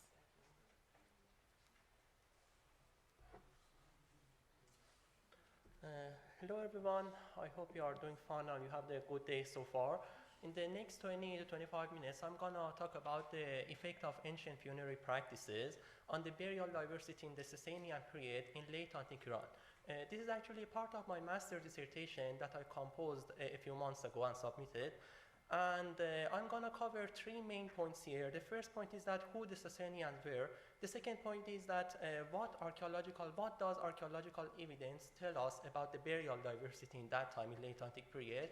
And the final and most important point is that what factors or issues could have contributed to the burial diversity in the Sasanian period. So we can start with a brief introduction that who Sasanians were. There is a general agreement among most scholars that in early 3rd century AD, that is 224, some significant changes happened in the ancient Middle East that also influenced the proximate regions such as Central Asia and the Near East. So as you can see in the map, the Sasanian Empire encompassed present-day Iran, some parts of Central Asia, that is Turkmenistan and Uzbekistan, some parts of the Caucasus, and some parts of present-day Iraq, that is ancient Mesopotamia. And with the establishment of the Sasanian kingdom, some significant changes happened in the society in terms of the culture, the politics, and specifically the religion. And when we speak of the religion in this period, I should mention Zoroastrianism, which is an ancient faith that appeared at the end of the 2nd millennium BC or 1st millennium BC, but it's only in the late antique period that we have absolute solid evidence about this faith in this region. So what the Sasanian monarchs and the Sasanian clergy tried to do was that they tried to establish an orthodoxy in Zoroastrianism for the first time since the foundation of this religion. And what I mean by orthodoxy is that the Sasanians claim that there is only one true version of Zoroastrianism, and Zoroastrianism must be considered the only acceptable religion throughout this vast area. So we have some inscriptions in that time that says that the followers of other religions were prosecuted and disturbed by this policy. So it was a kind of combination between a state and religion. So what I say here is state religion, and it was a kind of religious propaganda that was advocated by both the monarch and also the clergy in that time. This kind of religious propaganda also appeared in the material culture and cultural materials in that time. Here I mentioned only two specimens. The first one is a coin with a fire altar. As you know, the fire is the most sacred and most holy element in Zoroastrianism. And even in the rock reliefs, you can see the founder of the empire receiving the ring of power from the supreme god Ahura Mazda. And Zoroastrians, even nowadays, they still worship Ahura Mazda. So when we have this strict religious propaganda and this emphasis on the Zoroastrianism, we expect to see some traces of that in the burial practices as well, because the burial practices usually have a very close correlation between, there is a close correlation between religious beliefs and also the funerary customs in the area. For the funerary practices in the Sasanian period, we have a lot of textual evidence dating back to the 6th century and 7th century AD. The most important evidence is Avesta, the holy book that is still praised by Zoroastrians these days. Avesta is composed of 5 different sections, and the 5th section, which is called Vendidat, has a full account of the burial practice. So according to Vendidat, inhumation is completely forbidden in the Sasanian period because they believe that when somebody is dead, a kind of demon possesses the body, and if we just bury someone under the earth, the whole universe will be polluted. So this is what they believed in that time. And instead, what they did was that they asked people to put the deceased on the top of the mountain. That is what we call body exposure, so that the body will be exposed to open air, and after the decay of the flesh, then the remains of the bones could be placed or disposed of in a box-shaped ossuary, or what we call ostodan in Iran. And also, aside from Avesta, I should mention that, as you can see in the table, other Zoroastrian texts in that time tried to mention the ban of inhumation and emphasize on body exposure. Here are just 2 examples of these places for exposure. This one particularly is very important. It's actually like a tower. We call it Tower of Silence. The body was placed on the top of the tower, and after the decay of the flesh, there is a central pit in these towers that the bones are collected in that pit. But there are 2 major questions here that we need to discuss. The first question is, how successful were the Sasanians in propagating this kind of religious propaganda on what they call true Zoroastrianism? And the second question is, what factors could have contributed to the burials in the Sasanian period? So, as part of my master dissertation, I tried to collect evidence of the burials in the Sasanian era, and it turned out that there used to be 7 different types of burials in that time, which is a significant number for a government or for a kind of kingdom who was trying to advocate only one type of burial. So, because we don't have enough time, I'm just going to go through them one by one here very briefly so that you can get familiar with them, and then we go to the discussion area. Ossuaries are the most predominant type of burials in the Sasanian period, but they can be categorized in 3 different types. The first category is the rock-cut ossuaries. As you can see, these are small chambers carved into the mountains. They are very small, maybe 20 centimeters or 30 centimeters deep, and that was just a place for the disposal of the bones. The second category is the pillar ossuaries. So these kind of pillars that can be found in southern parts of Iran and also in southwestern parts, first, archaeologists at first believe that they are a fire altar because there is a depression, as you can see on the top of them. So they thought it's a place for securing and lighting the fire. But the recent excavation revealed some bone remains in the depression. So it turned out that this is actually a type of burial, ossuary, which was probably for people who could afford these in that time, for rich people or the persons of the high class, because the Sasanian society was like a strata society. There was a hierarchy in that time. And finally, we have the portable ossuaries, which is like, again, 40 centimeters or 50 centimeters. This was like a place for the disposal of the bones, but it is only found in southwestern of Iran, and just maybe 2 or 3 examples of that. Then we come to sarcophagi. We have only, the sarcophagi is so similar to portable ossuaries, but the difference is that they are a bit longer and bigger compared to portable ones. We have only 1 solid evidence from Iran, but the recent excavations led to the discovery of some sarcophagi leads that they have Middle Persian inscription. So this type of writing is not used anymore. It was for the late antique period, but when you go through it, you can see the name of the deceased, the age, sometimes even the cause of the disease, and also the husband or wife if he was, or if he or she was married. The next type, which is so interesting for me, is the jar burials. As I remember, the discovery of these jars in southwestern Iran was a bit problematic at first, because when the archaeologists managed to find them, they didn't know the use and function of these jars. But when they opened them, it turned out that this is actually a type of ossuary, but in the shape of jar. And when some British archaeologists did some experiments on the remains of these jars, especially on the second one, on those bones, it turned out that the bones, there is significant cut marks on these bones. So it means that these bones must have been exposed to open air for a short time or long time, and those cut marks must have been created by some animals. And after the exposure, we don't know why, but they decided to put the bones in a jar rather than an ossuary. We come to the troughs as the other type of burial. I'm not going to go through this because we don't have any human bone remains from these troughs, but I should just mention that they have two different types. Sometimes they are shallow, as you can see here, and sometimes they are very deep and also have a funerary inscription in Middle Persian again, which shows that maybe the whole body was placed in these troughs. We have then cairns, which is also again found in southern and southwestern parts of the country. It's like a rectangular or a circular structure. And there is a hole in the middle that the body was placed in the middle, and after the interment of the deceased, then it was covered by stones. And most importantly, we have, unfortunately, inhumation. You know, as I said, inhumation was completely forbidden in the Sasanian period, but when we go, thanks to archaeology, we know that this type of burial practice was so common in Iran in late Antique period, and it was not limited to a certain region. We have this evidence from the northern parts of the country, and we have other remains from Mesopotamia, which was, and it might be interesting for you to know that the capital of the Sasanian Empire was in Mesopotamia. So even in the capital, we still have the evidence of the inhumation, that I'm gonna return to that later. And another challenging type, that is burials in religious or military complexes. By a religious complex, I specifically mean fire temples here, which was a house of worship for those who believed in Zoroastrianism. We still have fire temples in Iran and also in some parts of India. But the form and structure of the fire temples in the Sasanian time was so different from the present century.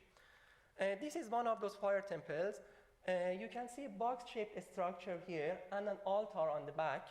As you can see, there is a very close relation, and it's so interesting for archaeologists because, you know, fire temple is the most sacred place for worshipping, for sanctifying the fire. But even fire temples were used as a cemetery in the Sasanian period, even when the fire temple was still used. So you might believe that this was an abandoned fire temple, but this is not abandoned. But the next example, which is a fortress, that is an abandoned military building. It was built in pre-Sasanian period, and in the Sasanian period, when it was not used as a fortress anymore, then it was used as a cemetery. So I'm gonna come back to both of them later. So when we have this significant diversity, we should now go to this discussion part. I believe the easiest way to discuss that is to study them and categorize them in groups, because it can make the discussion easier for us. And maybe the easiest way to do this categorization is to see how similar these burials are with reference to the literary sources that I mentioned at the beginning, that is the body exposure.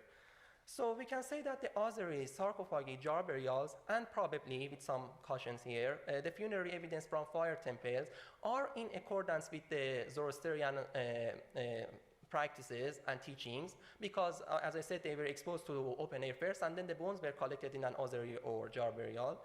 But inhumation and cairns specifically are completely in contradiction with those teachings. I did not mention the troughs here because, as I said, they are very problematic. The small ones could have been a place for body exposure, but the big ones were probably a place like an inhumation site. So I really don't need to discuss that here. And after that, we need to find some reasons for this burial diversity. My supervisor and I came to the conclusion that 4 different reasons could be considered for this burial diversity in the Sasanian period. Religious minorities, that is the believers of the Judaism and also Christianity in the Sasanian period, could be because, you know, they had their own specific types of burial. Social class division, as we know, some rich people preferred ossuaries, but people from the lower strata, maybe they couldn't afford an ossuary, so they maybe inhumation was common for them. Variations in Zoroastrianism is a very important point in Central Asia because Central Asia is where Zoroastrianism appeared for the first time, but this is not an issue for us here. And finally, and most importantly, ancient funerary traditions, that is the topic. And what I mean by ancient funerary traditions is actually the practices that used to be dominant before the establishment of the Sasanian period, and people continue to practice that again and again in the Sasanian era. So we can start with the cairns here. In the map, you can see the distribution of cairns in Sasanian time. They are limited to the southwestern part of the country, south and southwestern. But it might be interesting for you to know that 50 years ago, when archaeologists from the UK came to Iran to do some excavation, they prepared this map. Those are the cairns that the UK British archaeologists managed to discover in southern Iran. They are dated back to the 2nd millennium BC and 1st millennium BC. We don't have any funerary goods from them, no grave goods. So it's believed that they belong to the pastoral nomads. And as you can see, there's a if you compare them, you see exactly the same region in the Sasanian era, that is the southwestern of the country, even in the 2nd millennium BC and 1st millennium BC, was a place for exposure of the body in the cairns. So here we have 2,000 years of continuity from the 2nd millennium BC, and it might be interesting to know that even the Sasanian specimens, they don't have any grave goods. So even in the Sasanian time, these kind of cairns were used for the pastoral nomads and also the farmers. The rock-cut ossuaries are the second important type of burial. As I said, they are completely in accordance with Zoroastrian practices, but I personally believe that the ancient funerary traditions could have even contributed to this type of burial in the Sasanian time.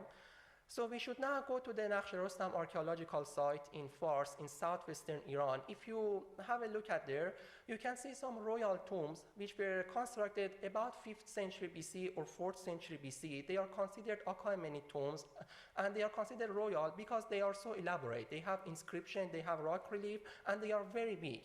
But even after the fall of the Achaemenid period, in the Parthian era in the 2nd century BC and 2nd century AD, we still have the evidence of this type of rock-cut ossuaries. They are not as elaborate as the Achaemenid ones, but they are still very big, maybe 3 meters or 4 meters deep.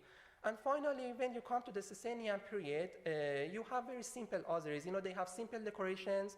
They don't have any inscription, and they are so small, maybe just 20 centimeters, 30 centimeters. But again, you can see a continuity here that started in the 6th century BC and continued in the 6th century and 7th century AD. So even for more than 1,000 years, this was a common practice in southwestern Iran.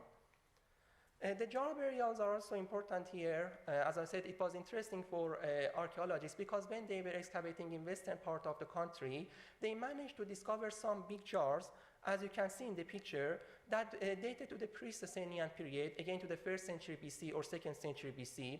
And we know that in the Mesopotamia, this kind of practice was very common since the 2nd millennium BC onwards.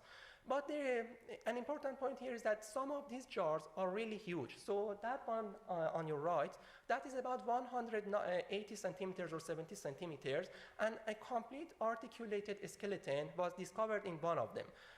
But when we go to the Sasanian period, again, if you take a look at the map, the jar burials were so common in western part of the country, except for one specimen from Central era.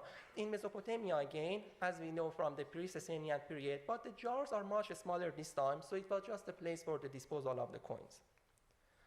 And we come to funerary specimens from fire temples. As I said, this is also a very challenging one, so we need to look into that again. Here, the altar is located there, and it's a very close proximity to the ossuary. But if you take a look at the primary sources, there's a special sentence that a fire, a holy fire, could be kept alight 3 paces away from the deceased. So I don't know if it's just a justification for them or they really believed in that, but anyway, it could justify this type of practice. But what is more important for us here is that if you take a look at those royal tombs in Nakhsherostam again, there is a cubic structure in front of one of these tombs that we don't know about its function. There is some vagueness about it. Some people believe it was a place for securing the religious sources. Some people say it was a part of a fortification. That is not the case, definitely. And the American archaeologists who excavated in Iran in the 1970s believe that this is a fire temple. So if this is a fire temple, again in the Achaemenid period, we have the proximity of the Azeris and a fire temple, and in Sasanian time, we have just another and more simple form of that. And finally, this is the last one, the funerary specimens from abandoned buildings. I should come back to this important fortress again. The radiocarbon experiments and thermoluminescence experiments at this site prove that this fortress was constructed in the 3rd century BC in the Parthian period. But it was abandoned in the Sasanian time, and excavations on the top floor, on the 2nd floor, led to the discovery of thousands of pieces of human bone fragments, and also a silver coin that was minted in the 6th century AD, late 6th century. So I have highlighted the silver coin here because if you take a look at other funerary specimens in the Sasanian time, like the inhumations or the jar burials from across the empire, it doesn't matter if it's the western part, northwestern, or the southern part, and from the 3rd century to the 7th century, we have the specimen of disposal of one single coin with the deceased. And the reason for that, in my opinion, is dated back, I mean, I'm sure you all know better than me, it dated back to a kind of Greek mythology, and we know in Roman period and pre-Roman period, a single coin or obol was placed in the mouth of the deceased. But I personally argue that the Sasanians in the 6th century had no idea about this kind of mythology because, you know, it's a very, very different period. But they still try to practice that because their ancestors used to do. And, you know, it was like a change to a kind of maybe common practice that was carved into their memory. And they again try to repeat that without knowing the actual reason for that. And if we want to conclude and put together all this evidence, we come to 3 main points. The first point is that despite the significant emphasis of the Sasanian clergy and literary sources on one single type of burial, we have a burial diversity in the Sasanian period. Some of these burials are in accordance with the funerary practices stated in literary sources, and some of them are not according to that, some of them are against that. And the third point, which is more important, is that the ancient funerary traditions and funerary customs played a more important role compared to that religious propaganda that I explained here. So the clergy and also the monarch were trying to advocate one single type of burial, but what people had already in their mind and in their memory was more active and more influential compared to this kind of religious propaganda. Thank you so much.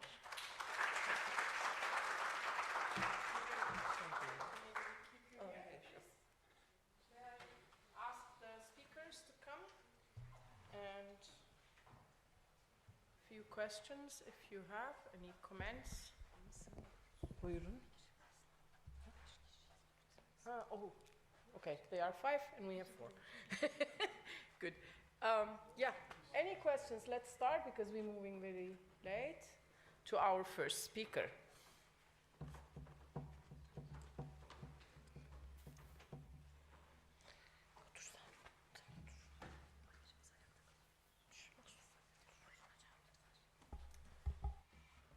Yes, please. Yeah, thank you for the nice talk.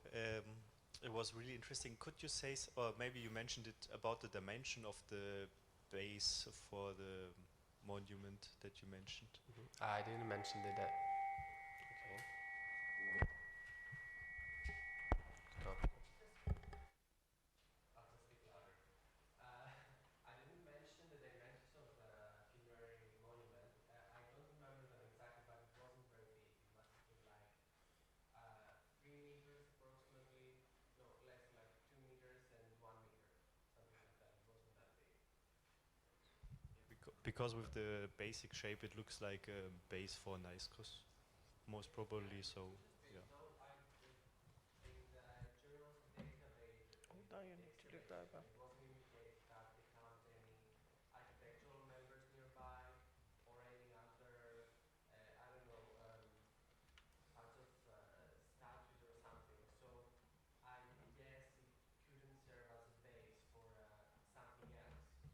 Though the other monument that was close to this funerary monument that I'm examining might have served as something like that. Though I don't know what was found near it.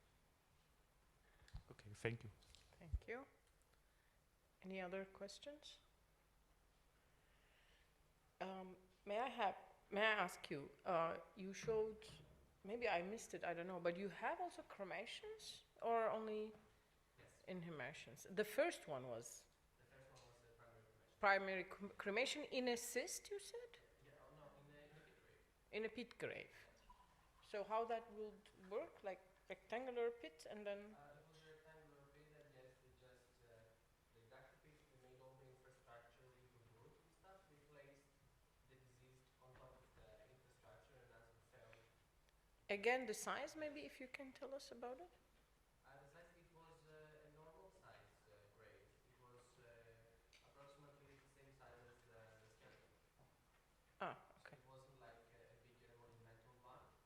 It was exactly the size of Rectangular, the disease, right? yes. Rectangular. So it's not that cremated somewhere else and they brought it. This one was cremated there because the soil was also buried. Yeah, so we know that it is a primary cremation, this one. Okay.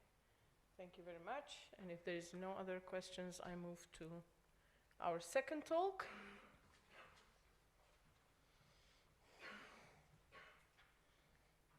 Nope. Yes, please. Congratulations for your very stimulating speech. My question is stimulated by the image of the benches that you showed us, and I wanted to ask to what extent you have evidence about these monuments being open to be revisited in the context of some ritual, and if so, to what extent inside the monument? I mean, is the whole monument open to be visited by relatives after the burial or to some point? Because I was thinking also what happens with the monuments that have the rock that you said. Thank you. Okay, so thank you for the question. I would say that in such a very complex there are internal and external elements. The rolling of the blocking stone is the hold. Inside only the dead and the people performing the burial are entering. And sometimes these are professionals. We learn it from the rabbinic sources. Outside is for the family visitor, etc. Regarding the benches, we have a bit puzzling mentions in the rabbinic sources. We don't focus on that, but they use a certain term which is Beit Vad, like something a house of a meeting or something like this. And we have in Jerusalem a few examples, usually in monumental context. In Judea also a few examples. In Jericho we have the best preserved example, which has benches surrounding from four sides the courtyard. And we have also in late antique Galilee beautifully preserved examples that resemble a bit like bulletary or something, but above courtyard. So that would be an answer in short. Another issue we are dealing, all these examples we are dealing with Jews. And Jews have all kinds of, let's say, issues with purity, impurity, and impurity living at home. So we should also take these into account. There was another question there. Yes, please. Thank you for your paper. It was very educating for me. Coming back to this rolling stone, I just wanted to share it with you, maybe you already know it, that it also exists in Urfa, San Urfa, ancient Edessa, in Roman graves. It's huge, and apparently, as you said, it kind of consists of border between the inner proper burial, space and the outer space of the tomb, where some kind of revisiting might have taken place. And this kind of distinction also applies to rock-cut tombs in Zugma that I have come to know lately. And what is even more interesting, I find, is that in this outer space of these rock-cut tombs, you get to have sculptural monuments like stelae and statues and reliefs of the deceased. So it was even more clearly destined for those visiting the graves and not only for those performing the funerary rites. So just wanted to share this with you.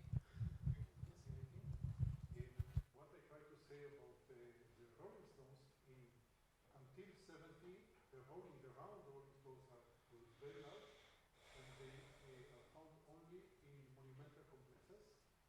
have a few examples in Jerusalem and in Judea.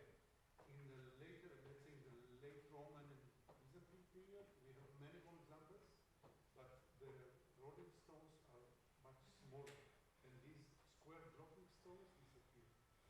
So it's a small change, let's say, in practice or fashion, mythology. I might ask you later about the distribution. Thank you, yes. I'll move to this third speaker, but if there is questions, we can always do it in the coffee break for ASOS, if there are any comments. Yeah, thank you for your paper, and so it's really fascinating findings. I refer to the Strigilis findings you showed on the slides. So you probably know the discussion whether they were given only to men or also to women. There is evidence also, and I want to know whether in connection with the inscription there is evidence that they were also given to women in the case of Assos. Yes, exactly the same in Assos. In the first years that we started the excavation, we always think that if there is a Strigilis in the grave, it should be a man, but it's not. Long years ago, there are some osteoarchaeological research are completed in the part of the necropolis, and there was a woman skeleton with a Strigilis. Thank you. One other question, and then we leave it to the coffee break. Yeah. Just a small comment. Maybe the bone material from G3 tomb belongs to a bone whip. Do you know bone whip? Bone whip? Yes, mastigio bone whip. I don't know the term. Ναι, τα μαστίγια. Dövme. Yeah. Which grave do you mean? The G3, the bone, the little bones with a hole in the middle, maybe belongs to a bone whip. Okay, we will evaluate it. Thank you very much. Dokuma, anladım. Tamam. Couldn't say the Arşak. Turkish word, yeah. Okay. Dokuma spin. Tezgah, Evet. spin, okay. Evet. Yeah, spinner. Okay. Yes, please. Yeah. It's not a question. Thank you very much. Just because you saw a lot of, you showed to us a lot of monuments. It was without any offerings inside. I saw that. But do you have in mind if there was a great road in front of them? Have you any signs for this? If you have any signs for what in front of these monuments? Because usually these monuments is not a tomb from someone, a farmer. It was usually the tomb of someone special. And according to this, maybe all the sites that you show to us is not just a commie, a small village, a small polis. Maybe because we are in Lydia. You moved to Mujde, sorry. Yes. We were yes. I'm so sorry because I just ask about the last one because we have the break. I'm so sorry. I'm so sorry, Mr. President, Mrs. President. But I thought that maybe if you have so again all the maps with the previous names, you may have some names of the oldest, the ancient cities over there, and maybe the names give you some answers about the polis, because usually the name something means, the ancient names of this region, as all over the world. So maybe the names give you some answers, and the coinage also. I think so. Thank you very much. Oh, thank you. The coinage is a little complicated because from the necropolis I showed you, the Dağ Kızılca, Reddish Mountain, we have no coins from the contemporary with the tombs, in fact. The later coins, maybe some visitors or looters, we don't know yet. But we found only one coin from that region, but not from the early coin is Persian, in fact. Tissaphernes. Of course, it's this region also connected with Persian because another excavation area very near to this necropolis, but probably not the settlement of this necropolis, is about a Persian invasion or something. We found some evidences about it. But from that excavation area, we found very different coins. Even Mykonos, from Mykonos, because it's maybe military issues, because we thought there should be a military movement there in Hellenistic period, but we also Clazomenian coins we found there. I mean, not in that necropolis, but in the neighborhood. And yeah, we couldn't find yet a name of a Kome or something. We search for every corpus of neighboring policies, but yeah, we are still searching for the ancient name. Thank you. Can I also comment on this? I think they can be also rural areas, elites, who are also actually imitating their big bosses around. I will talk to you in the coffee break. We have in Pisidia the same examples. So far at the region, inside inner land, they still try to self-present themselves. Another question to Nif? Okay, then I would remove to our last speaker, if there is any comments or or questions. Yes, please.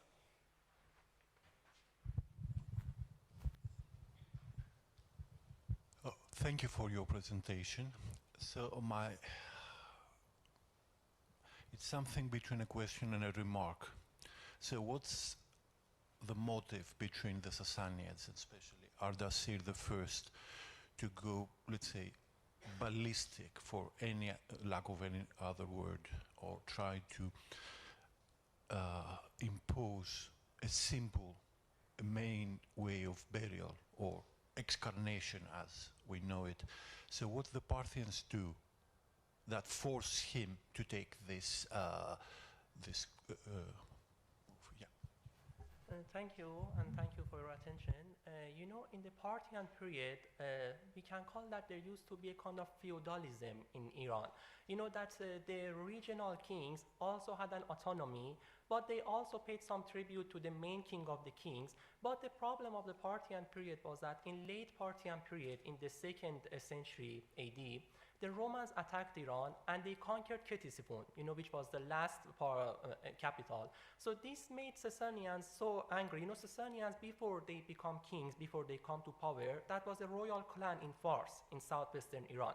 So they actually revolted against Parthians and they managed to defeat Parthian in a war and establish their kingdom. But when the kingdom was established, because they had some hostility with Parthians, so they tried to change our rulership.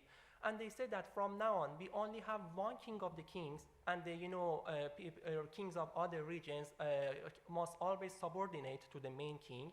And in terms of the religion, we should have only one type of religion that is advocated by us. And it might be so interesting to mention one of the literary sources, which is called the Letter of Tansar. If you are interested, you can also search.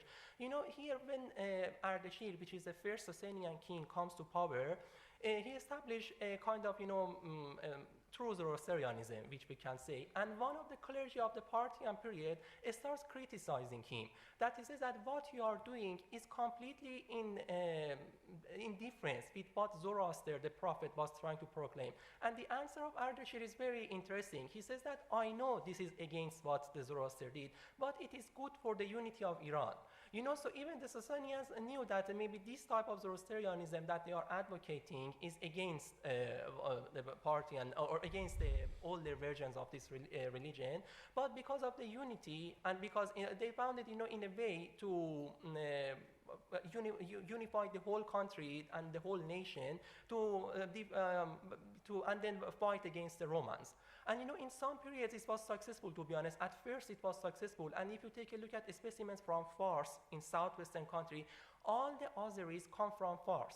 You know, because Fars was the religious capital of the Sasanian Empire. So, you know, they tried to proclaim this kind of practice. But in other regions, they were not so successful. I mean, they had just authority in their own region, not in other parts. Thank you. Good. I think we all need coffee. The boss said 20 minutes coffee break. So please, we will be in 20 minutes back. Ha? Yerim valla. Ben bunları yemedikleri için böyle olduk zaten.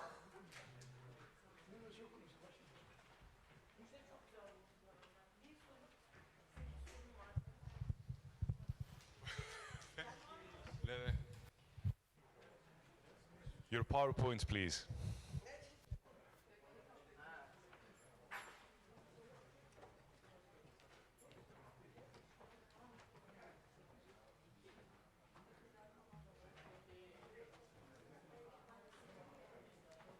How do I delete number two? Okay, let me check if this was yours. Okay. Let's press shift, so delete. Okay, permanently.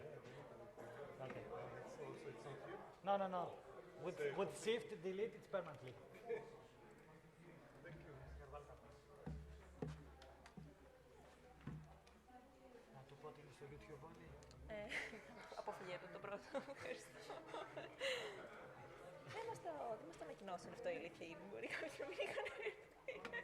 Είναι στο YouTube. Ναι, και εγώ το έμαθα το βράδυ. Δηλαδή, ναι, ναι, το είδα. Σήμερα το είδα. Θυμάσαι σε τι σειρά είσαι? Η δεύτερη είμαι. Παίζει ελπίζω, ναι, αν μπορείς. Ευχαριστώ πολύ, τέλεια. Άρα το φλασάκι μου το δίνεις μετά ή μου το...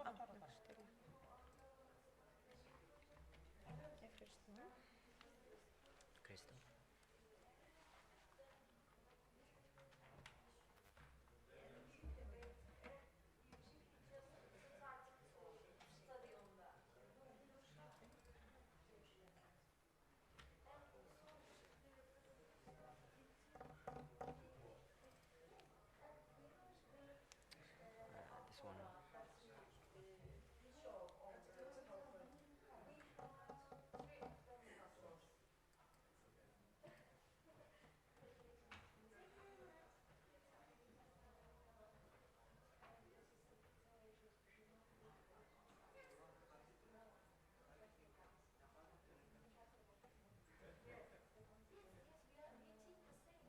This one.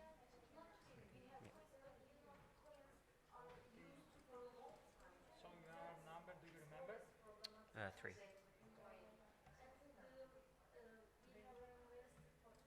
Do you want to check it? No, it's okay. Sure. We'll find out.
Right, so it's that time of the day to kick off our final session. But before we do so, let me remind the audience that please don't forget to switch your clocks early this morning, an hour back. So when your clock points to 4 o'clock, turn it to 3 o'clock, because we have a time change in Greece. Okay, be aware of that. We don't want you to miss your flights or whatever, or the morning's excursion, as a matter of fact. So, session 8 on theoretical approaches in marginal deathways. First paper by Michail Milidakis and Michail Iliakis on εκείνον δε διαπρεπεί την αρετήν, κρίναντες αυτού και των τάφων επίησαν. A reassessment of the research on the marathon tumulus. So.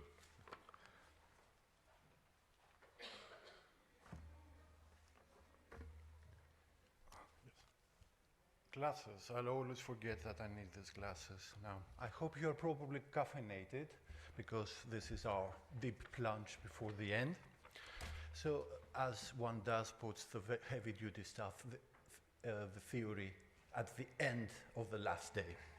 So, while the military aspects of the confrontation have been repeatedly examined, the aftermath of the battle,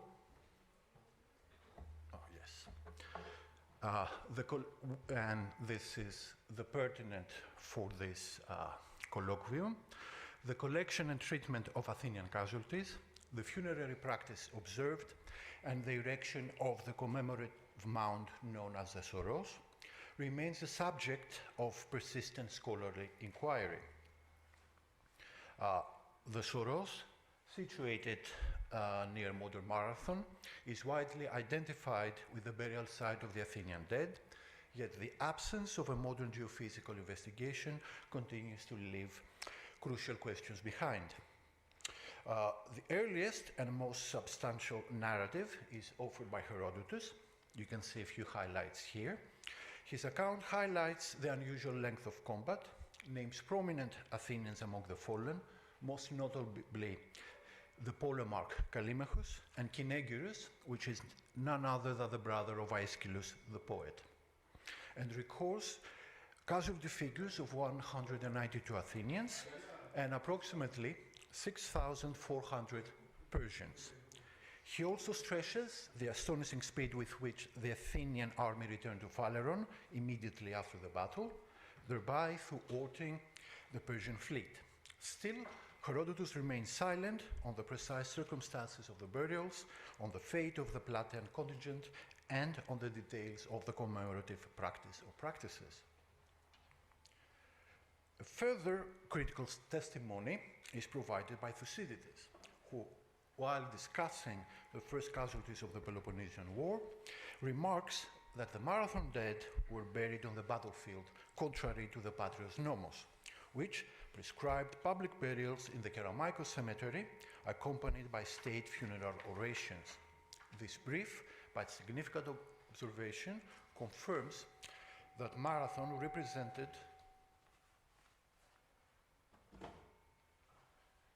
an exceptional departure from Athenian custom. Oh, yes. So, the literary tradition of the 5th and the 4th centuries BCE offer, unfortunately, little additional information. Reference to the burial are conspicuously absent, most likely because the practice and the monument were very known to Athenian audiences. Instead, Marathon was repeatedly known was repeatedly mobilized for rhetorical or political purposes. Aristophanes could assume his audience familiarity with surviving veterans. Lysias in his funerary oration, and Plato in the dialogue of Menexenus inflate the Persian combatants to 500,000. This, of course, to magnify Athenian valor and present Marathon as a paradigmatic instance of a small polis defeating a vast empire.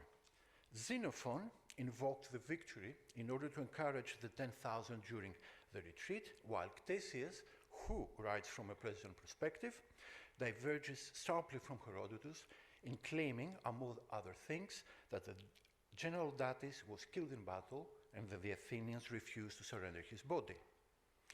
By the early imperial period, Marathon's commemorative dimension is refracted through the moralizing lenses of Plutarch's Life of Aristides. Plutarch underscores Aristides' integrity in remaining behind with his tribe, the Antiochis, to guard prisoners and spoils, contrasting his conduct with the venality of others. While this anecdote potentially implies involvement in the care of the dead and the wounded, Plutarch's purpose is not antiquarian accuracy, but the presentation of Aristides as an exemplar of civic virtue. The most explicit evidence concerning the burial comes a little bit later, that is the 2nd century CE, when Pausanias describes the Marathon plain. He reports that 2 tombs were visible, one containing the Athenians, which was surmounted by stele inscribed by the names of the fallen, divided by tribe, and another containing the Plataeans and the slaves. Pausanias further records that the Athenians claimed to have buried the Persians, though he was unable to locate any sign of commemoration. So he made a conjecture that the Persian dead were simply disposed of into a ditch. Seen together, these sources present a complex and fragmentary picture. Herodotus provides invaluable information concerning the battle, but refrains from describing the fate of the dead. Thucydides confirms that the fallen were interned on the battlefield, making a deliberate departure from the traditional Athenian funerary practice. Later authors use Marathon selectively as a rhetorical device or as a means of glorifying Athenian bravery, without dwelling on commemoration. Plutarch reframes the episode in moral terms, while Pausanias, centuries later, offers the most direct testimony to the physical presence of the Soros Mount and its associated monuments.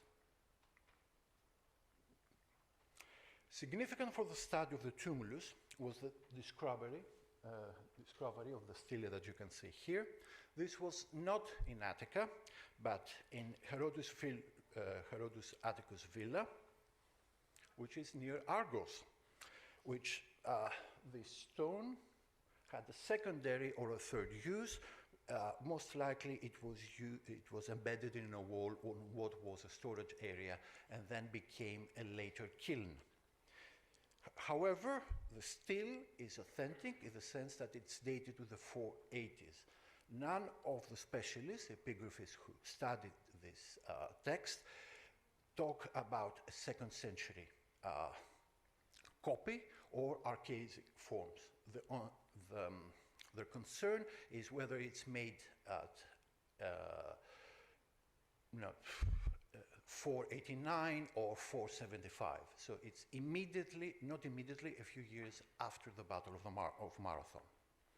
Now, and it originates from the tulumus of the Marathonomachi, preserves the names of one tribe, the Rexis tribe, an epigram, and a casualty list of 22 individuals.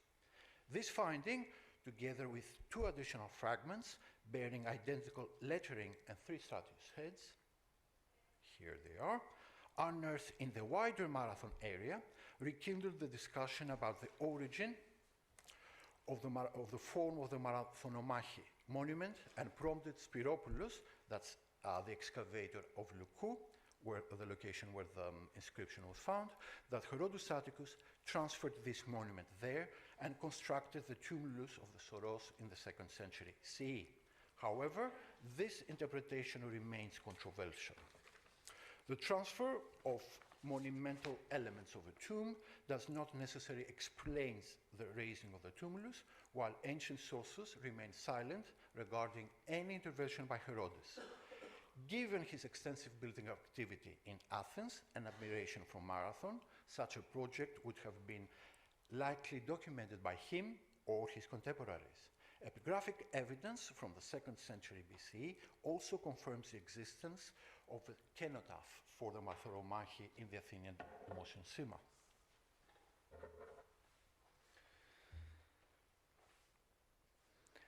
Archaeological research on the Soros tumulus at Marathon, beginning with Schlieman's failed attempt in 1884. The later excavations of Stais has revealed a complex funerary structure rather than a prehistoric tumulus. The discovery of a central cremation layer containing burned human remains, a cinerary urn, an early 5th century black figure lekythi, attributed to the so-called Marathon painter, indicates a collective cremation linked to the aftermath of the Battle of Marathon. Above this layer, a narrow brick-built structure is interpreted variously as Vothros, cremation area, offering trends based on the presence of burned vessels, animal bones, and food residues, demonstrates ritual activity comparable to other Attic tumuli, such as those at Vourva and Velanidesa. The associated pottery ranges from the Archaic to early Classical period.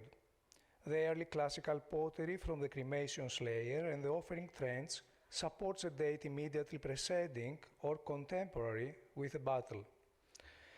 A second offering trends, scattered arrowheads, and a testimony of a nearby mass grave, which could be for the Persian dead, reinforce the argument that the Soros served as a commemorative burial for the Athenian warriors.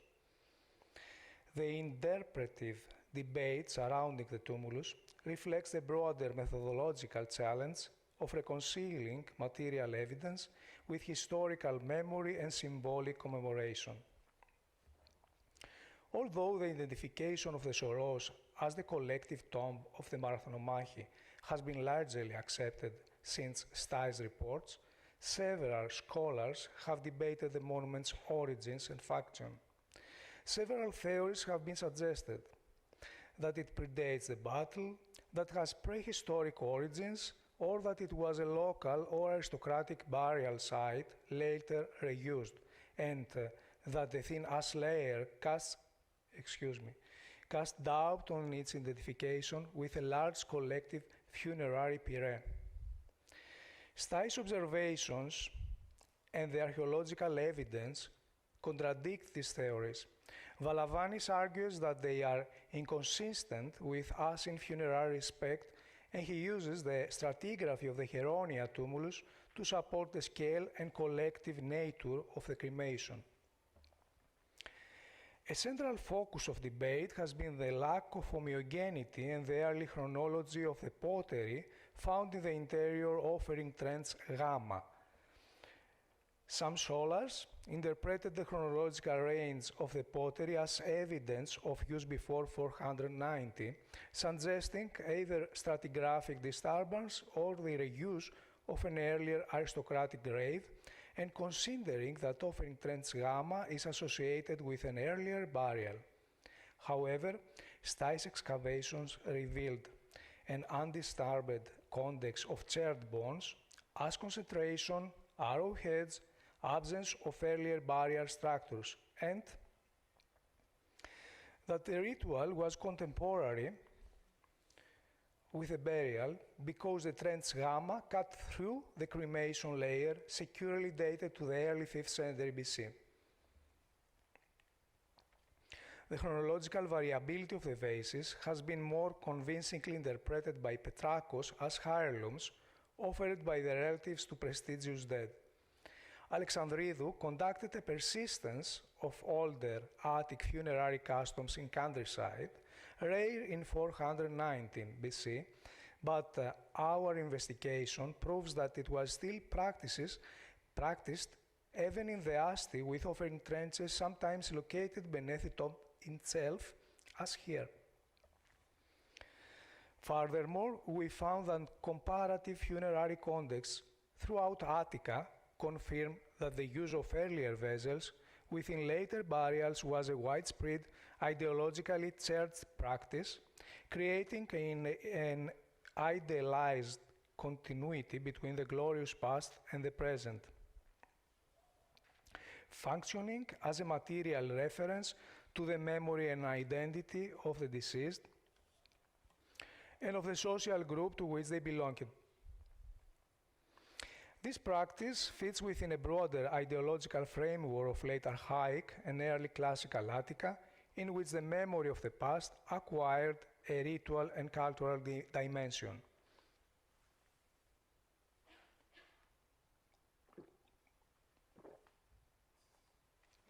Furthermore, they buried them without weapons, which didn't melt because of the high temperature during the burning, as has been assumed. Burial without weaponry and metal objects was a generalized phenomenon in archaic Attica.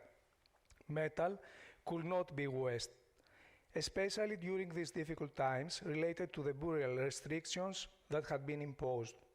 Additionally, it reflects a shift from military to political power and the rise of popular sovereignty, which rejects the burial symbolism to earlier times.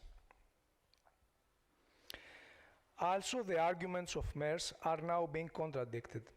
It has been proved that correlations between burial goods and osteobiographical data do not exist. Whitley argued that offering trenches facilitated tomb cults without mortuary offerings. A Kokouviridi linked the marathon tumulus trenches to hero ceremonies, though Trench Gamma shows that this practice was not repetitive. Moreover, it's considered that Schliemann didn't find the cremation layer and his incomplete excavation because of flooding. However, a closer reading of the excavation reports reveals that he never reached that specific layer. Stice states that he discovered it at a depth of 3 meters, where Schliemann managed to reach only 2 meters deep at the center of the tumulus.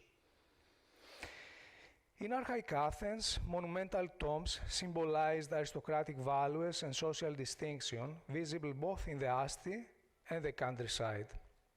With the establishment of democracy, this privilege was deliberately erased. The keramikos was leveled to embody isonomy and egalitarian burial practices. However, monumental tombs were not abandoned. The Polyandrion on Salamino Street, dated to the first quarter of 5th century BC, preserves architectural traits of tribal organization that indicates war dead. Furthermore, traces of a circular enclosure have been found which probably retained the tumulus. Thus is closely paralleling the Soros, situated in the same chronological frame.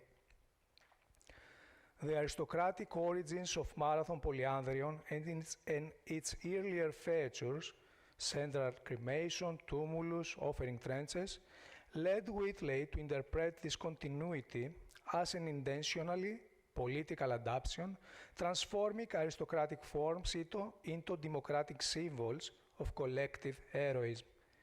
Similar regional tumuli in Mesogia and Paralia retain an earlier familial factions, yet the Soros marked a decisive ideological shift from private memorials of elite ancestry to public monuments of citizen soldiers. Building on Klostermann's hypothesis that tumuli mark multiple interconnected burials, we contend that the Marathon tumulus exemplifies this connection, encompassing the group of citizen soldiers who sacrificed their lives defending the Athenian democratic state. Shapiro and Kusevich link this to a new civic ideology of shared sacrifice, where the state, not the family, claimed the dead as its own. Precedence at Evripus and Limnos shows the emergence of communal burials before Marathon, but it was the Soros that institutionalized this practice, redefining funerary space as a locus of democratic identity and collective memory. Organized by tribes, the Athenian army included relatives and friends of the fallen, ensuring their dead would be identified and treated according to Greek customs. Aeschylus, who fought beside his brother, would not have left him unburied. Pressed for time, the Athenians could not perform elaborate cremations. Stais suggested a single mass burning, while Valavanis proposed 10 successive cremations, a view more consistent with Athenian ritual and the urgency of the moment. The decision to bury their dead at Marathon rather than repatriate them to Athens represents an intentional act of commemoration, one that underscored the unique significance of the battle in Athenian collective memory. After all, the phrase that Thukydides uses in the funeral oration, «Αυτού και των τάφων επίησαν», cannot be considered accidental. The phrase «ποιότα φας» means I authorize or give the order as a magistrate for the burial to be performed. Finally, the tumulus of Soros functioned as a monument of collective remembrance, commemorating both the sacrifice and the glorious victory, not only for the Athenians, but also for their adversaries.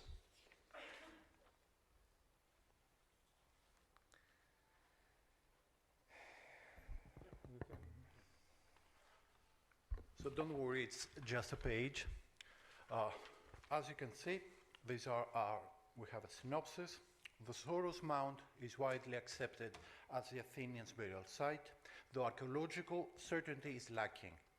But the terminus of the offering trench Gamma is the first decade of the 5th century and is associated with the ash layer. Literary evidence is fragmentary, selective, and shaped by rhetorical or moral aims rather than providing factual funerary detail. The deviation from Athenian custom, burying the fallen at Marathon rather than in Athens, underscores the exceptional significance of the battle. Modern scholarship remains constrained by the absence of scientific excavation of the Soros, ensuring the issue remains an active field of inquiry. And the Athenian army did not rush to Athens immediately after the battle. The collection and burial of the dead were probably undertaken by the fellow soldiers or comrades without the presence of relatives who would have claimed the bodies or the ash of the deceased. The circumstances were too difficult for the relatives to be informed and to hasten to the site immediately. The fact that Schliemann The fact that no traces of the fallen warriors' weapons were found was entirely reasonable for Attica of that period due to political, social, ideological, and economic factors. The fact that Schliemann did not locate the ash layer is explained by the circumstance that he did not reach it stratigraphically. The offering trench, considered a survival of an older rural custom, is also attested in the Asti during the same period. Transferring tomb elements does not explain the raising of the tumulus, while ancient sources remain silent regarding any intervention by Herodotus. The choice of burial of the battlefield was a deliberate decision by Athenian state, as indicated by the relevant phrase of Thucydides, motivated by political and ideological reasons. The tumulus functioned as a monument of collective remembrance, commemorating both the sacrifice and the glorious victory, and not only for the Athenians, but also for their adversaries. Thank you.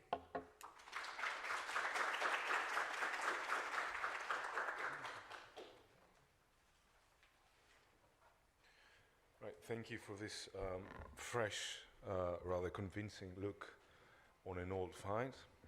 Moving on to the second paper by Anastasia Perissinaki on Et Inter Mori Avaritia Vivit, Coins for the Dead, Vargos Orestiko in northwestern Greece. So the floor is yours.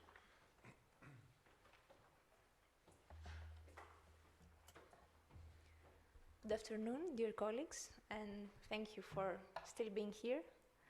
And many thanks also to the organizing committee.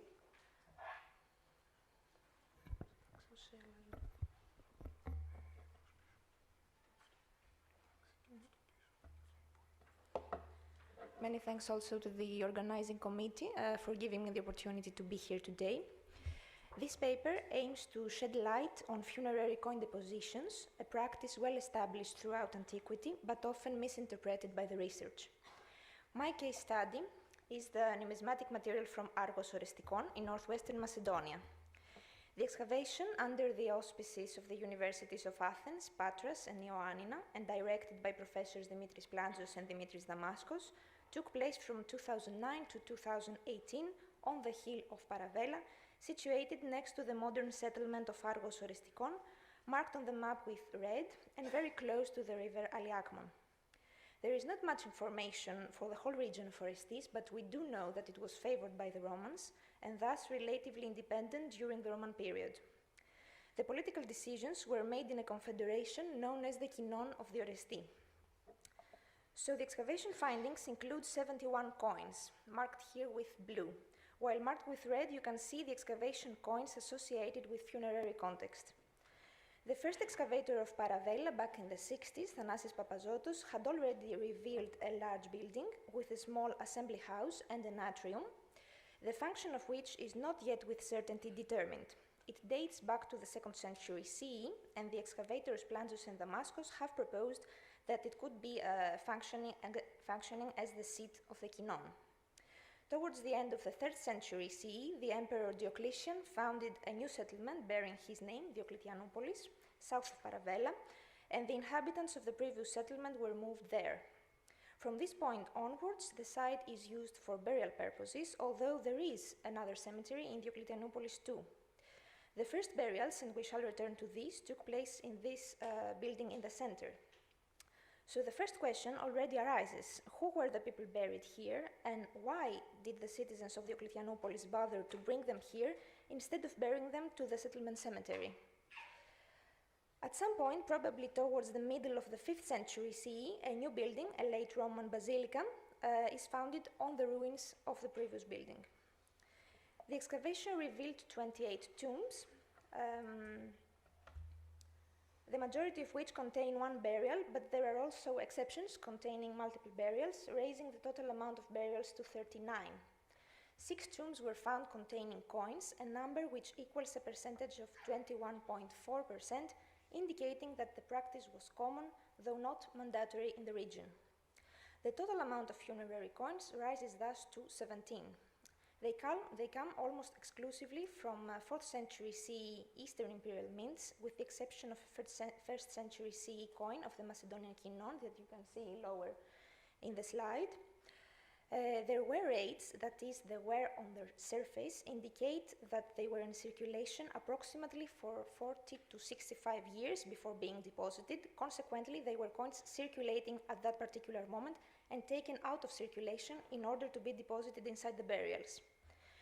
Now, according to a well-known passage from Lucian, when one of the family dies, immediately they bring an obol and put it into his mouth to pay the ferryman for setting him over, without consideration what sort of coinage is customary and current in the lower world. It is according to such kind of sources that funerary coin depositions have for long been interpreted in association to the Charon's obol.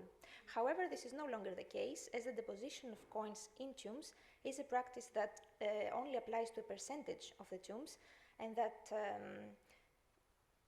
the deposition transcends the geographical and temporal margins of the Charon's myth, as was very well explained in the previous session, and is characterized by remarkable variability. Let us first turn to cognitive archaeology and try to understand the set of beliefs dictating the funerary coin deposition. Probably because of their association with the world of transactions, coins are considered in many cultures and for many centuries to possess almost magical properties. In fact, according to the theory of material engagement, coins belong to the part of the material world that shapes human ideology. A tomb is considered to be a threshold, a marginal place where the two worlds meet, so the objects deposited inside the tomb are often getting a new meaning with the act of deposition. The most obvious idea to detect is that the coins are chosen to be deposited inside the tomb because of their commercial or economic value, consequently in the context of a belief in an afterlife. As such, they constitute a fare to be used by the dead for his needs on the other side, this being Charon's fee, or in general the purchase of commodities. This is why the funerary coin is sometimes referred to as viaticum, a Latin word that means provisions for the journey of death. Sometimes the coin is offered as a pars pro toto, a part replacing the whole, symbolizing the dead's possessions or the way of fulfilling his basic needs. In such cases, they might replace any other offering. Sometimes, especially when only one coin is offered, the famous obol, it could be symbolizing equality and frugality in death. However, the symbolic power of coins lays also to their intrinsic metallic value and the very ancient beliefs regarding the properties of the metal, as already mentioned in the morning session. That is to say, properties such as the color and the shining, if we talk about silver or gold coins, but also the shape and the rigidity, the endurance in time, always make metallic objects, including coins, suitable candidates for cteresis. Metal has protective apotropic function, and if you think about it, coins especially were always considered to bring luck, as we can see in many circumstances of everyday life, from antiquity to the modern days. The image of the metal glowing creates what we can call a culture phototropique, part of the technology of seduction, to quote Alfred Gell, which does play a role in the funerary ritual because every ritual has theatrical elements. Even the sound of the metal when cast from above, let's say on a wooden coffin, creates an impression triggering the sense of hearing. The endurance of the material comes in contrast with the frailty of the now deceased human body, which will soon stop to exist in material form. For all these properties, coins are sometimes used to set up the scenery of the funerary ritual, to contribute to a mise en scène. In this case, it is the gesture of depositing the coin and not the coin itself that matters. They are deposited more for the sake of the living than of the dead. They are deposited to be seen. In such cases, they could be placed on the eyes or get dispersed around the body, etc. Here we should also mention the danakis, pseudo-coins imitating coin typology, so we can say that they are deposited in order to create an impression, like setting up the scene, and not because of their actual value. However, sometimes coins could be deposited as personal offerings, among others, but most of the times many of these ideologies are combined. The next thing to examine is how and when they are deposited, that is, their place in the ritual. So the funerary ritual is divided between the separation ritual and the commemoration ritual. The coins deposited immediately after death, especially in the mouth, or the ones ritually killed, that is, burned or broken, are transition coins purposed to follow the dead in the afterlife. The transition coin is unique in the tomb. However, even when placed inside the mouth, we cannot determine whether it was destined to pay the charon or not. Indeed, this practice could originate from different ideas or habits, such as the fact that, according to written sources, people used to put small change in their mouth when going to the agora. We know that for Athenians.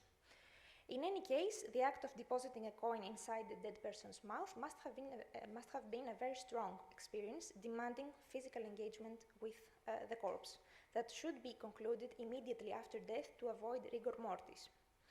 With the term closure or consecration coins, I mention the coins deposited during or at the end of the burial, around the body or inside the tomb, before or after the deposition of the body, consecrating the tomb or the urn as a locus religiosus, or in order to confirm that everything was properly done. Here we have one or multiple coins, and finally the commemoration coins are the ones deposited progressively after the burial, after the closure of the tomb, during the period of the mourning and until the point that the community is back to normality. So it is the myth of the charon that comes later to explain a long-established practice. If we take a look at the bigger picture of our case study, we should mention that coin deposition is very common in tombs in Macedonia since the 5th century BCE. The ritual survives to late Roman and early Christian cemeteries, perhaps acquiring a different meaning. Although the practice is not always approved by the Church. In fact, it is considered by some researchers to be the ancestor of the Christian Viaticum, which is later the Holy Communion, given that death is perceived by Christians as a migratio ad dominum. Here you can see an epigram dating at the 2nd century CE, mentioning that even if thou removest thy neighbor's boundaries, till thou readiest the pillars of Heracles, a portion of earth equal to that of all men awaits thee, and thou shalt lie with no more than an obol on thee, dissolving into the earth that is no more thine. Which kind of aligns with the idea, the Christian idea, that we are all equal in death. In late Roman burials, coins are mostly found alongside other offerings, so they are not functioning as a pars pro totum, and they are very commonly found in hoards. There is a tendency in late Roman Macedonia towards metal offerings that could partly interpret the funerary coin deposition as well. And the majority of these coins are probably consecration coins, although there are many that could have been deposited as transition coins as well. It is worth noting that the custom of placing coins in tombs in Macedonia was valid until the 19th century, when, as you can see, the present Archbishop of Mytilene, who has been much in Macedonia, told me that in that uncivilized and remote part of the Turkish Empire, the Greek peasants still retain the custom of placing an avlon in the mouth of the dead. Wishing to put an end to this relic of paganism, he explained to them that the coin they used for the purpose, being a Turkish para, and being inscribed with a quotation from the Quran, was consequently quite unfit to be placed in a Christian tomb. So returning to Paravella, the first funerary coins unearthed and the ones already published as a hoard are the 8 coins accompanying an inhumation with no other offerings. Some were found on the chest, the others were found dispersed around the body. Typically, they are a funerary hoard. However, their placement makes us think that maybe they were not deposited all together, but offered separately, representing maybe different participants in the ritual. In the next case, we have this vaulted funerary monument. This is actually the central building that I mentioned before, the first building that hosted burials in this site, containing 3 inhumations in sarcophagi and 1 in a tile grave. 4 coins were deposited, each on a different step of the staircase, alongside other offerings such as pottery. To my knowledge, this is an unicum. Presumably, they were offered alongside the last burial, that is the tile grave, during the closure of the tomb. Consequently, they are consecration or closure coins. One can imagine here the funerary procession climbing the stairs in order to leave the monument and depositing objects on the steps just before closing. In the next case, we have 2 coins. The first was pierced and found near the skull, probably reused as a pendant, so it was a personal offering belonging either to the dead or to somebody close to them. The other was found inside the skull, thus it is a transition coin, and the only one that could have been deposited as a Charon's fee, but this is just an assumption. In this case, we have a coin alongside the small red glazed inohoi near the legs of an inhumation. It is probably a consecration coin, but we should mention that coins found near the legs are considered to have a apotropaic function. This is the only coin minted in a provincial mint, that of the Macedonian Kinon. It was found above the stone slab of the tomb, containing 2 primary and 5 secondary inhumations, with no other offerings. It could be a consecration coin deposited immediately after the closure of the tomb, or it could be a commemoration coin deposited long after. And finally, we have a coin alongside a glass vessel and a golden earring. It was found between the 2 skulls, so it could be a consecration coin, or it could be a transition coin placed originally inside the mouth of one of the dead and moved because of the taphonomy. To sum up, it is obvious that there is no correlation between the funerary coin deposition and the tomb typology, because coins were found inside every type of tomb that we find in Argos Orestikon. Furthermore, we can see that 50% of the tombs contain 1 coin, but there are also tombs containing 2, 4, or 8 coins, typically hoards. Coins are mostly not closely associated with the skeletal remains, or if they are found dispersed around the body. Less of them are found on the chest, while some of them are associated with the head, and only 6% is associated with the legs. Finally, they usually accompany other offerings. So, combining the excavation data with the theoretical context disposed at the beginning of this presentation, we can conclude that the majority of the coins are probably consecration closure coins, although there is also certainly 1 transition coin, and the pierced coin is interpreted as a personal offering. It can be said that Paravella is following in general the ritual as presented in late Roman Macedonia. In conclusion, and trying to interpret these depositions, the funerary coin deposition in Paravella cannot be associated to Charon's fee, or even to a fare for the afterlife. That is, the coins are not deposited because of their commercial value, and they do not indicate a belief in the afterlife, as we tend to generally believe for all the offerings. I personally think we should interpret the funerary coin deposition in Paravella through the performative power of the ritual. Perhaps without full awareness, the inhabitants of Diocletianopolis repeat here a ritual deeply rooted in the Macedonian tradition.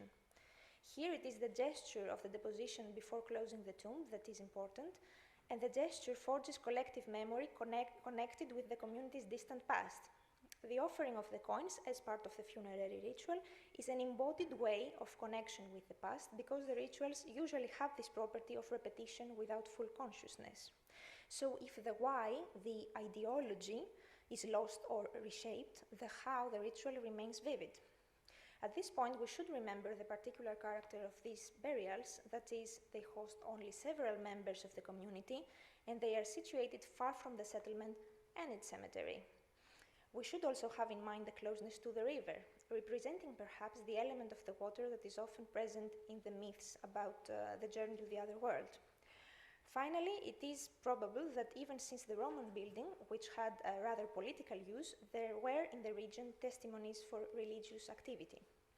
Combining all these elements, we propose that the first burials in the center of the site, in a Christian context or maybe not, consecrated the site which already had religious connotations and dictated the consequent burials of some members of the community. And we are tempted here to imagine the funerary procession from Diocletianopolis to Paravella alongside the river, and it is this activity that indicates the site for the construction of the new religious monument, the basilica, representing the passing to Christianity. Consequently, Paravella is constructed as a memoryscape. And in this transitional period, when the ancient world falls apart, ancient rooted rituals such as funerary coin deposition shape the new social political identities, educating the living inhabitants of Diocletianopolis.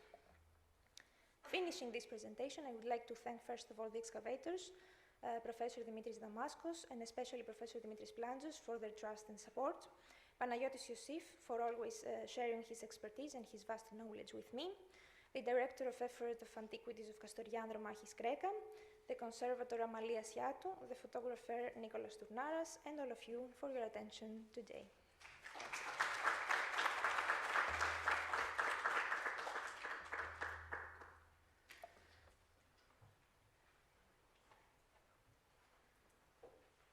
Thank you, Anastasia, for yet another wonderful presentation. And certainly, not all coins indicate a belief in the afterlife, and even more so, a relation to Harem. Moving on to our third speaker for this session, Nicolas Ahern, on theoretical approaches to garland sarcophagi in Roman Phoenicia, from localization to funerary ritual. Okay. Nicolas.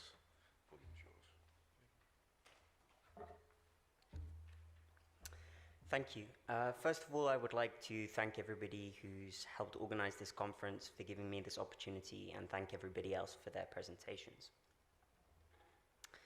Today, I will present a paper on garland sarcophagi of Roman Phoenicia with a specific focus on funerary ritual and localization. This research comes from my PhD, which comprises a catalogue and analysis of the sarcophagi of Roman Phoenicia.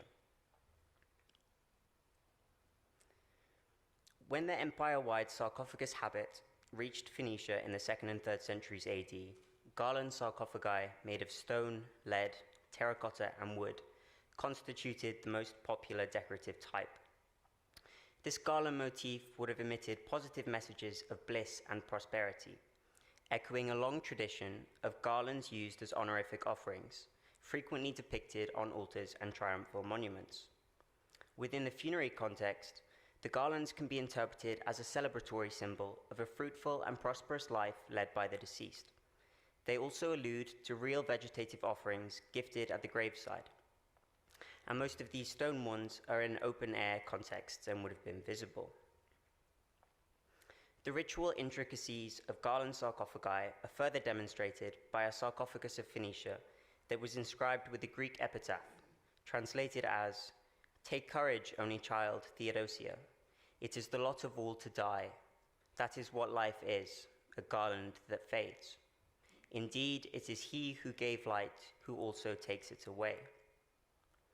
These words reflect an ancient awareness of the inherent tension at play in the Roman funerary sphere, that between materiality and ephemerality. In other words, the material permanence of a stone sarcophagus and its garland versus the temporal state of life, the human body, and real vegetative garlands given as offerings at tombs, which eventually faded away. These permanent dedications reflect the efforts of the living to keep the dead and their relationships present. This sarcophagus lacked a sculpted garland that could have fulfilled an eternal and public commemoration to the deceased. However, the sarcophagus may have been decorated with a painted garland, as we shall see some were. This sarcophagus yields another garland-themed find. The named Theodosia, or one of the other 9 individuals who were laid to rest in this sarcophagus, were buried with a glass vessel decorated with a garland motif, which may have looked something like this, either with a painted and/or molded garland. Perhaps the vessel was especially commemorated for the burial and was a more affordable means through which the deceased was commemorated, an alternative to the expensive sculpted garland on the sarcophagus exterior. Many grave goods, such as lamps from Phoenician sarcophagi, were decorated with garlands and vegetation, immersing viewers in a visual landscape of replicated honors and bliss. This vessel would only have been seen by loved ones and those responsible for depositing it in the sarcophagus during the funeral, also subsequently to anyone reopening the sarcophagus to leave more offerings or conduct further burials. Thus, it may have acted as a visual stimulant for viewers throughout time, encouraging them to further contemplate the words of the epitaph, especially evocative as they came face to face with a skeleton or skeletons of the dead. Additionally, the decoration could have fulfilled a more symbolic role, eternally accompanying and honoring the dead despite being largely invisible, an image that may have comforted loved ones and comforted the dead just as the epitaph sought to do. Before going any further, let us outline the geographical limits and framework of this paper. The region of Phoenicia, as you see on the right, more or less equates to present-day Lebanon in my research, in yellow on the left. And today my focus will be on sarcophagi from Sidon and Tyre, so in southern Phoenicia. Next, what does globalization theory mean to me, at least for today? It provides a flexible framework that avoids simply compartmentalizing material culture as Roman, i.e. driven by Rome, or Phoenician. Whilst these terms may help us systematically conceptualize forms and sources of origins, they are not necessarily the way ancients would have perceived them. Terms such as global and local focus on increased connectivity and multiculturalism, both in space-time compression, at short distances and in short time, and also through the longue durée. As Verslaus has written, globalization is always glocalization, which refers to how all elements of cultural interaction are being constantly transformed and redistributed across the empire. They are never static and are always in flux. However, globalization, when applied to the Roman world, was conceived simply as a point of departure, a loose framework rather than a solution or standalone theory. Accordingly, I use it to frame the questions I ask of my data. Finally, globalization theory complements a study of ritual, as it shifts attention to how material and visual culture not only reflects lived experience, but shaped it. Now moving on to the evidence. In Phoenicia, there are sarcophagi that are imported and produced locally, and many of them are a combination of both, as we see here. An imported sarcophagus like this would have been finished by local workshops who added the easily identifiable personal details, such as these portraits. The evidence in Phoenicia encourages us to challenge the assumption that local sarcophagi were necessarily emulating leading external producers. There exist 2 garland altar sarcophagi, which we can see here from Tyre. The one on the left has a terminus antiquem of AD 136, thanks to its inscription. The other can likely be stylistically dated to the mid-2nd century AD as well. Their garlands are upheld by Nikai, as found on imported Proconesian sarcophagi, but these date earlier than any other imported sarcophagus of Phoenicia.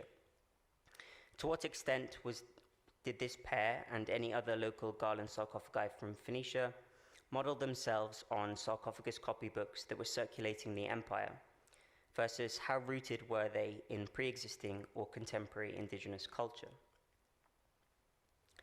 Furthermore, a local tradition in garland sarcophagi is also seen in two local limestone sarcophagi. You see one on your left. They were covered in lime plaster and painted with garlands. Their lids and chests were covered in the lime plaster and subsequently painted with red bands and garlands. We may imagine that these painted garlands resembled those from early decorated chamber tombs of the region, as seen on your right. In their media and artistic technique, at least, they may be deemed to be rooted in a wider local funerary tradition. It is impossible to determine, at least, or how many other sarcophagi were painted with garlands and plaster, or applied directly onto the stone.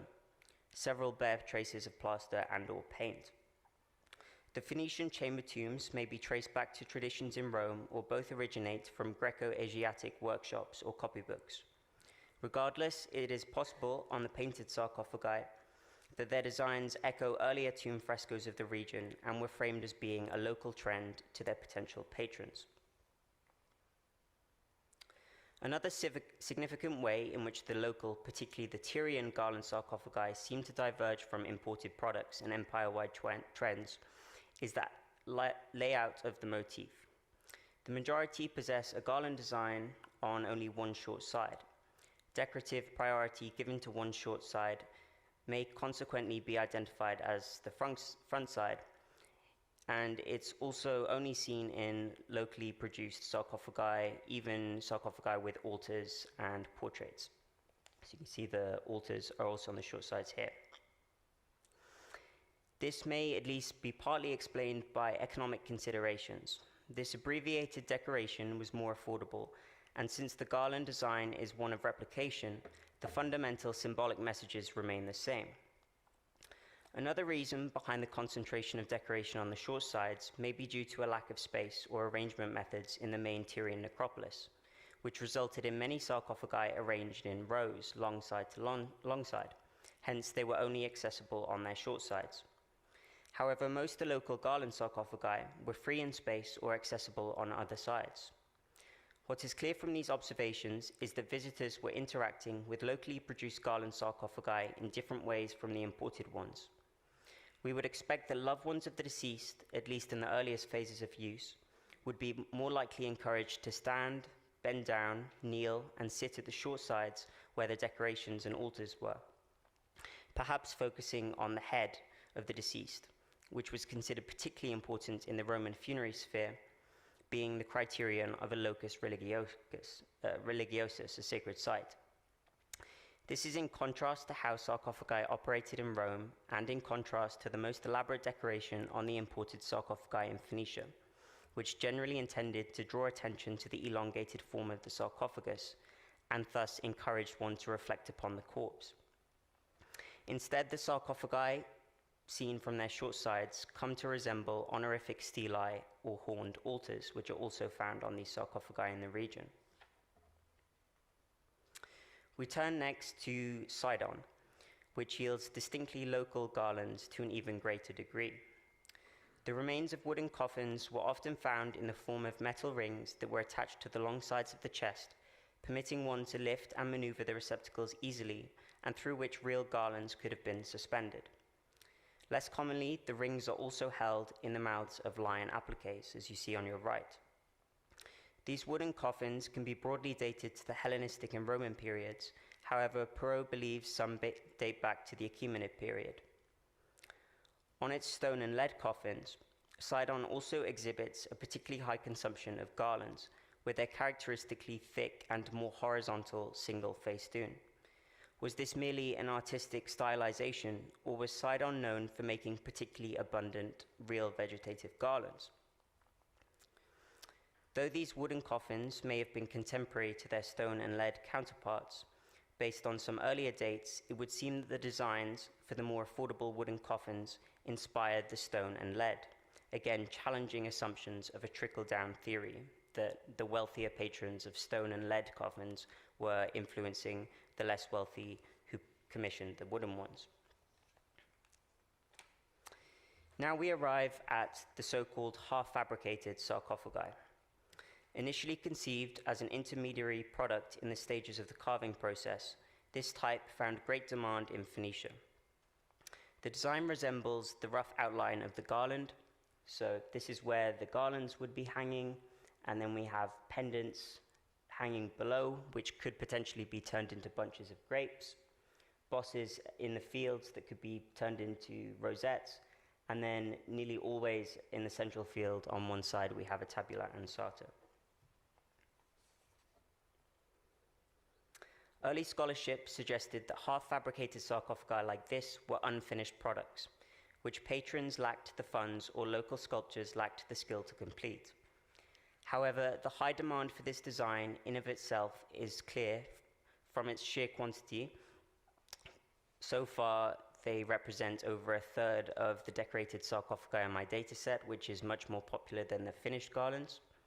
And also, the locally produced sarcophagi emulated these designs. Moreover, as a nuanced examination of the types in this paper will demonstrate, there is much more to these half fabrications than meets the modern glimpsing eye. Moving on to, in my opinion, one of the most interesting aspects are the sarcophagi produced in Assos, Asia Minor, which you see on your left. The central festoon on the long side is replaced by a tabula, which occupies the entire height of the field of the chest. Clearly, these Asian half-fabricated garlands were closely related to their more elaborate Proconnesian ones, which you see on the right-hand side, and scholars believe that the Asian ones modeled the Proconnesian ones. However, the Asian sarcophagi were far from copies of a pre-existing empire-wide motif. Scholars have largely overlooked or underplayed the sophistication and localized nature of the Asian type as a banal iconographic scheme, which in fact draws upon distinctly local Asian funerary traditions and workshop ingenuity. Consequently, it simultaneously appealed to global and local audiences for potentially different reasons. To explore this, we must go back in time to pre-Roman funerary practices of Assos, which we've already seen some of today. In the classical and Hellenistic periods, the Asians buried their sarcophagi underground, though some 40 of them, along with other types of burials, were marked above ground by small cubic stones that resemble altars, and they were scattered throughout the necropolis. They possessed molding around the top or bottom, and some were inscribed. If we return to the Asian sarcophagi on the screen of the Roman period, we notice that the tabulae at the center, and I have refrained thus far from calling them tabula ansatae for this reason, in fact do resemble altars. On some, we can see that the empire-wide motif for a half-fabricated ram head, which we see on the corner, so this would have been turned into a ram head, and this same motif is used here to ornamentalize the altar and even make it look like molding on the top. So the replication of this ram head motif and its repurposing contributes to the creation of the indigenous Asian altar type.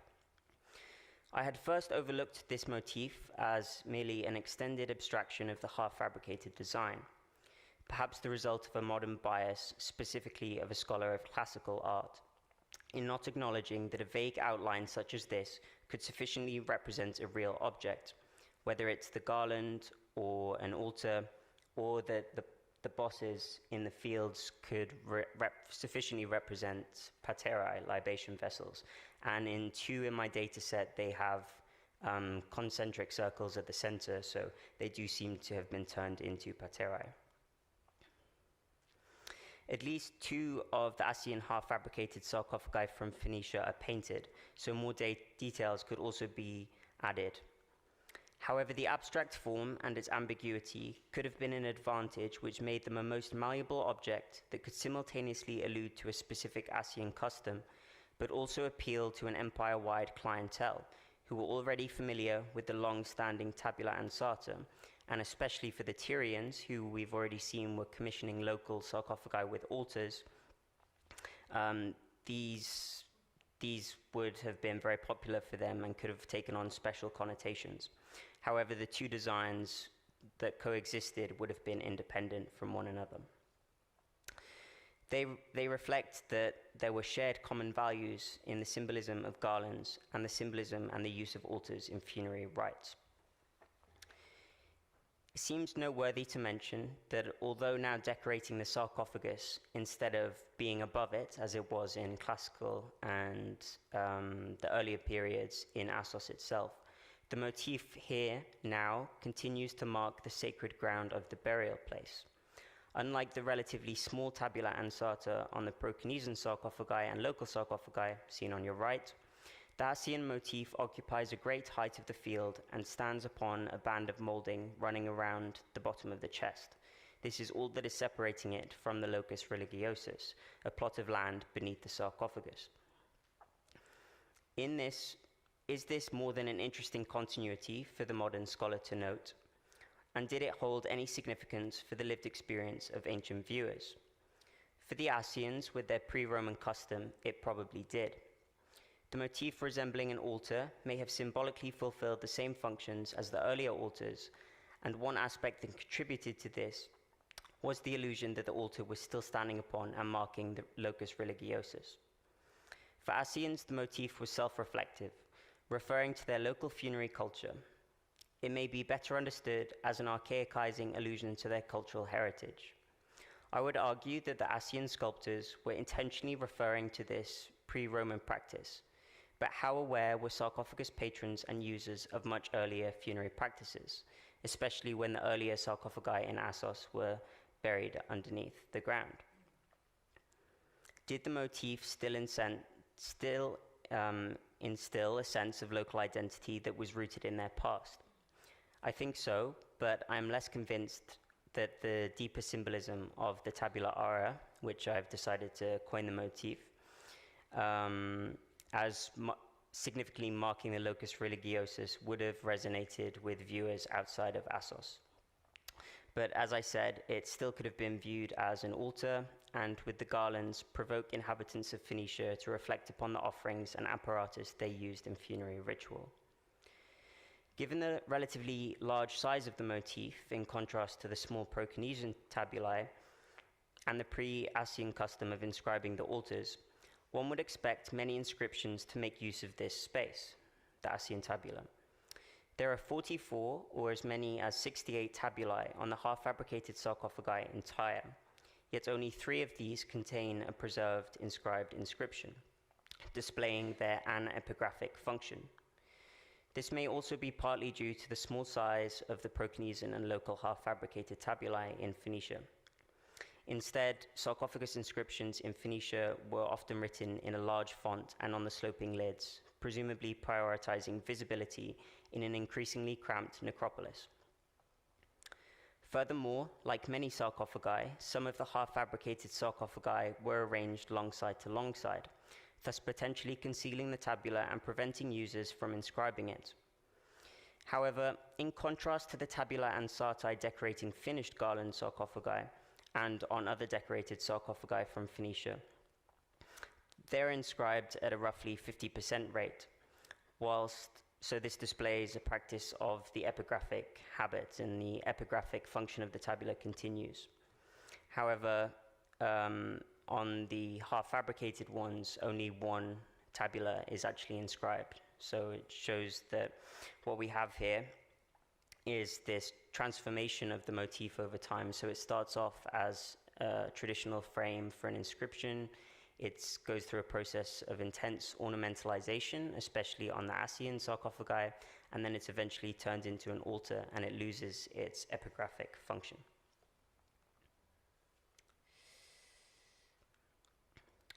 So what should we take away from this examination? Necropolis of Phoenicia, like anywhere in the Greco-Roman world, were cities of the dead.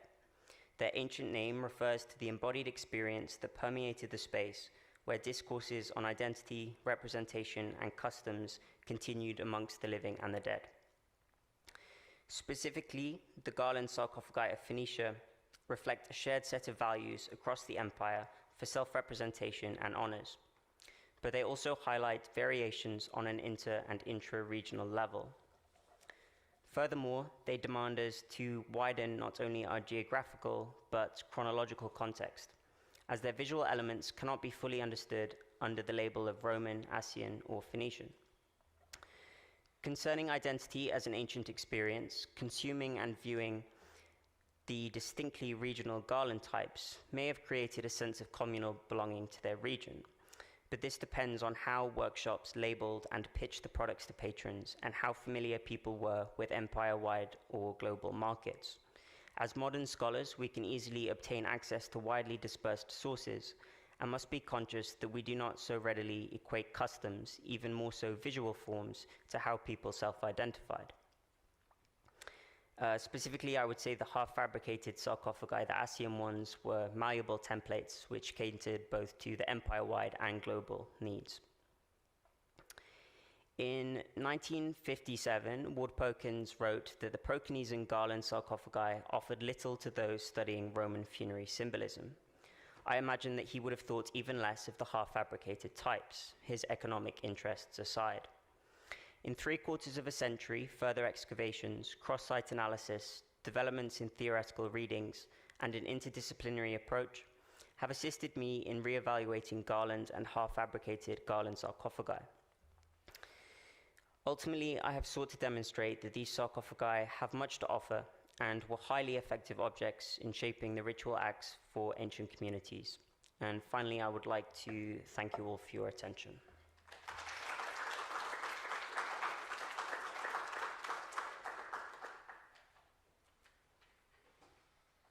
Great.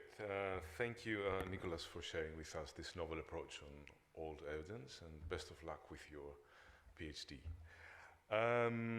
Last but not least, Banu Ojdilek on the necropolis of Neapolis, a military rural settlement from the peripolion of Termissos, an evaluation based on local workshops, tomb types, iconography, funerary cult, and inscriptions. Termissos, as a matter of fact, was the very first archaeological site I visited in Turkey some decades ago. So the floor is yours. Before I begin my remarks, I would like to thank the Necropoleis Research Network for making this meeting possible in Chania. Neapolis is an ancient hilltop fortress settlement located on the steep right known as Kelda, northwest of modern Doiran village in Antalya.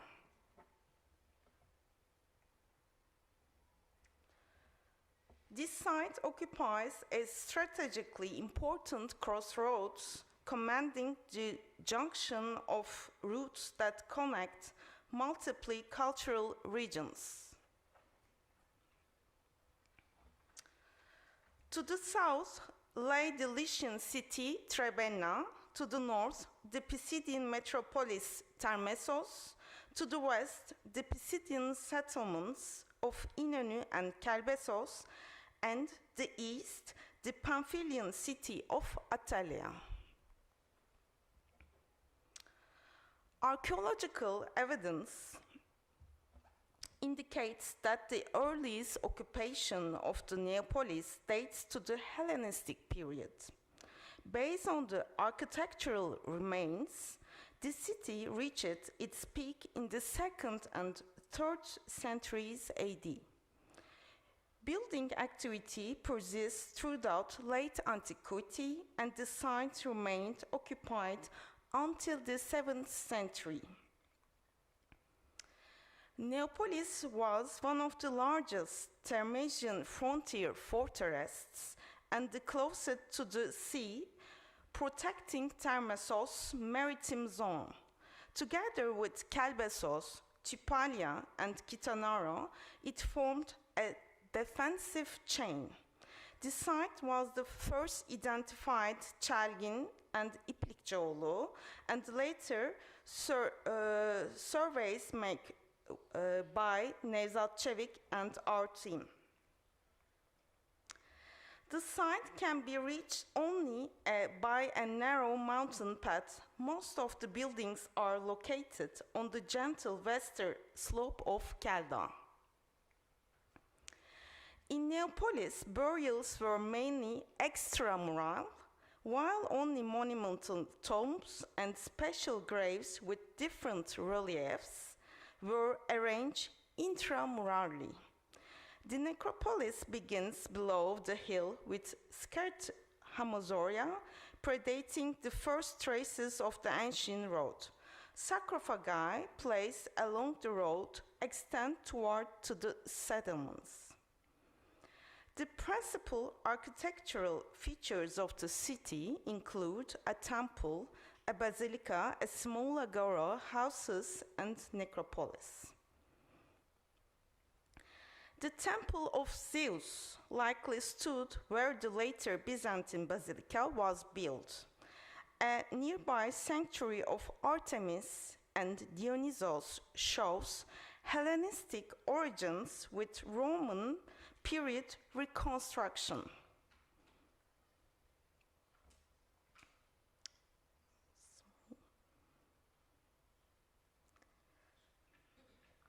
North of the city gate, a series of etc.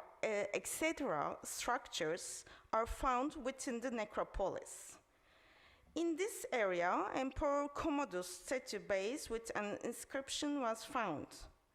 Houses were built on terraces that followed the steep slopes.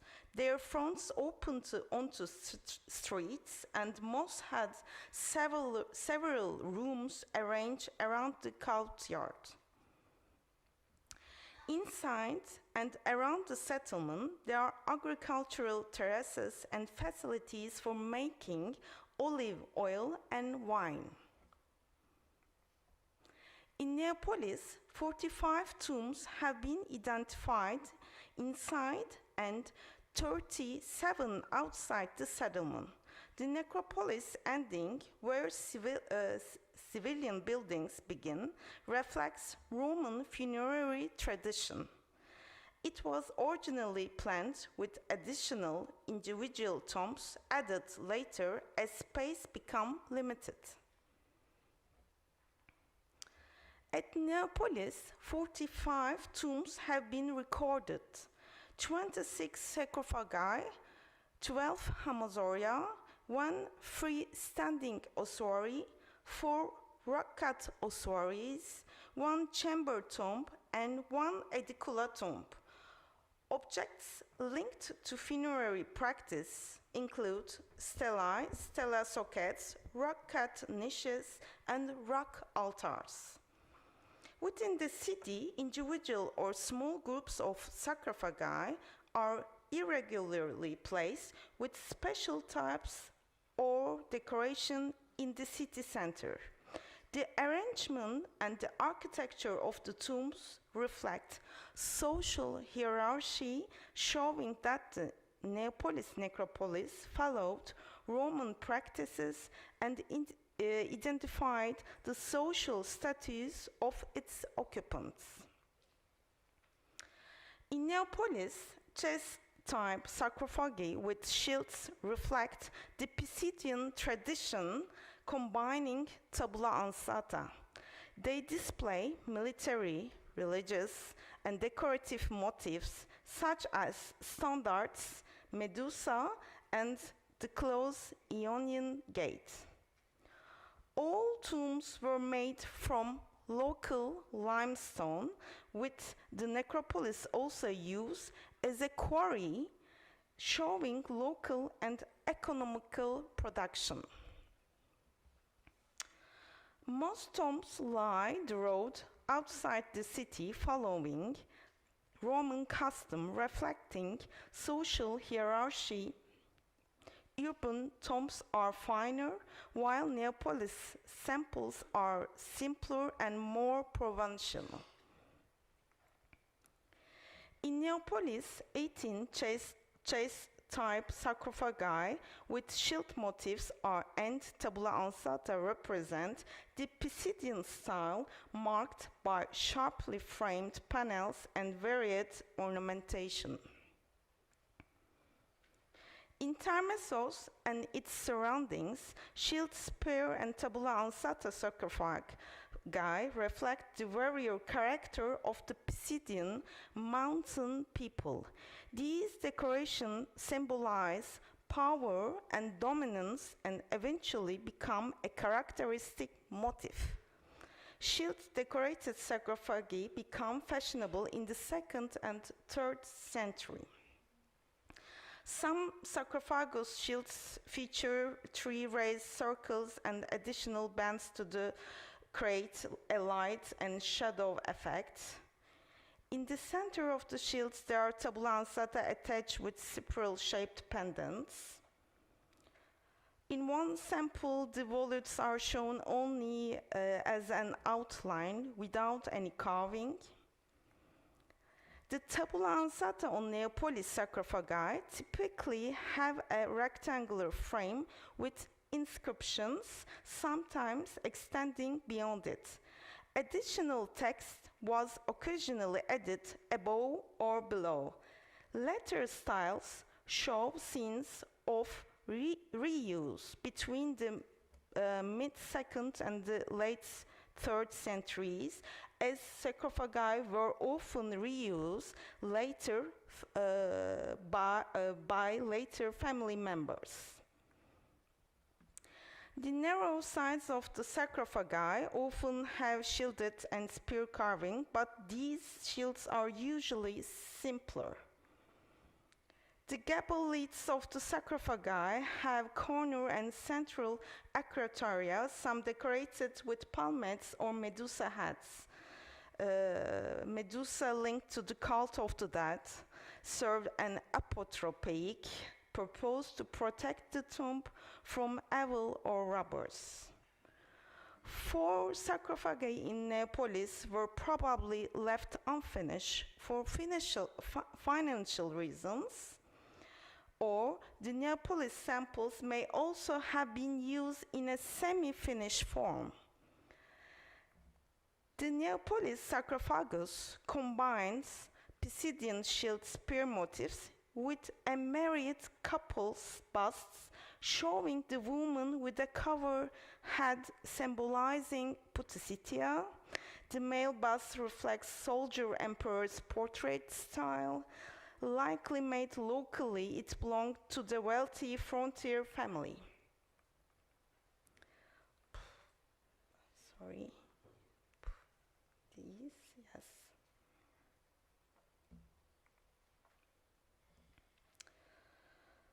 A Necropolis sarcophagus features a shield next to laurel wreaths symbolizing victory, immortality, divine offerings. Here the wreaths likely represent the soul's immortality, while the shield reflects regional themes of power and dominance. Fiale, oinohoi, and altars were used in libation rituals for gods and the dead, symbolizing offerings and life after death. These rites, rooted in Greek tradition, symbolize offerings to underworld deities. Priests used these objects in the sacred ceremonies and depicted them on their tombs after that as symbols of their profession. On the Necropolis sarcophagus, their depiction indicates high social or religious status. The Necropolis sarcophagus uniquely combines funeral rituals with Venatione's sense of warrior-hunter, symbolizing victory over death. The left panel depicts the family performing libations to the gods, while the central and the right panels show the armed deceased, a military standard, a garland, and sacrificial acts blending Roman style with local imaginary. Necropolis has 12 mostly plain hamasauria carved into rock to save cost. Originating the Hellenistic period, they were common in Roman and Byzantine periods, with persist dating depending on the settlement's history. Pisidian type hamasaurium features a Gorgo's relief in Provençal style. The face of the Medusa Gorgo carries an apotropic expression. A Pisidian type hamasaurium features a veiled female bust in Provençal style, indicating from the inscription that the tomb's owner was a female priest. Early Pisidian ostateks feature weapons, shields, eagles, human rosettes, and doors. The earliest 1st century Neapolis ostatek is freestanding with an Ionic-style door and rosette-decorated side. This door type, common in Pamphylia and Pisidia, symbolizes a house tomb reflecting deceased's wish to feel at home. Plain rock-cut ostateks along Neapolis entrance, similar to Termessos, showed that both burial and cremation were practiced, possibly reflecting personal religious choices. A group of 4 freestanding ostateks to the early 1st century. Neapolis Edicula tomb, the settlement's only architectural elaborate tomb, sits on a high central point and features plasters, U-shaped barrel volute, arch blocks, and rock-cut hamazorium. Likely dating to the 2nd century, it reflects the evolution of acrosolia into edicula forms. At the southern Acropolis tip, a partly rock-cut volute tomb made of rubble and mortar dates to the late antique period, resembling similar tombs common in Cilicia, Cilicia. Rock-cut basins, stele sockets, and unfinished niche in central city center in Neapolis reveal Roman funerary rituals. The basin besides the tombs likely had sacrificial blood or libations for the gods. Rock niches likely served as gateways for offerings to the other world. Symbolic stelae, matching the number of the deceased, were placed to bless tombs. Neapolis features stele sockets and mortise holes beside sarcophagi, similar to Trebenna and Termessos. Grooves on the Neapolis sarcophagi likely had garlands and paired holes secured plugs. Together with the nearby stele sockets, they provide insight to the funerary cult rituals in Neapolis. In the Neapolis necropolis, exedrae serve as seating for visiting during funerary commemorations on libation ceremonies. In Neapolis, inhumation was the main burial practice, with 38 sarcophagi showing no fixed body orientation. Cremation occurred in 5 ostateks. In Neapolis, sarcophagi inscriptions show the owner, their family, and who can be buried there. They also include curses and fines to stop people from opening the tomb, burying outsiders, or stealing, with payments going to the city's gods or temples. Gods mentions include Zeus Solimeos, Zeus Soter, Megistos, Thea Acraia, Artemis, and Artemis Aspalos. Most Neapolis tombs date to the 3rd century AD, based on the inscriptions and style. Sarcophagi bearing the names Aurelius and Aurelia appear after the 2012. Unique examples span the 2nd and 3rd centuries.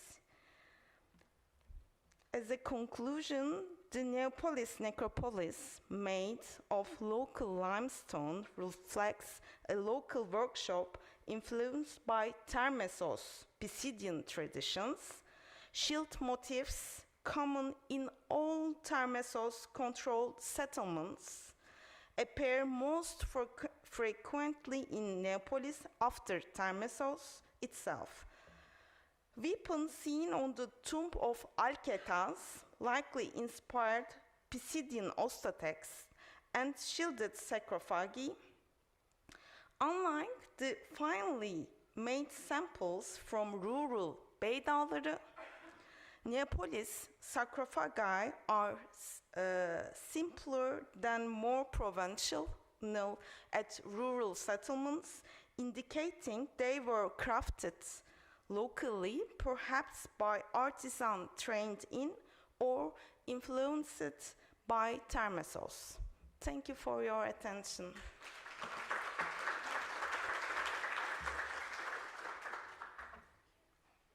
Thank you. Hi, thank you, Banu, for traveling us in such a fascinating site. Could I now call all the speakers to join me down here, please? Have a seat, Nicholas. Okay, good. Thank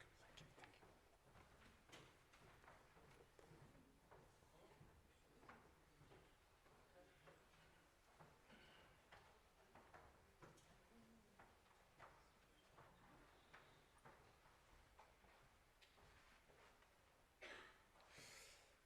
Okay, are there any questions for the first paper by Michalis Milidakis and Michail Iliakis on the marathon tumulus?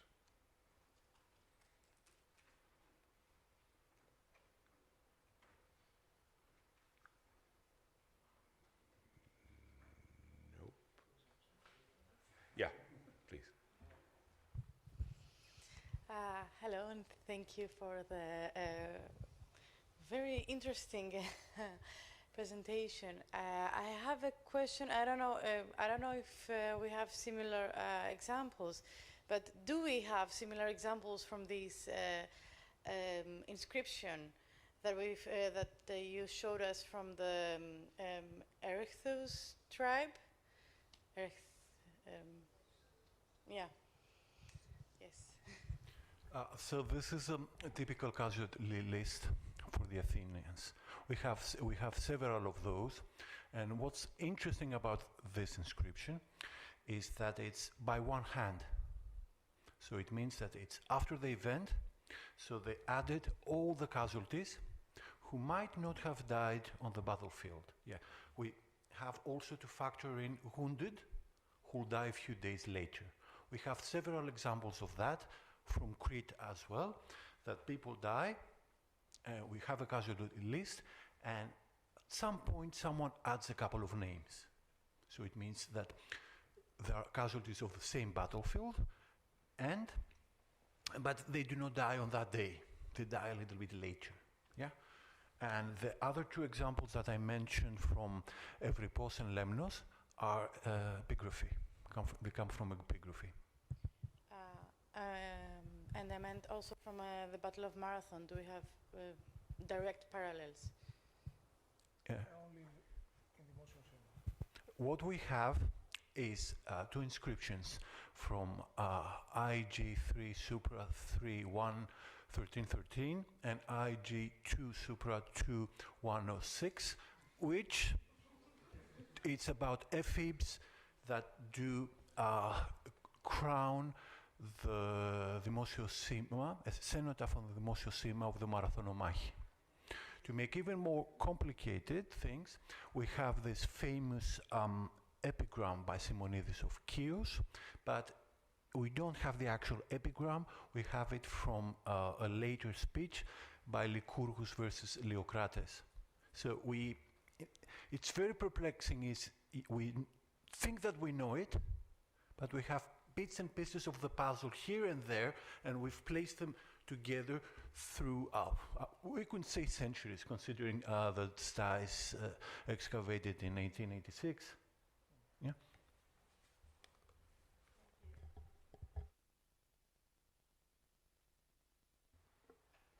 Any other question? Come on, don't be shy. Yes.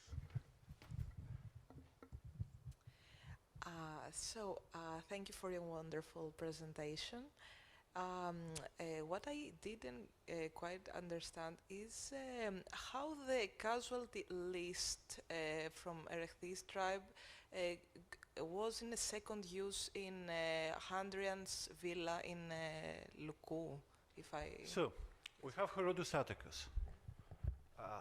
If you're more interested to Herodotus Atticus, I can recommend you to a recent book by Estelle Straisens on Herodotus. So Herodotus has an estate in Astros, and which he kind of make it as his museum. So he brings artifacts from his estate and Marathon, and he decides that it will be a very good idea to take one of the casualty lists from the Marathon tumulus, or more, because we have fragments of another inscription that do not fit the one that we saw. So it's possible that he took 2 out of 10, or even 10 themselves. So then we go to the Herulians.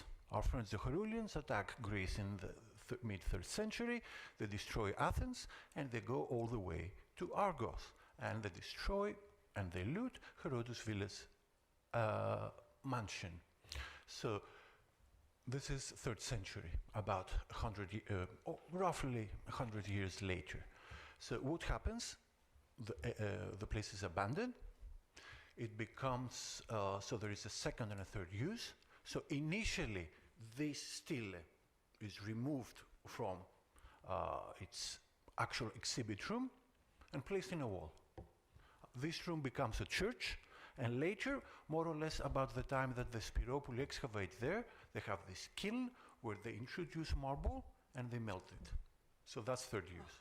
Thank you very much. That's very enlightening.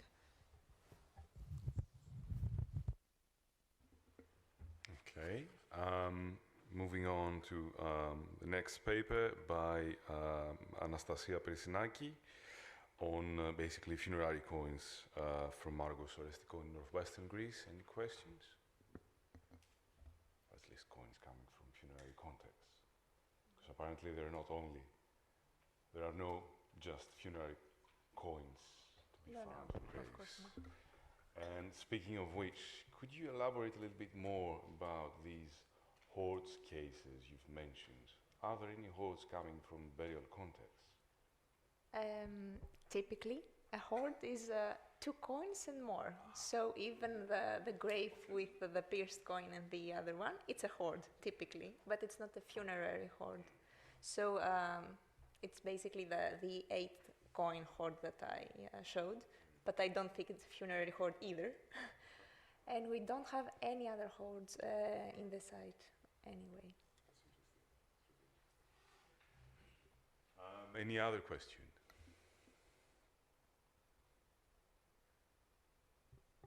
So whenever you come across coins in burial context, don't think immediately about Haran. Okay. Still no question? No. Ah, yeah.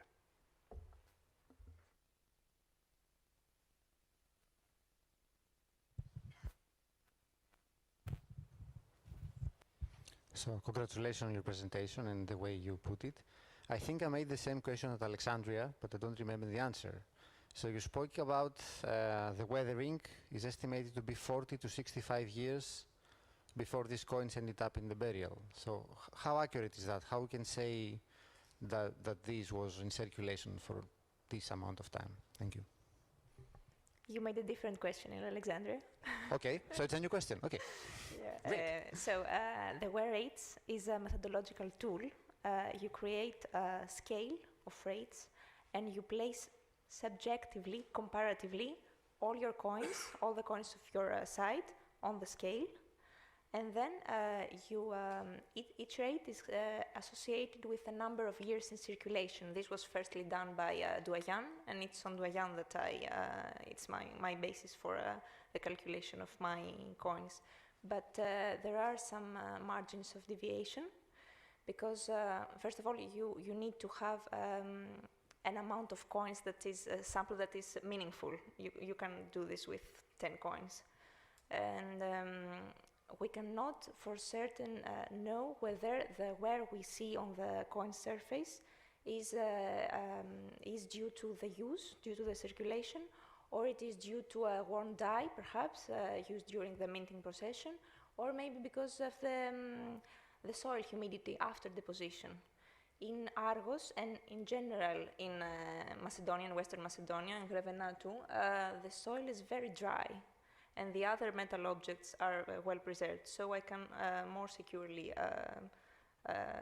say that this is probably the rate. But in Piraeus, I cannot date with the wear rates. You have a margin of deviation, but it depends on other factors too.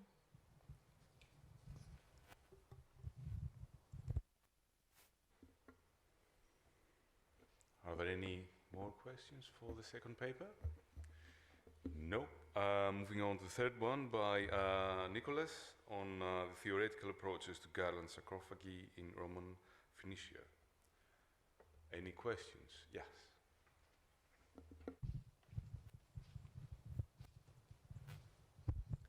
It's not a question, it's only a note.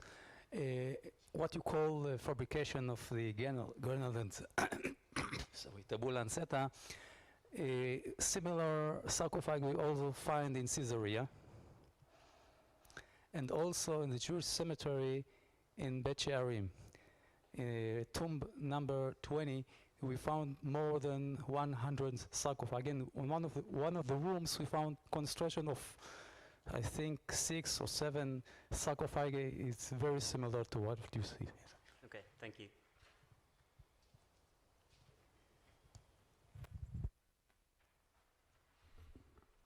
Yeah, down there, please. Thank you for your very insightful presentation. That thing that I wanted to ask was about the half-finished sarcophagi. If I understood correctly, you argue that they intended to use them half-finished. Okay, that's a very interesting approach. Could you elaborate on it a little bit? How do you approach it? Well, I guess, like I said, in earlier scholarship, when they were just finding them in pretty small numbers, they would have thought that they were unfinished, that people had intended to add more detail. And also because a lot of our early finds actually came from quarries, so we were very fixated on them just being part of the carving process. I mean, it's like other scholars have noted that we just have so many of them that it doesn't make sense that many people were going to the effort to, like, intending to have a fully finished sarcophagus, but then didn't get that far. And all of them are, like, you know, it's very standardized. It's not like there are some details added to a part of it and then the rest is half fabricated. The whole thing is half fabricated. If you look at the detail of the surfaces as well, they're pretty consistently worked. So some of them will be quite polished. So you can see that the aesthetics of it was highly valued. But then even a lot of them have a pitted surface, but it's quite nicely done. So I'm also arguing that that pitted surface with the chisel tool became part of the new aesthetic, right? It was emblematic of a half fabricated sarcophagus. So what we see is a lot of people were prioritizing having an imported sarcophagus and the materiality of that and just having a half fabricated design rather than using a cheaper local material and having a fully finished sarcophagus. Okay. And I also attribute a high aesthetic value to this half-fabricated sarcophagus. So I think for us looking at it, it doesn't look Roman. It looks a bit like modern art. And it comes in at a time in the mid to late 2nd century AD, where many scholars would argue the aesthetic values of Roman art were changing and things were becoming a lot more abstract as well. Okay, very interesting approach. And also, have you found any of those half-finished in Necropolis? Yeah, most of them okay, are in context. In context, okay, yeah. okay. Okay, thank you very much. That's a small addition. So as a philologist, I'm not the expert of these things, but I am obsessed with the terminology, let's say. So you are saying, or the whole community saying that half fabricated or half finished, but it is finished. Yeah. It is in use. So the term is somehow sounds wrong to me. So maybe abstract guirland or something like that could be used. Yeah, I mean, I'm sorry, I'm the etymologist, so, but... No, it's something that I've considered. I think half fabricated is slightly better than unfinished, but it's still problematic. One of... Yeah, I know, that's what I'm saying. Yeah, I wouldn't like abstraction. I just think it's too loaded for someone who's an expert in Roman art and style. One of my colleagues has proposed articulated versus unarticulated or disarticulated, but since that's not my term and it's not published, that's why I didn't announce it. You have to confront that kind of questions then, because half means so unfinished, unfabricated. Food for thought now about that in vases of the 5th century, of Athenian vases. Usually we have a lot of vases of the late 5th century that they try to imitate Athenian lithy. And they just give a general schedule of the ornaments that they use in Athenian workshops. This is the one case, that we have something they just want to imitate, more plural, but they just give the general schedule. The second one, beginning from the half-finished, like in art, modern art, non-finished. But I just say that the late Professor Thanasis Kalpaxis, his dissertation, it was about the not finished in architecture, I think so. So just keep in mind, maybe you find some ideas. Thank you very over much. there. That's very helpful. Food for thought. Yes, thank you for the interesting talk. I enjoyed it, and I know some sites in Turkey, they also have half fabricated in use. I don't know the exact city, but I can look it up. And another thing is, did you think also about the symbolic meaning of having a half fabricated, or the so-called half fabricated sarcophagus, like the dead person died in his life, and also his life is not finished, although he couldn't finish the whole potential of his life, having this as a symbolism. Yeah, the fabrication. there are some hypotheses by scholars that talk about the liminality of unfinished portrait heads and garlands, and that symbolism wasn't something I mentioned today because I only have a certain amount of time. It's something that I'm considering, but I think that it can be difficult sometimes to know when to stop interpreting and when it's just a really nice modern poetic element, and if it has deeper symbolism for an ancient. Thanks. Yeah, to maybe go a bit further with it, I have an altar and there's a young boy on it, but he has the body of a man. So this also, and the inscription said he died when he was 3 years old. So I've also thought the body, like showing the man with the body, is like showing his potential as a Ephorate or something. So this would also come to this, you could also put this in the same box, for example, with the unfinished potential. So maybe this helps you. Thanks. One last question. The other end.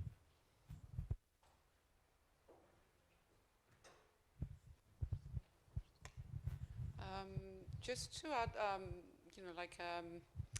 the factor of painting to this whole discussion, because I personally have no problem with half-finished, or I don't know, whatever term you would like to use, like being actually put in use. But we're missing, in most cases, what was there, complementing in painting. And there was like earlier a question about how these techniques that we're now applying can be also applied to, artifacts that would have been exposed to, weather conditions.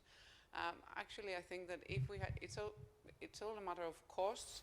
If we were able to move our applications, our equipment around the globe and do imaging and scanning to all the artifacts, stone artifacts that we have preserved from the ancient world, we would, come up with lots of new evidence. So, just food for thought that sometimes it's things that would have been there and we're now missing, applied in a different medium. Also, some, recent studies have shown that there are a funerary release where you had both techniques applied at the same time, relief figures and then painted figures for servants or secondary elements of the scenery. So okay, thank you very much. Thank you very much for your paper, and I very much like the idea of the garland. As it fades away, this is compared to. Thanks. This is definitely something I consider. So, like I said, 2 of them definitely were painted. And then I have other types of sarcophagi that have traces of paint, so it's definitely something that I consider in my research.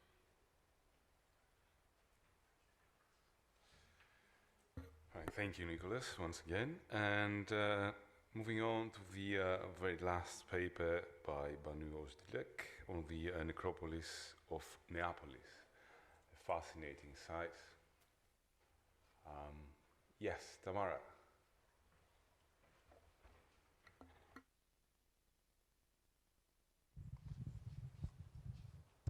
Thank you. Thank you for an interesting talk and a wonderful overview of all these various tomb types that they have there. Indeed, very similar to sites that I have luckily been to. I was wondering if you could tell maybe a little bit more about the instance of the holes that you mentioned. I didn't quite catch what you think they were for, and if you could elaborate on that a little bit. You have to press the button. Okay. Similar samples found at Termessos necropolis, and Professor Chalgin, he said that there might be some metal plaques, appliques on sarcophagus, but we didn't found any finds, but he think that metal appliques for. And then for functional or for decorative? He said maybe some inscriptions, Ionian capitals, also at the eye, at the middle of the Ionian capital. There are some appliques also, decorative appliques. But he said he think that it will be metal appliques, decorative and funerary rites, rituals, he said. Thank you. Is there any other question? As a matter of fact, I've been meaning to ask, are you planning to carry out any LiDAR in that hill? Pardon? LiDAR. LiDAR? Yes. Drone flying with a customized camera that can actually remove all the. Okay. We make this survey 20 years ago. So at that time we use aerial photogrammetric techniques, but there are drones, but with 20 years ago drones. So there is not this technology at that time. So Çevik, he's a director of the project. He thinks to publish a new band of the old Beydaları cities. If we make a new publication, we reuse GIA, GIS systems, LIDAR techniques, but it will be very important for photogrammetric analysis to see all the architecture and the tombs. It will be great. Yeah, it will be actually really practical for you because it will certainly show the spatial arrangement of the sarcophagi, Yes. probably in terraces. Yes, and right. it's a very promising site to run something like that, huh? Yes. So, yeah, okay. Yes, Thank you. you. Any other question?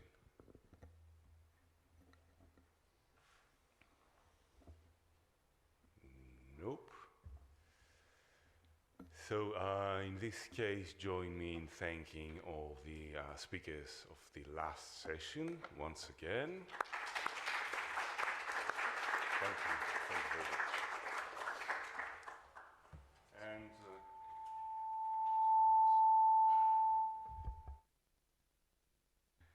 so I think that was it. It's been long, perhaps even too long. But before I move on to some perhaps emotional words, I should pass the podium again to Nicholas for a very important announcement on something of interest to all of us. Just wanted to briefly announce a publication funding opportunity. So I'm representing the MARA project, Mortuary Archaeology of the Roman East. And this year we're providing a grant for a researcher studying material, legacy archaeological material from the Roman East. The limits of the funding used to just be for the Near East, but we've now expanded that. And the basic criteria are just additionally that you publish in English. It can be a normal publication or it can be an online database. And if you want any more details, you can check out our website or email us on this leaflet, which I will leave outside. When it comes to funding, any announcement is most than welcome. So, plus the MARE project has provided the traveling seminar that was this year granted to, where is it? She's not around. She left. No. I think it was granted to, Tamara, can you help me?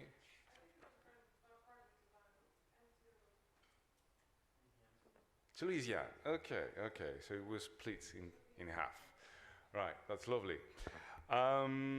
Okay, so as I was saying, it's been 2 days, 2 very tough and tight days in which 34 papers were presented in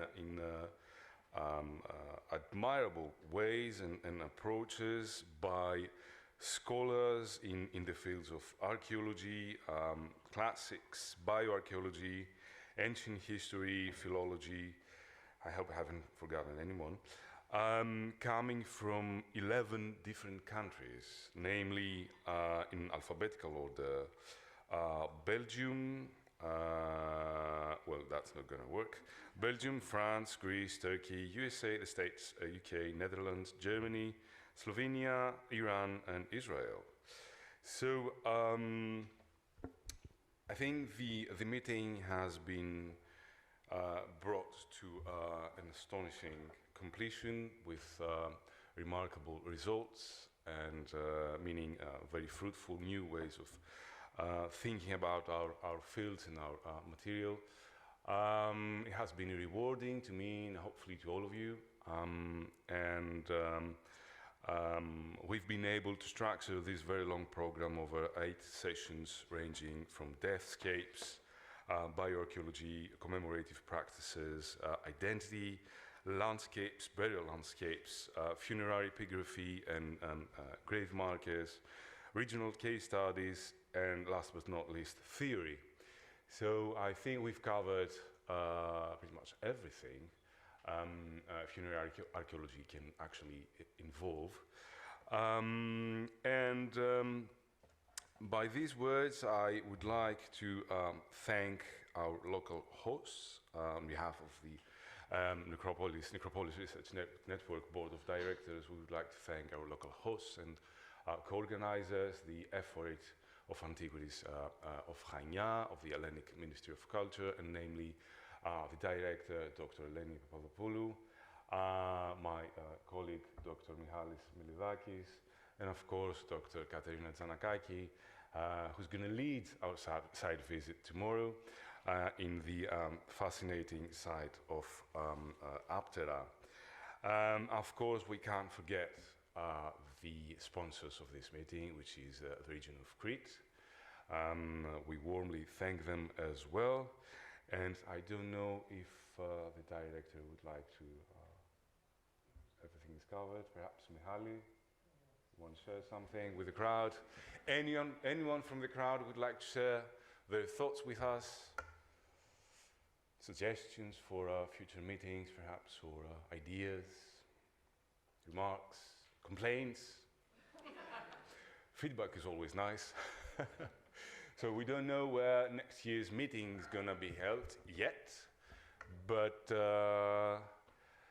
yeah, we'll keep you up to date as soon as that is finalized, or we do have concrete. We do? No. No. So very soon we're going to hear from us. We have plenty of ideas. But not concrete.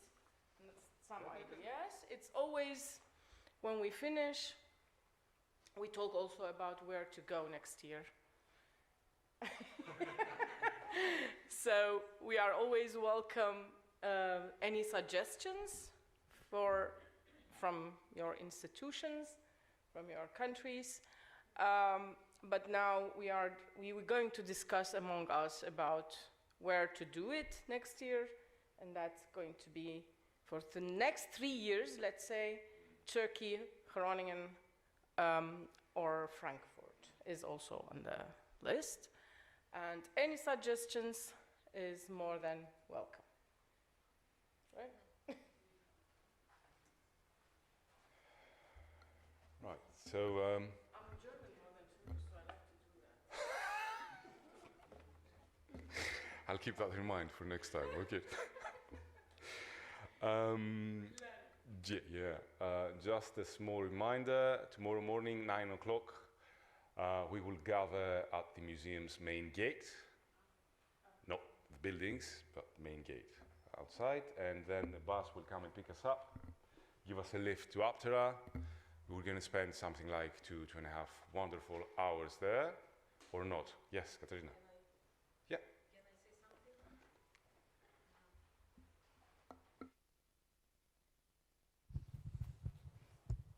something? Is it possible to stay for a few minutes in front of the Aptera case inside the museum and explain a few things about if it is possible? I don't know if we have the time, because we cannot we can stay outside of the walls, and I can show you these remarkable monuments, the remains of them. But what is interesting, it's what it was underground that I found in 2005. And I would like you to see how it was. There is a plan in the museum. Or if you have the time now, but I don't think we have, I think yes, now it's going to be harsh to everyone. If it is possible, or after Aptera or before, for just 10 minutes, I would suggest to I don't know if it is convenient. Yeah, I would suggest to do this in the morning, okay, right before we embark on our journey. So you can have an idea. Yes, yes. Of what was it? Yeah, of course. And everything is tired now. We are very tired, all of us. So, yeah. Yes. But I think it would be a good chance to just to say a few things. All right. So tomorrow morning, 9 o'clock, inside the museum's building, okay? We're going to spend some wonderful and instructive time in front of one of the displays, and then we're off to Aptera. Quarter to 9, okay. Which makes it even more convenient to all of us, because most of you have to catch your flight at 2 o'clock, as far as I know, so we should be back by 12 at the latest, okay? Right, see you all tomorrow then. Yeah, time is changing, don't forget.